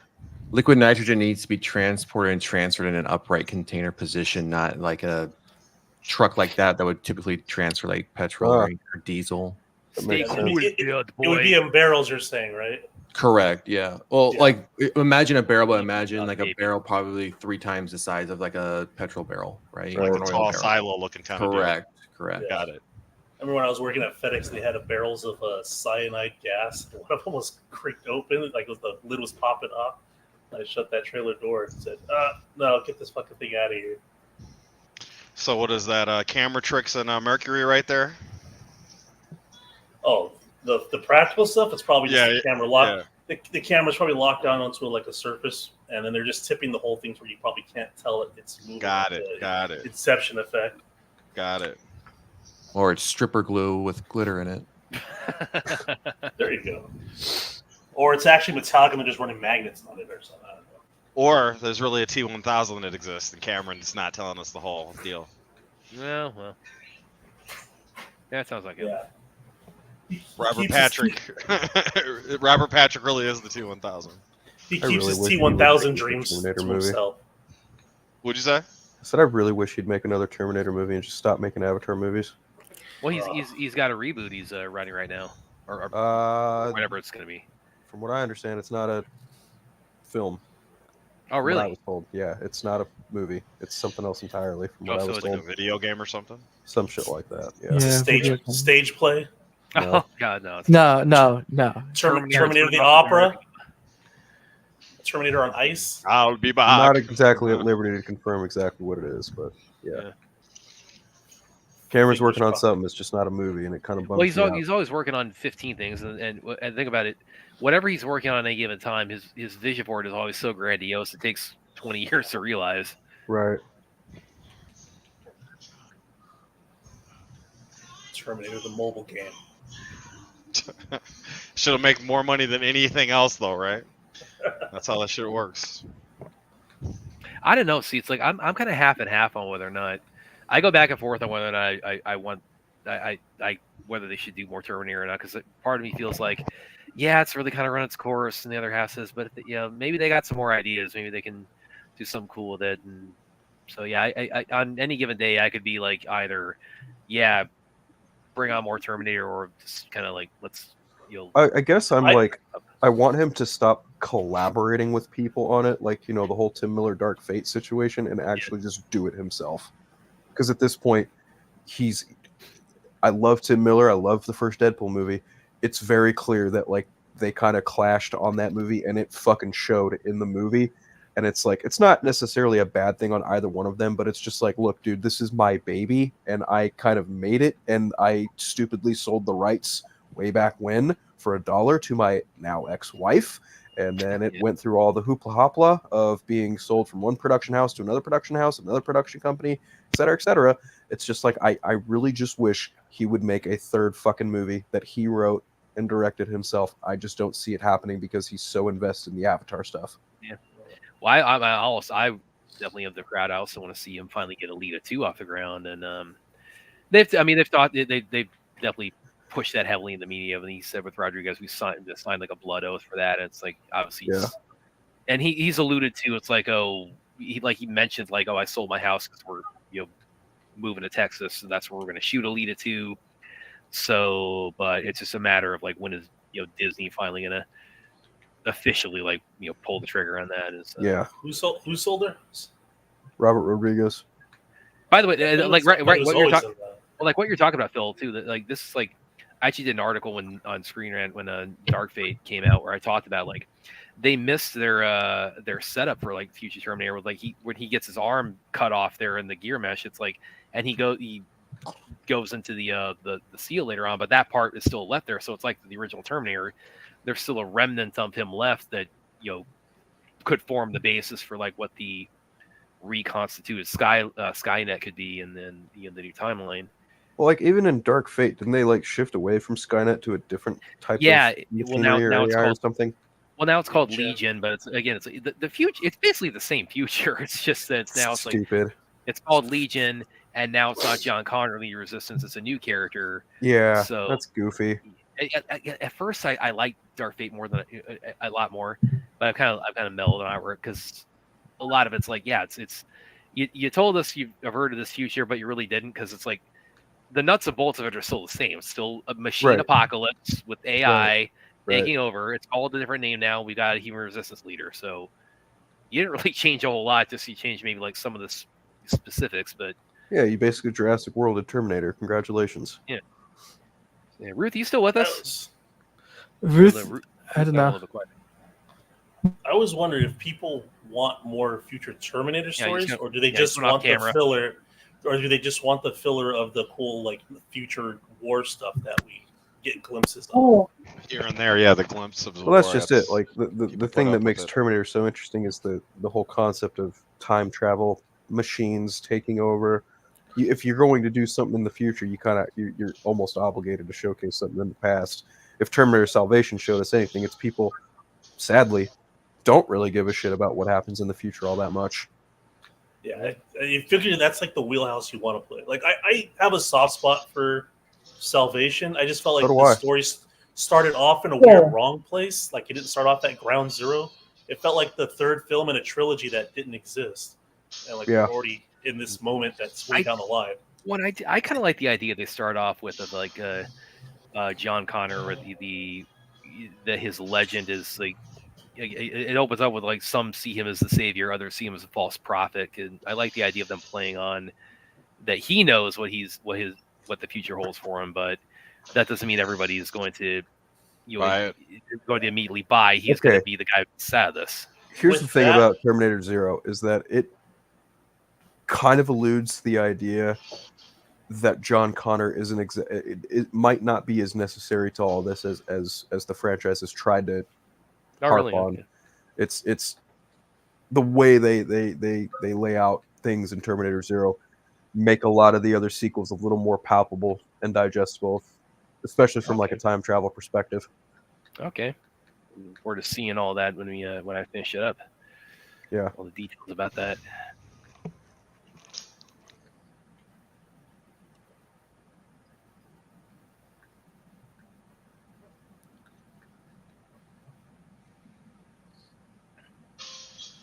Okay, now the T-1000, he's being a jerk now because he's just slamming that. Nah, he's looking for the right things to disable him. Well, he's trying to get him at the right angle where you can smash his head and disable the chip, but you could just stab him. We just shapeshift and just impale him. Are you suggesting that the T-1000 has feelings, Brad? Well, I mean, in a couple of minutes he's gonna when Sarah shoots him. So. Everybody has feelings. Even liquid metal robots. If you just show it love and tenderness, you can probably reprogram it. Well, I mean, that's what did Sarah's our answering machine message say in the last movie? Even machines need love. Oh man, that reminds me of the scene from T3 when I kind of felt that I was in for a bad movie, where what's her name, John Connor's girlfriend is fighting with the copier or whatever. I hate machines. Wah wah. Did you at least like that his Schwarzenegger's voice didn't sound shit like? You mean talking about that guy with the cowboy voice? Yeah, I'm so glad they took that deleted scene out, where it's like they have the guy that has the Arnold voice as the scientist leading it, and they have the soldier that Arnold's playing, but they dub him over with this really goofy Southern accent. It's like, don't worry, we'll fix that. That was so yes, that's cool. Oh man, that thing is bigger than I thought it'd be. It's early. It wasn't supposed to be here till Tuesday. That's like the actual bat signal. It is. Thanks, it's Rhea. Literally the bat signal. Yeah, from '89. Wow, cool. No, I mean that's like you could actually put. It looks like you could put that on the roof and shine that in the sky, and it would actually looks like you could probably put some popcorn in there and eat it, huh? Yeah, the only downside is you can only fit maybe half a thing of small popcorn in there, but yeah, it looks cool. Oh, I gotta get me one of those. Can you imagine what the Superman popcorn would be like, though? Well, it's pretty simple. It's a shield. It's probably going to be just a bucket with an S shield on it.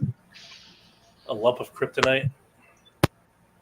As if hey, do you guys remember that like marshmallow popcorn that was like green and red and stuff? That's what made me think of that shit was great. Back then, I don't know if they make it, and I don't know if I'd like it now. But back then, when I was a kid, it was good. So I bet you anything they're gonna have different themed popcorn buckets for each hero. There's gonna be a multicolored one for Metamorpho. Yeah. It's gonna be a red and blue one for Superman, a fucking gold and white one for Hawk Girl, a green and white one for Green Lantern. I was thinking maybe a Fortress of Solitude. Maybe that'd be kind of cool. Aaron, this is the part you were talking about earlier, where Linda Hamilton's twin sister came in. We're not there yet in the extended cut, but yeah, I know what part you're talking about. On Netflix, yeah, that's where it's at. Yeah. The twin sister came in during the chip reprogramming scene.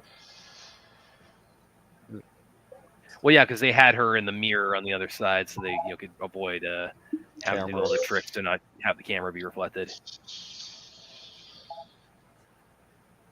This is also cool when you talk about Arnold doing the spin cock with the his shotgun, and now I also thought this was awesome when the way she's gotten shot in her arm, she has to do that to reload every time. Terminator 2 has these awesome ways of rechambering rounds in firearms. That's pretty awesome.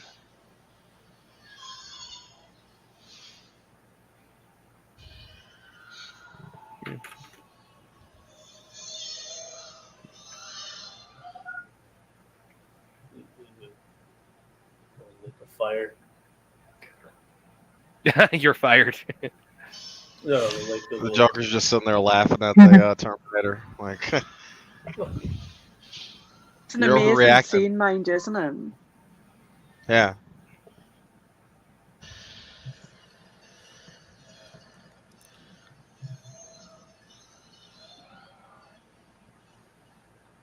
The last part where it turns inside out. Yeah, it's absolutely fantastic. Like, you could almost ask if the 2000 is being too dramatic while he's dying. Yeah. Well, then he does more back and everybody he copied during the movie. Yeah, that's an awesome death. Yeah. I guess you could say it's that was actually something Alien 3 got a little bit of flack for the following year because there were some comparisons drawn with the ending of T2 when Ripley dives into the furnace. Wasn't that the thing for a while with a lot of movies? The bad guys or people are always falling from a high altitude, either disappearing in fire or landing in like the ocean. Talking about like the Shredder falling into the garbage truck and then or coming back. The Joker. Yeah. Well, the Joker fell through the street and died. He didn't fall into a flaming pit of lava or molten steel or anything. No, he fell right into the street and left his. Or even it's like the same framing. It's like that framing. Like even the bad guy in RoboCop 1 had to go out the window in the same. He gets blasted out. Yeah. That's the arm you were talking about, or whoever was talking about Brad Forth. You say again? The arm, they just threw the arm in the lava or in the bolt. No, that's the first arm. The arm from the. I'm talking about the one stuck in the gear. Yeah, when he got his arm crushed off like that, he goes into the steel here, but they didn't go back and get his arm and throw it in with him. So it's like to me, it's like that's your basis for like how Skynet will be formed now. Somebody recovers that arm, does the reverse engineering like Dyson did. Unless some just random person found it and was like, let me just scrap this thing, and then nothing became of it. Well, they don't have the chips, so I guess that's working in their favor.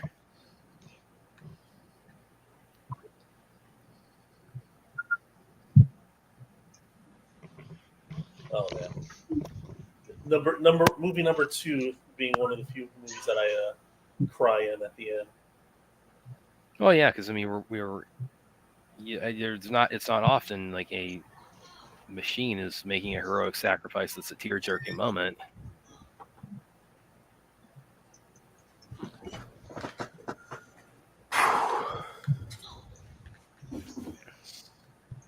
Back to the director's cut. It must be destroyed also. Oh. I think didn't this also win for best makeup? I think it did. You got the Wikipedia pulled up, don't you? Yeah, let me pull it up here. This is your job, Brad. What the hell? I was gonna say, was it not it was nominated? Did it not win like 5 Academy Awards or something? Yeah, it did. Hashtag blame Brad. Oh, always my fault. It won. No, it's Droidica. Yeah, at the Oscars that year, it won Best Makeup, Best Sound, Best Sound Effects Editing, and to no one's surprise, Best Visual Effects. It was also nominated for Best Cinematography and Best Film Editing. So you're saying this James Cameron guy might be competent? Yeah, somewhat. Yeah. Oh, Jimmy Cameron. It's debatable after Piranha 2, but right.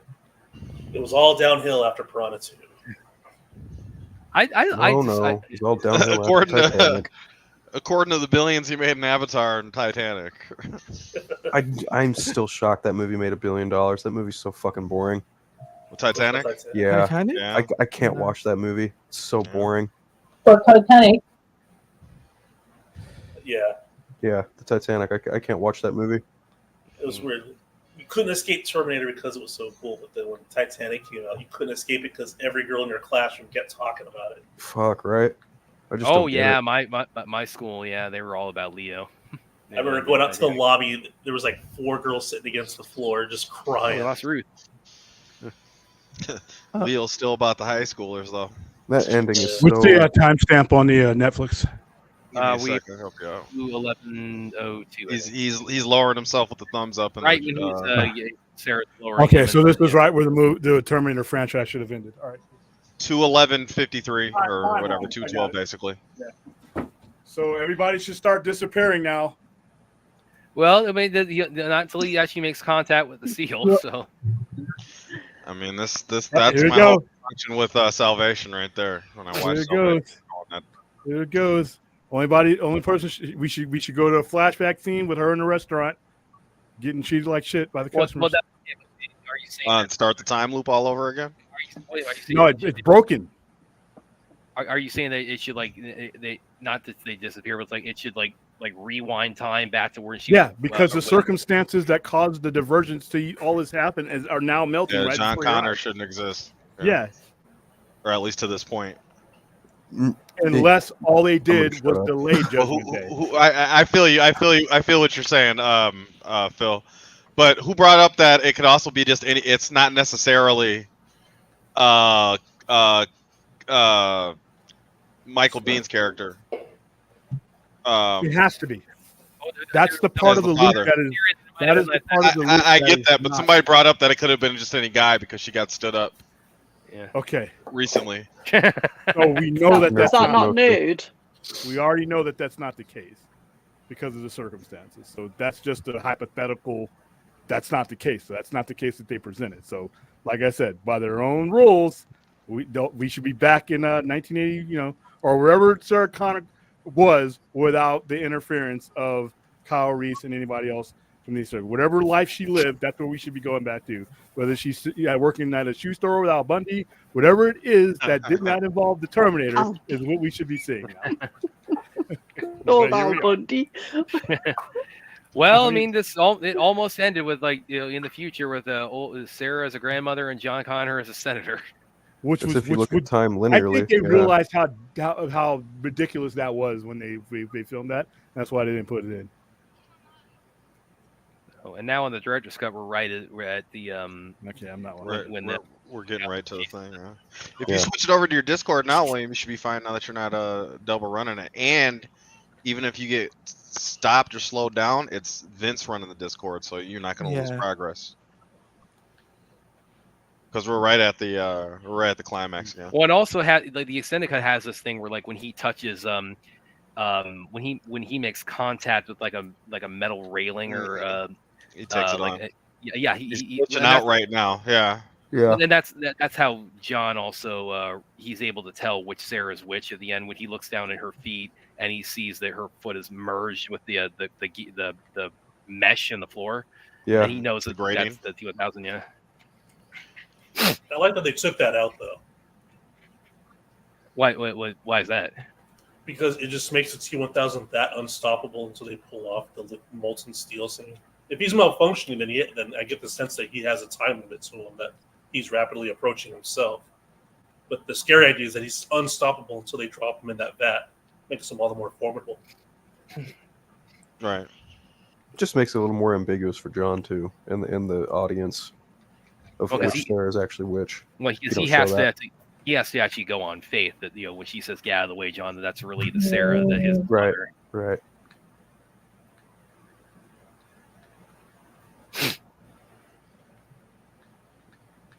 We lost Ruth again.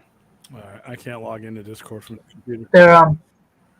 No, she typically has internet issues this late. It's like 2 a.m. for her. So yeah, that's 2 o'clock there's in the a morning certain for time her. of day where it gives her trouble. Yeah. So William, why don't you kind of enlighten us the movie how finished now? The movie what? The movie's finished now. Yeah, on Netflix. Yeah, if you're watching the director's cut, we got to look about another couple minutes here.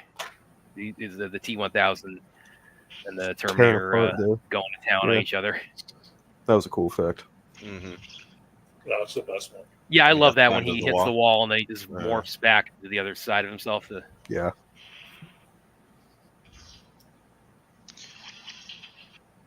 I kind of like the practical looking. So you're like pretty much 1,000 they had right there. For so you're pretty much almost like 5 minutes. Yeah. Yeah. Felt like we're 20 minutes behind. Now it feels like we're 5 minutes behind. We'll be caught up somehow. Well, because it was just a few seconds here and there added in. It's only 15-minute longer cut or 20-minute longer cut altogether, right? So. All right. Well, that's enough.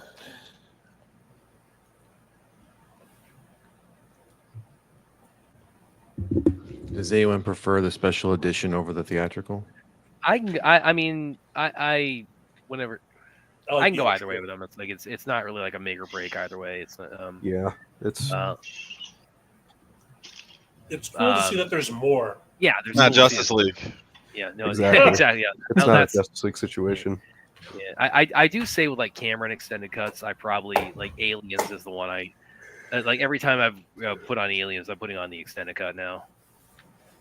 So I'm different. I just put on the theatrical. Same thing with Alien. His added. There's nothing added to Ridley Scott's Alien that does anything for the movie for me other that I didn't see. There's not a whole lot much more that just adds to that movie. You know, the theatrical cut for this, Alien, Terminator, like.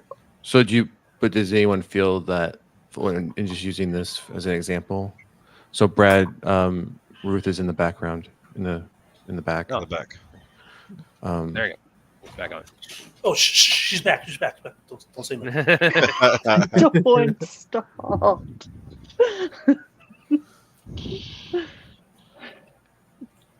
No, go ahead, Sean. Oh, fuck. No, that's all right. No, go ahead, man. You're cooking there, man. No, I was just curious if anyone thought that, like with this one, for example, if it helped the story flow a little bit more and maybe provide a little bit more context in certain scenes as to why something was happening or about to happen. I think when you're talking about the asylum stuff, the reordering and the extension is really really gives you more to chew on. Yeah, that's the biggest part for me is as far as like narrative addition or character development additions, like when Sarah has the vision of Kyle again. Yeah, that's probably that's the biggest one for me as far as like how much it adds to her because she's still Sarah and the T-1000 get more kind of insight to their character, I would say. Yeah, as a result of the extended movie. And the fact that he was the love of her life, even though they met under very tragic circumstances, and only were together for a couple of nights. That he's even though he's dead at that point, he's still kind of the only thing that's sort of keeping her going. I mean, that's the same thing that happened with Wonder Woman in her movie. She was only with Chris Pine for like 2 days, and it's a huge deal for her. I think the theatrical version is a really good example of cutting all the fat off your project and just making it solid. The other stuff is cool to see, like in addendum, but I think the original movie is solid as it is. Well, and like the scene I mentioned. Yeah. Go ahead. Go ahead, Spidey. No, go ahead. Go ahead.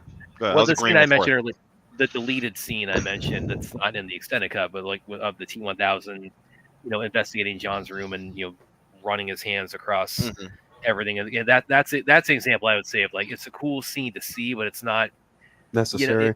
It just gives you more insight to how he works and how he operates and what he's. That falls a bit more into like trimming the fat, I think. So that's one. It's like I liked seeing it, but it's like it's probably for the best that it's like they just kept the movie. From that point. In the beginning, I guess the longer shots in the Future Wars, because like Porth was saying earlier, everybody likes the Future War stuff. So just getting a little bit, a minute more of the Future War looks nice. So if there are any directors that know what to cut and why to cut it, at least in a 2024 time frame, probably still James Cameron and Christopher Nolan. Like they can shoot whatever they want, but then they can look at a whole thing and be like, "This isn't necessary. I don't need this," and they'll cut it out for a justified reason. Yeah. Then you look at other studios thinking that they're filmmakers and their executives are like, "Oh no, you need to cut this for this reason," acting like they know better. And it's like, no, you should just listen to your filmmaker on what they did and why they want it to flow. I mean, for crying out loud. Look at how many executives wanted to cut the No Man Land sequence from Wonder Woman, and Patty Jenkins was like, "No, this is the crux of the fucking movie. We're keeping it in." Oh, I don't know. Yeah, you're right. You don't know. So, and then it comes out, and it's like it's the most acclaimed part of the movie. Right. Yeah. It's definitely the centerpiece of the entire. 100%. That by itself is like an indicator. Like people need to be fired at the executive level in Warner Brothers for that kind of thinking that was going on.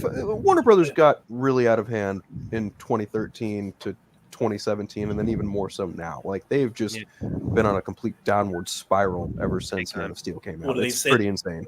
they say something akin to the movie gets made multiple times. There's the one you write, the one you shoot, the one you edit, the one that's So it's ridiculous. Then you've got Sony, who's just got absolutely no effing clue how to make a fucking superhero movie. Unless it's Spider-Verse, then that shit's damn perfect, right? Yeah. Well, the thing is, the last time they had a filmmaker actually make a competent film, a superhero film, was Sam Raimi. No, not to Mark Webb, but shit. Last time they had a filmmaker execute a movie with their vision, Spider-Man 1 and 2, almost 20 years ago. That's the problem with a lot of these films that come out now. You're like, who wrote this movie? Writer wrote it. Who directed this movie? Director directed it. Oh, that's all. If you haven't seen Madam Web, I mean, that is all over Madam Web. Madam Web is like it takes place in an ambulance and at a diner, like 74% of the movie. Some fucking goofy warehouse or something. I don't even know. Madam Web is on top, inside, and around. It's like who okayed they got the ADR for that? For 2 minutes, they had their costumes on. Who okayed the ADR for that movie? Because they need to be fired something quick. Oh my god, I fear for the ADR is bad on that movie because that's not the movie that you were supposed to get. I was going to say there might have been an actual movie in there somewhere. Yeah, I'm not right.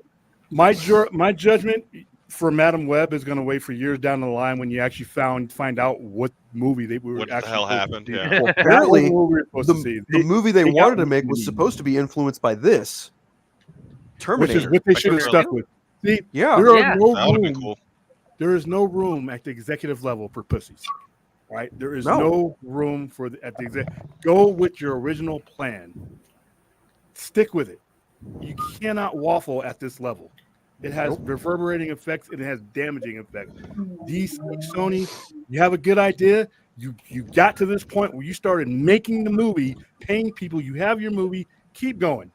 I mean, you can't. It's like jumping out of the airplane. It's like, you know what? Should I put on the parachute? No, your ass is out the plane now. So my judgment for Madam Web, when I find out exactly what kind of movie I was supposed to get, because the premise I heard as they were putting together was something I actually wanted to see. You want the autopsy of the movie, basically. Yeah, it was supposed to be like Madam Web, the three girls keeping Mary Parker alive and away from what's his face because he was apparently trying to kill Peter Parker. The movie we got was not that at all. Oh, hell no. Yeah, it was a jumblefuck waste. And can I blame the people who worked on the movie or one or two decision makers that undid the movie? You know, it's right. Well, they weren't even like committal. They were totally non-committal about like which Spider-Man was going to be the Peter Parker that they were. Which ultimately was irrelevant, right? Shadow. They need to get out of MC. They need to stop being so reliant on what Kevin Feige is doing with Tom Holland. You own the IP. You do whatever you want. You can make 4 other Spider-Man movies if you want. Not only that, like Spider-Verse established, you have multiple versions of Peter Parker. You could have cast fucking anybody, and it would have been fine. You could have made your own. Yeah, that too. You could have established a new Spider-Man. Stop listening to these brain dead fans. Well, you can't do that because Kevin Feige won't. Kevin Feige doesn't have shit power over that IP. Marvel Studios has to do whatever they do within agreement with Sony. Sony can catch Phil. Sony can catch the Yggdrasil and the Spider-Verse. The only difference is one is upright and one is sideways. It's the same fucking tree. This is all fine. But it's like you guys literally gave yourselves the best out ever, and you still didn't fucking care. It's insanity, pure fucking insanity over at Sony. Oh my god! At least for all the flaws and criticisms, I will throw James Gunn's way. I can't deny the man has a fucking vision. He will execute it. He's probably going to stick with it as much as possible. Yeah, at least there's that. Okay. Yeah, because look what he's going to do. He got the cosmic Marvel thing going. He's not going to. He's not going halfway and then chickening out. Yeah. Right. But shit. Now Fox is probably ecstatic that they no longer have to make X-Men movies.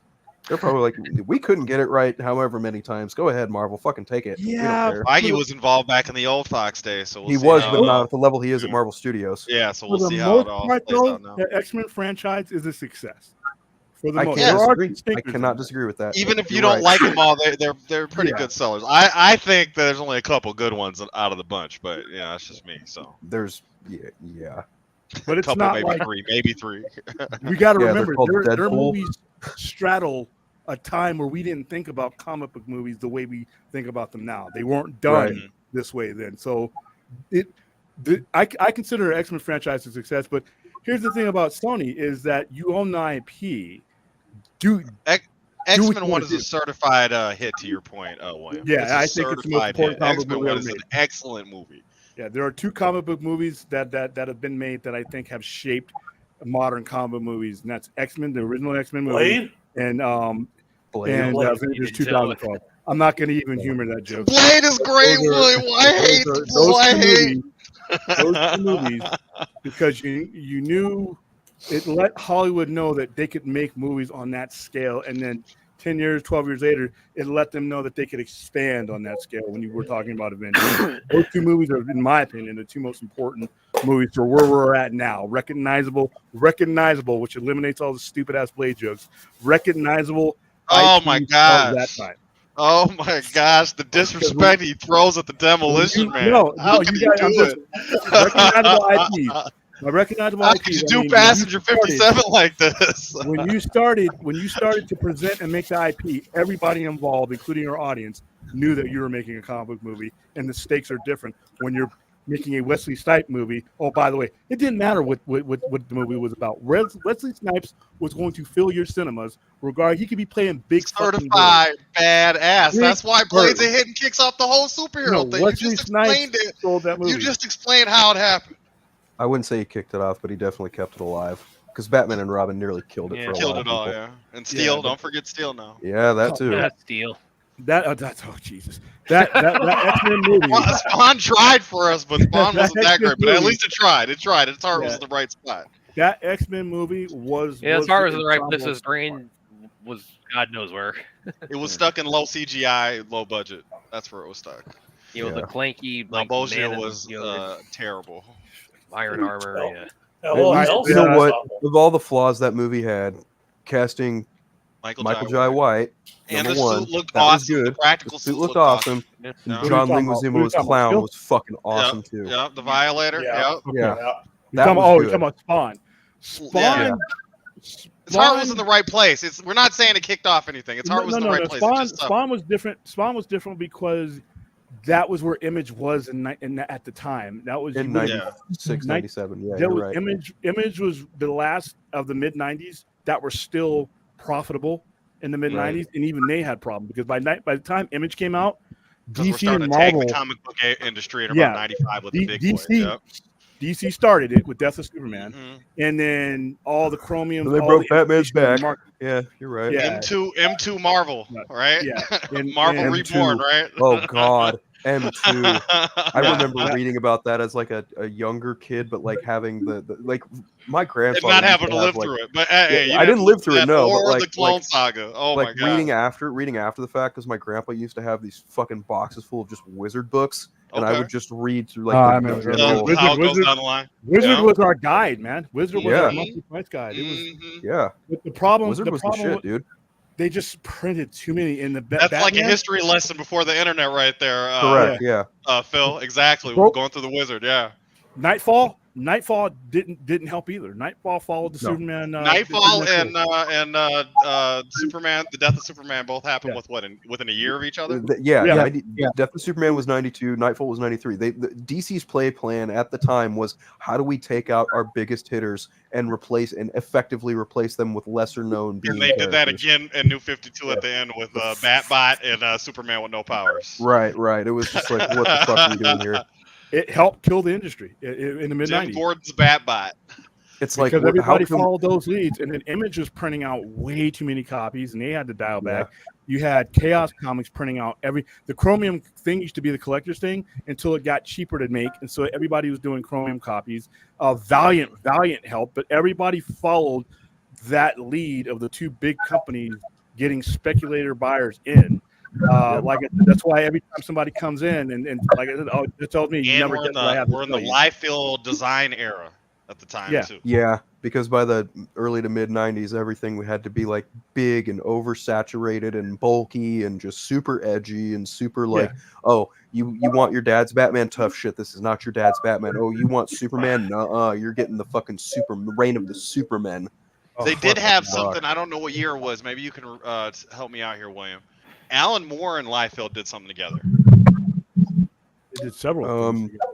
But what is the? It's like a Superman analog. What is? Do you know what that is? Not Supreme. Are you talking about Supreme? Supreme, yes. Supreme, yes.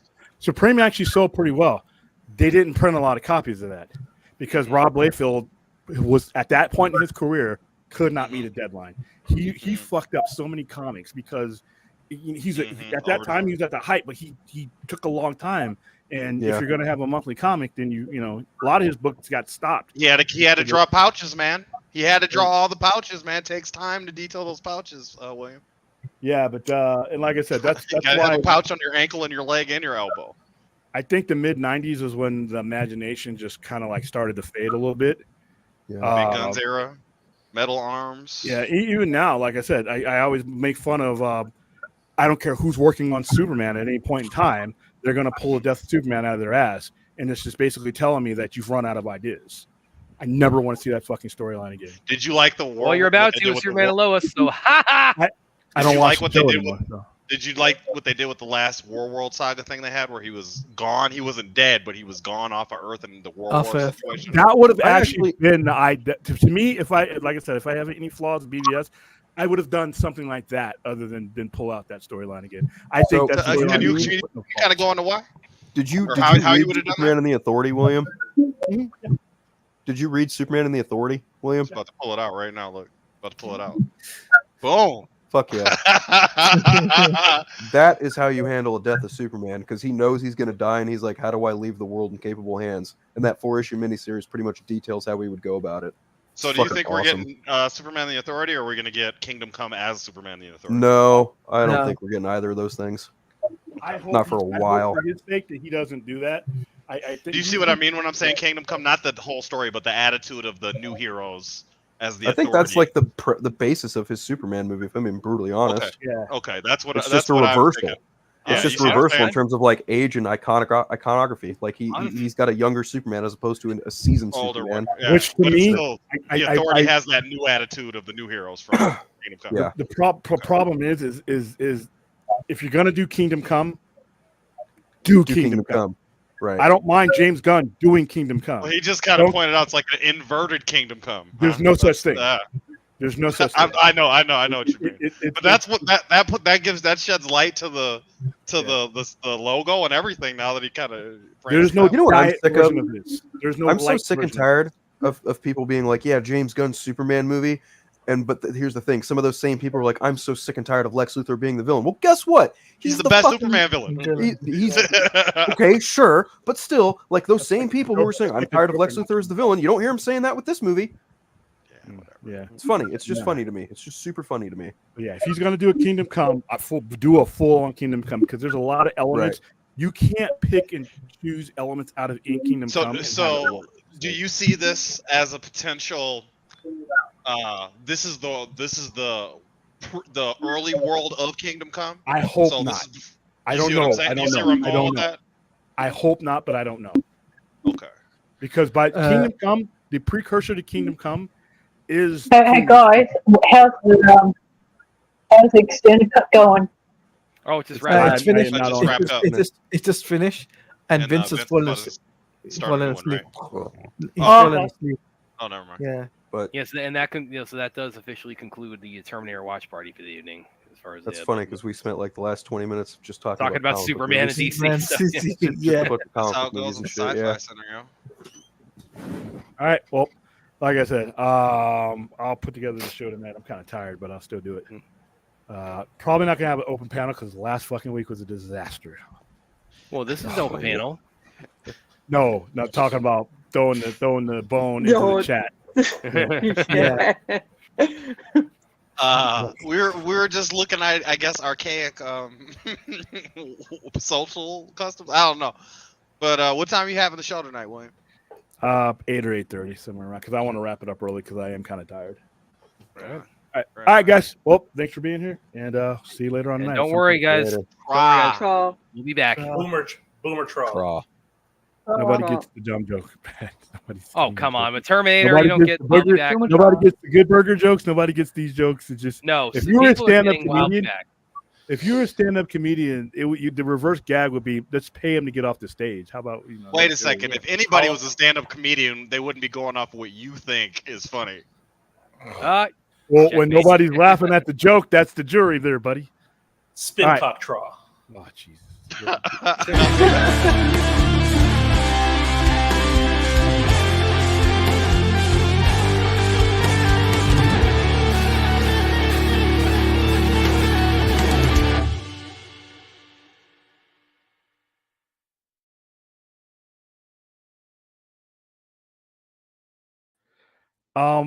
Go ahead and watch last Sunday night's show.